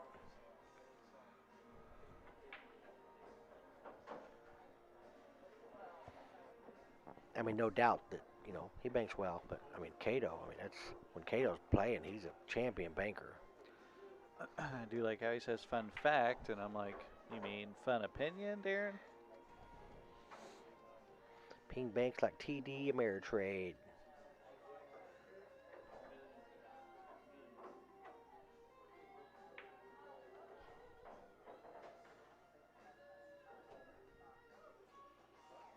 You draw around or you try to hold it? I don't know. Oh, I really? may tighten up and come around, but he's trying to hold, looks like. It's a good shot. He had a nice and thin that left, so it didn't deflect the cue ball much.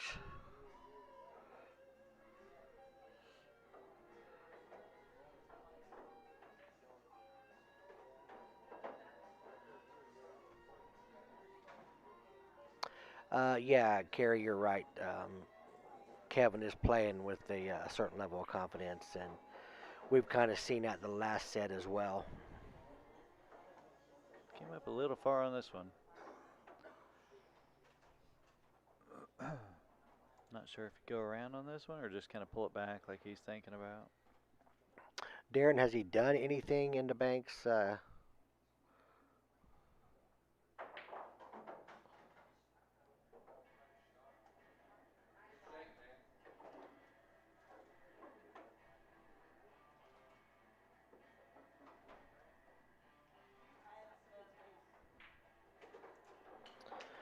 Okay, Kevin's at 2-0.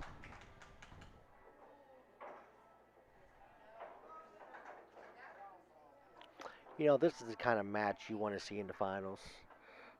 It's first match of the first match of the set went heel. But both guys had a chance to win that last game.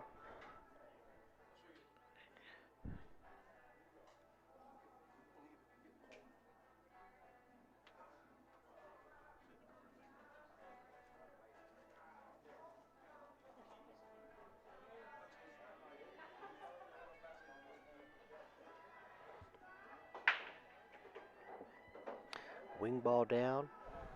Shot on the 1. Two sevens, easy shot. You can, He can if you get don't, to it. yeah, well, you can always carry them. I'm going to load this up with high right and come around 4 rails right behind the 6 and bounce under it. He's looking to draw, I think. Which ain't a bad idea either.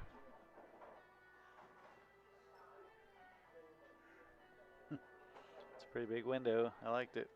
Yeah.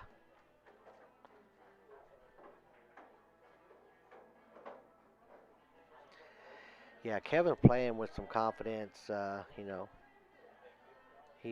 John made a really good statement there that one shot a game that has you scratching his head with Kevin.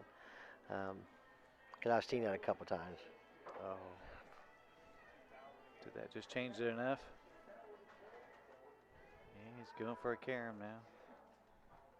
They said that, John said that Ping travels and plays banks. Good shot. He said he travels, plays banks with people.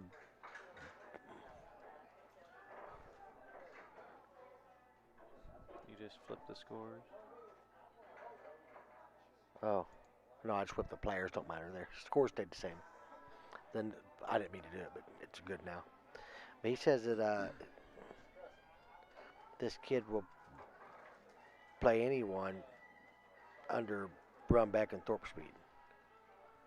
How far under? I mean, it's.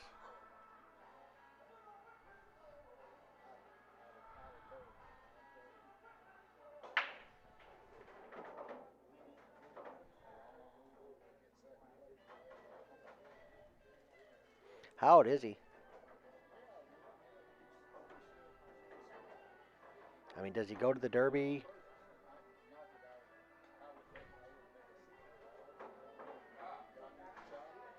I'm not doubting anything. I'm just asking.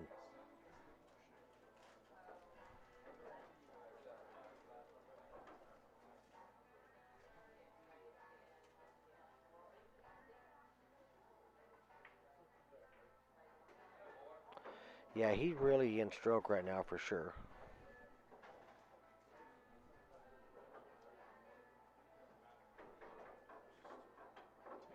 Oh, hey, John, there's that shot.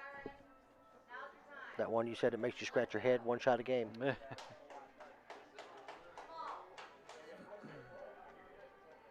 Yeah, I think he used a lot of left and he hit the rail first.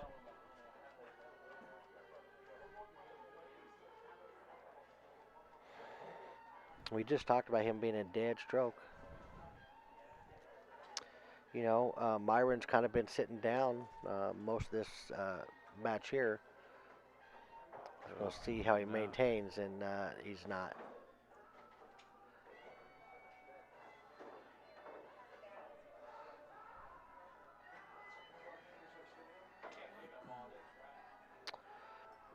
Jackie, Myron won the hot seat of the low side, and then he won the hot seat of the final 4.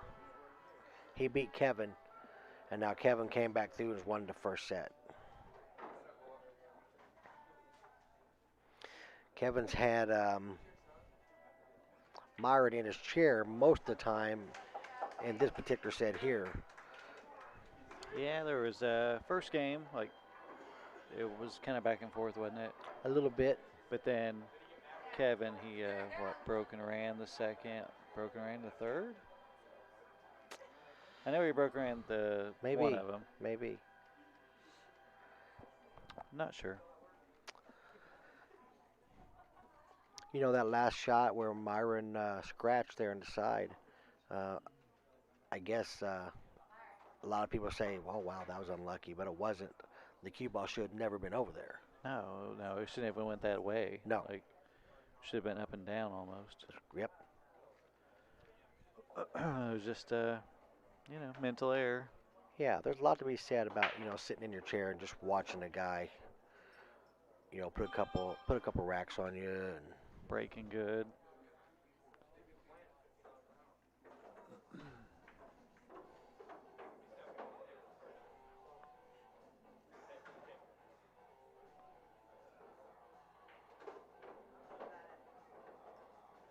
Ray. I'll say that on here maybe.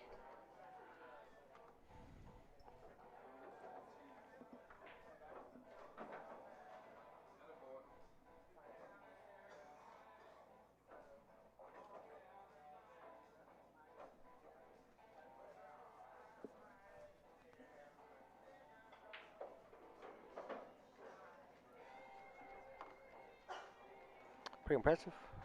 Yes.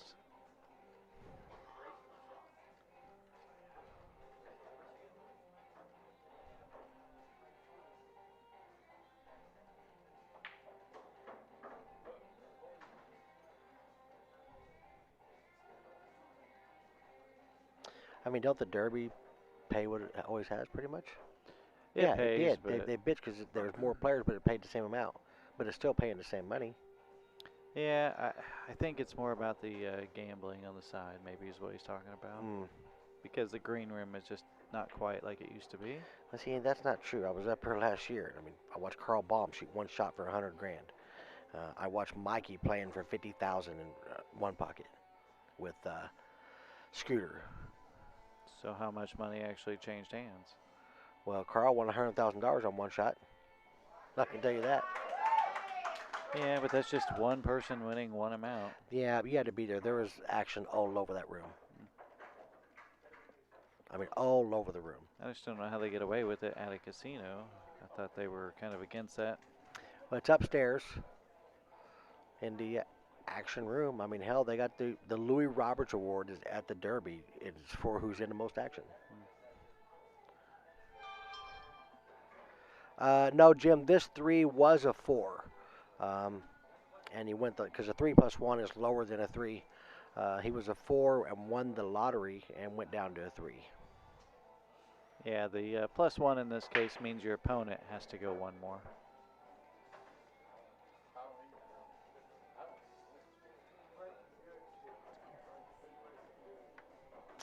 Yeah, it's a good looking rack.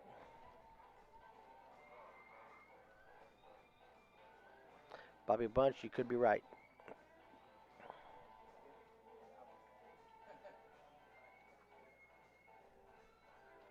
It wasn't this last year, it's the year before when I was there. But I can tell you, Mikey was in lots of action. I mean, I sit there and watched it myself.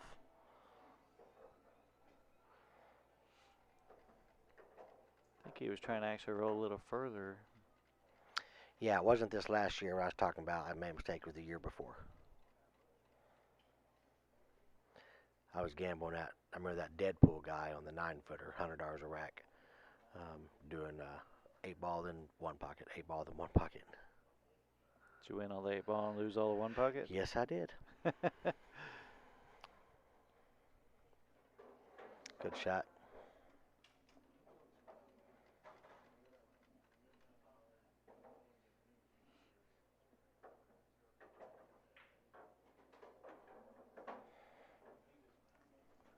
Yeah, he's definitely feeling it right now.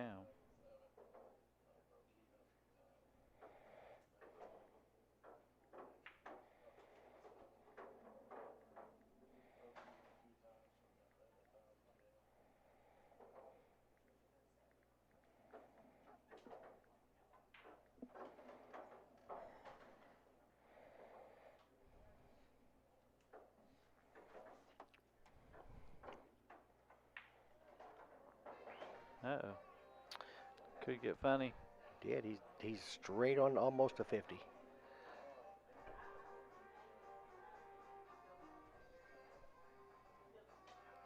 Yeah, I think he's going to cut it to our, top left there and come around. Maybe 3 rails. 1, 2, 3, Looks like he's banking. 4. Well, maybe bank and play safe. Yep.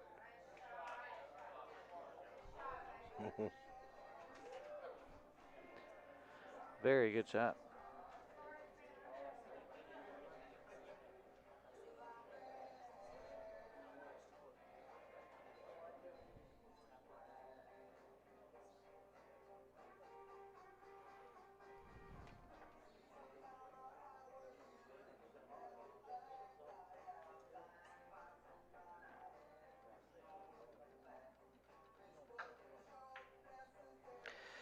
Yeah, Bobby, that'd be funny. Kind of need to throw Scooter in the mix. Not so quick, Darren, now. We ain't done yet, homie. But we appreciate it. Appreciate you guys tuning in, watching, hanging out with us, interacting with us.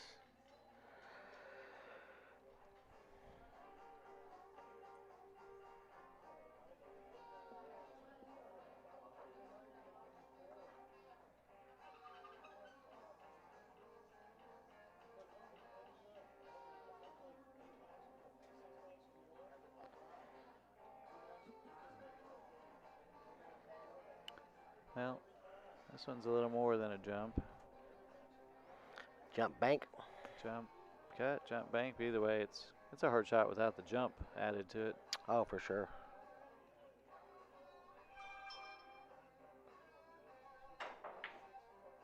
Oh.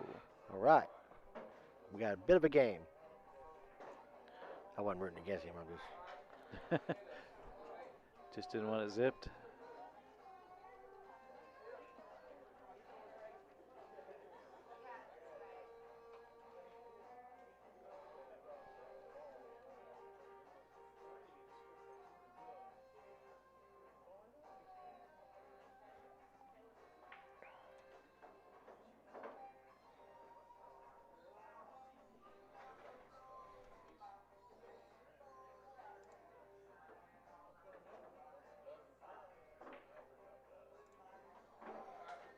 Myron's on the board.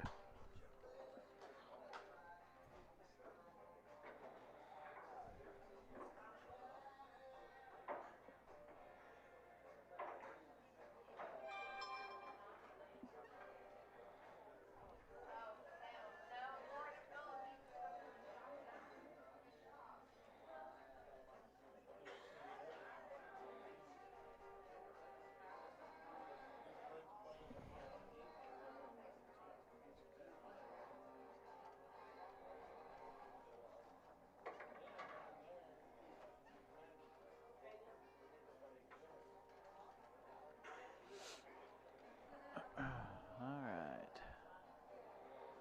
Let's see if Myron's brake's working. He's been breaking good. Yeah, he brakes solid.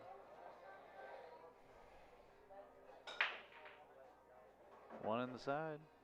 So we got the one. Got to look at the deuce. It's cuttable. Yeah, it a cut. Got a shot.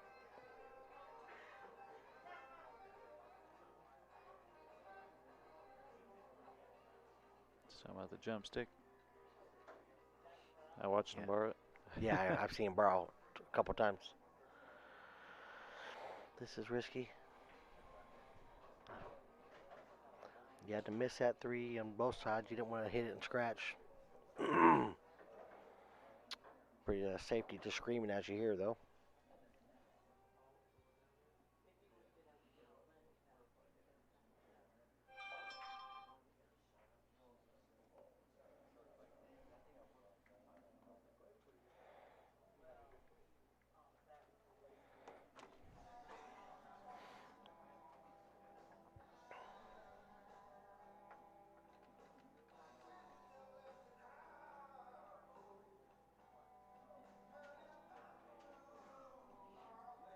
I mean, I know he jumps well, but I don't see a benefit in jumping like that.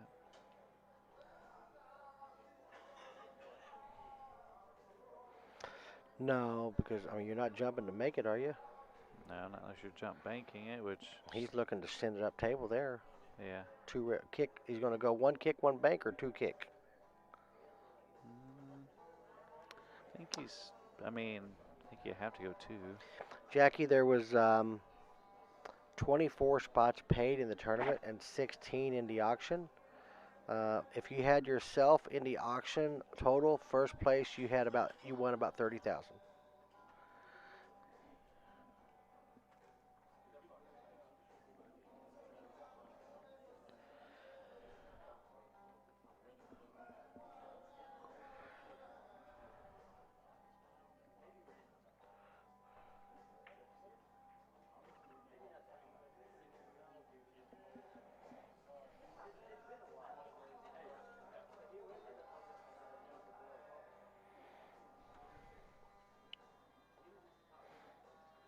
What do you do? He kicked it and Did went, he kick yeah, they 2 went to rails? yeah, and it went to the bottom round back up.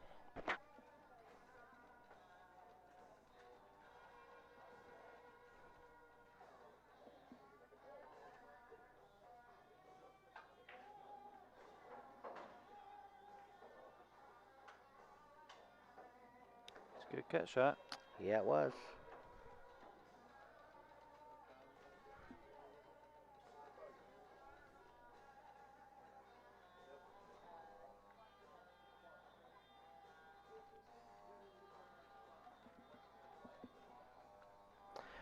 Kevin went for 950 in the auction.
Uh-oh.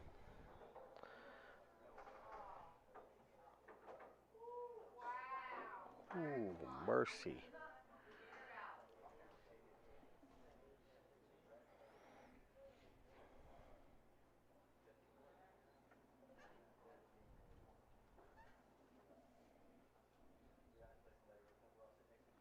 Yeah, Myron went for 2500, 2550, something like that. He was the highest of all the blind bids. Yeah, it was. I think it was 22, wasn't it? No, Myron was 2550.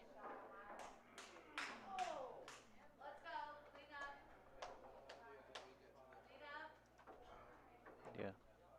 She's definitely with him. Yeah.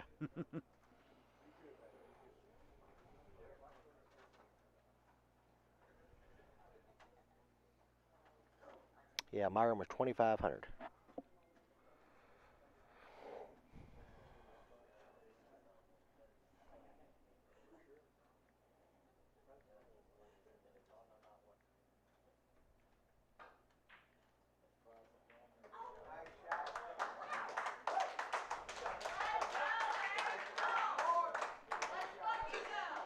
So we have another heel. Oh, look what you're doing. Well, if you see a cool shot, you should. I said if you see a cool shot. I was looking over here.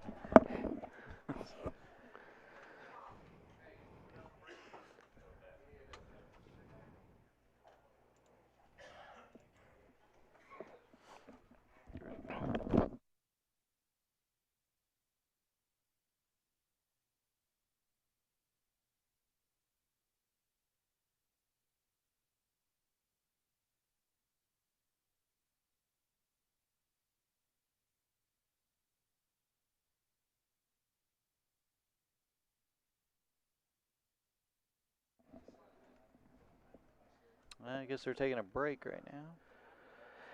Heel deserved. Someone said chop. I don't know that they're looking at chopping here. I don't think they're gonna chop with one game. I mean, it's a expensive game. That's true.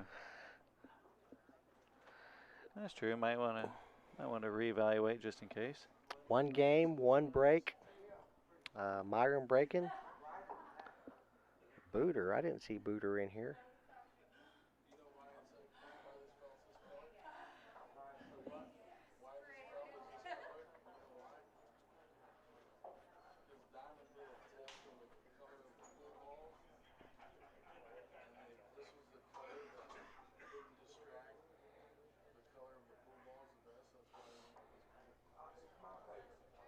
Did they Man. both? Oh no, one's still standing up there. Okay. Two heel hills. I know, and they came from different directions. Yeah. I mean, we're talking 5-0. Now Hill. And before it was 2-1. Myron was up 2-1, Yeah. and then Kevin just came back putting stuff together. It's certainly impressive.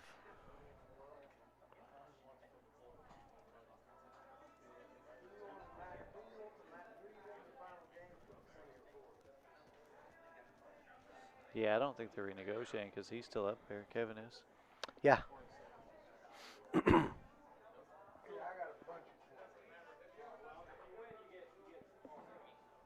Somebody said that Kevin had won a big event in Mississippi for about 67,000.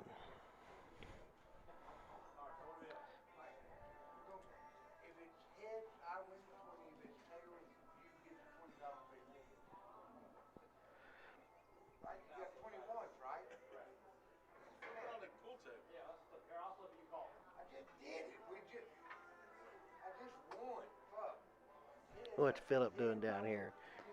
He's trying to hustle, I think.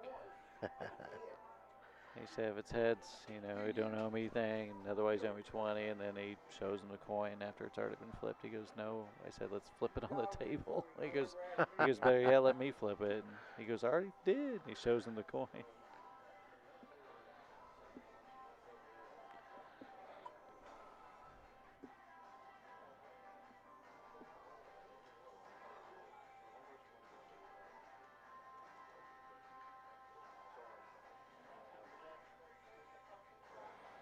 What do you think here, Patrick? I always like the breaker.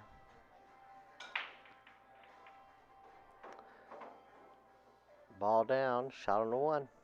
And The two balls a little tough. It's all the other than the table. He's almost straight on the one, so he can get there, but it takes a pretty big stroke. yeah, 1 to the 2 is. I mean, if he gets on that 2, I think he's out. But that is not an easy task. I mean, he's either got to go 2 around the 8 and come down there. He can go straight high right and come 2 rails from this rail over here. Right. Oh. Say, there's a lot of left on that ball. Yeah. Or right. He put left on it. Did he? Yeah, because when he hit that rail, it spun back this way. Okay, so he's trying to spin around then. Mm-hmm. That's what made him miss it. I would have shot it straight with high right. No. It was right. Because it came off this rail, that rail, and came back this way, which Right. was right. So he shot the right. He just missed the shot. He had to hit it hard.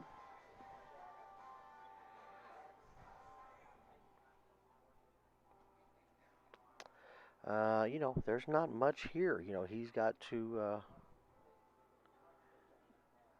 Can he see that ball directly on? Doesn't look like it. Look like he's trying to kick. Now it looks like he's trying to cut it. Nope, he's trying to kick it. Oh gosh. Oh gosh. And it put the 1 in play with the 2. Yeah. So now the 3 ball is the ball. Yeah. Jim mentioned earlier when it was 5-0, he got funny.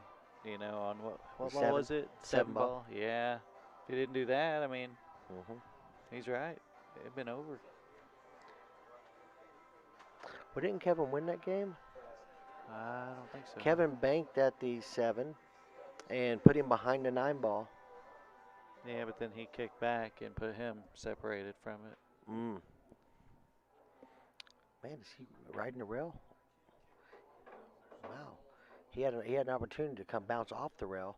I mean, he's off the rail half inch, but he could have been off the rail 8 inches and really had control. He's got a window to come 2 rails right between the 6 and 9, but the 6 is a big ball. Mm-hmm. And the 8's a big ball once you miss it to get on the 3. I think he can come below the 6. Oh, and come between the 4 and 8 for a position? Yeah, or at least that direction. Yeah. Oh, okay, there, yeah. Good shot. Okay. I think position on the 4 is going to be tell a story. So the 3 to the 4. Because he did get on the 3. Mm-hmm. Yeah, this one's not over yet. He going to put inside on this ball and try to spin around. Good shot. Yeah. He's got a shot. Natural right. High right here. Come 2 rails for the 6 ball right where he's leaning over. Yeah. There's a couple shots that Myron's shooting here that he has a very nice stroke for. Yeah. Oh, he's going to side. Well, came up a little short. Yeah. I mean, it's not bad. I like shooting for the corner for that ball because you got less room for error. But if he makes this, he ain't got to do nothing. 7 balls there. Yep. Good shot. Okay, so you play the 8 in the side or 8 in the corner? 8 in the corner. I mean, I would have thought that last time he shot the Yeah. 6 in the side. I'm just never letting this cue ball go, you know. And he didn't. Ooh, but he did get the angle to draw into the side pocket. If he tries to draw. Yeah. I mean, we know how to miss it, but Yeah, you can shoot the left and cheat the pocket, but he can also bounce into the rail and bounce out. But it's tough.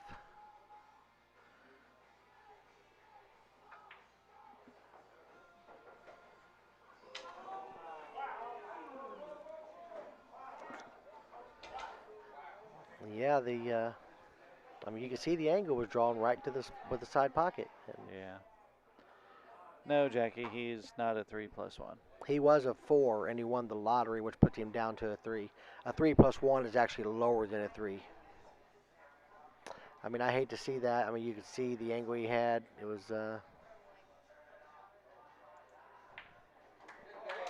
right. Kevin Ping is our winner. so Kevin takes that. 2 hill matches. Both players had chances to close out and kind of handed it back, and but ultimately it come down to Kevin making the winning 9 ball. Hey, we thank all you guys for tuning in, hanging out with us, and talking some shit with us, and we'll see you in the next go round.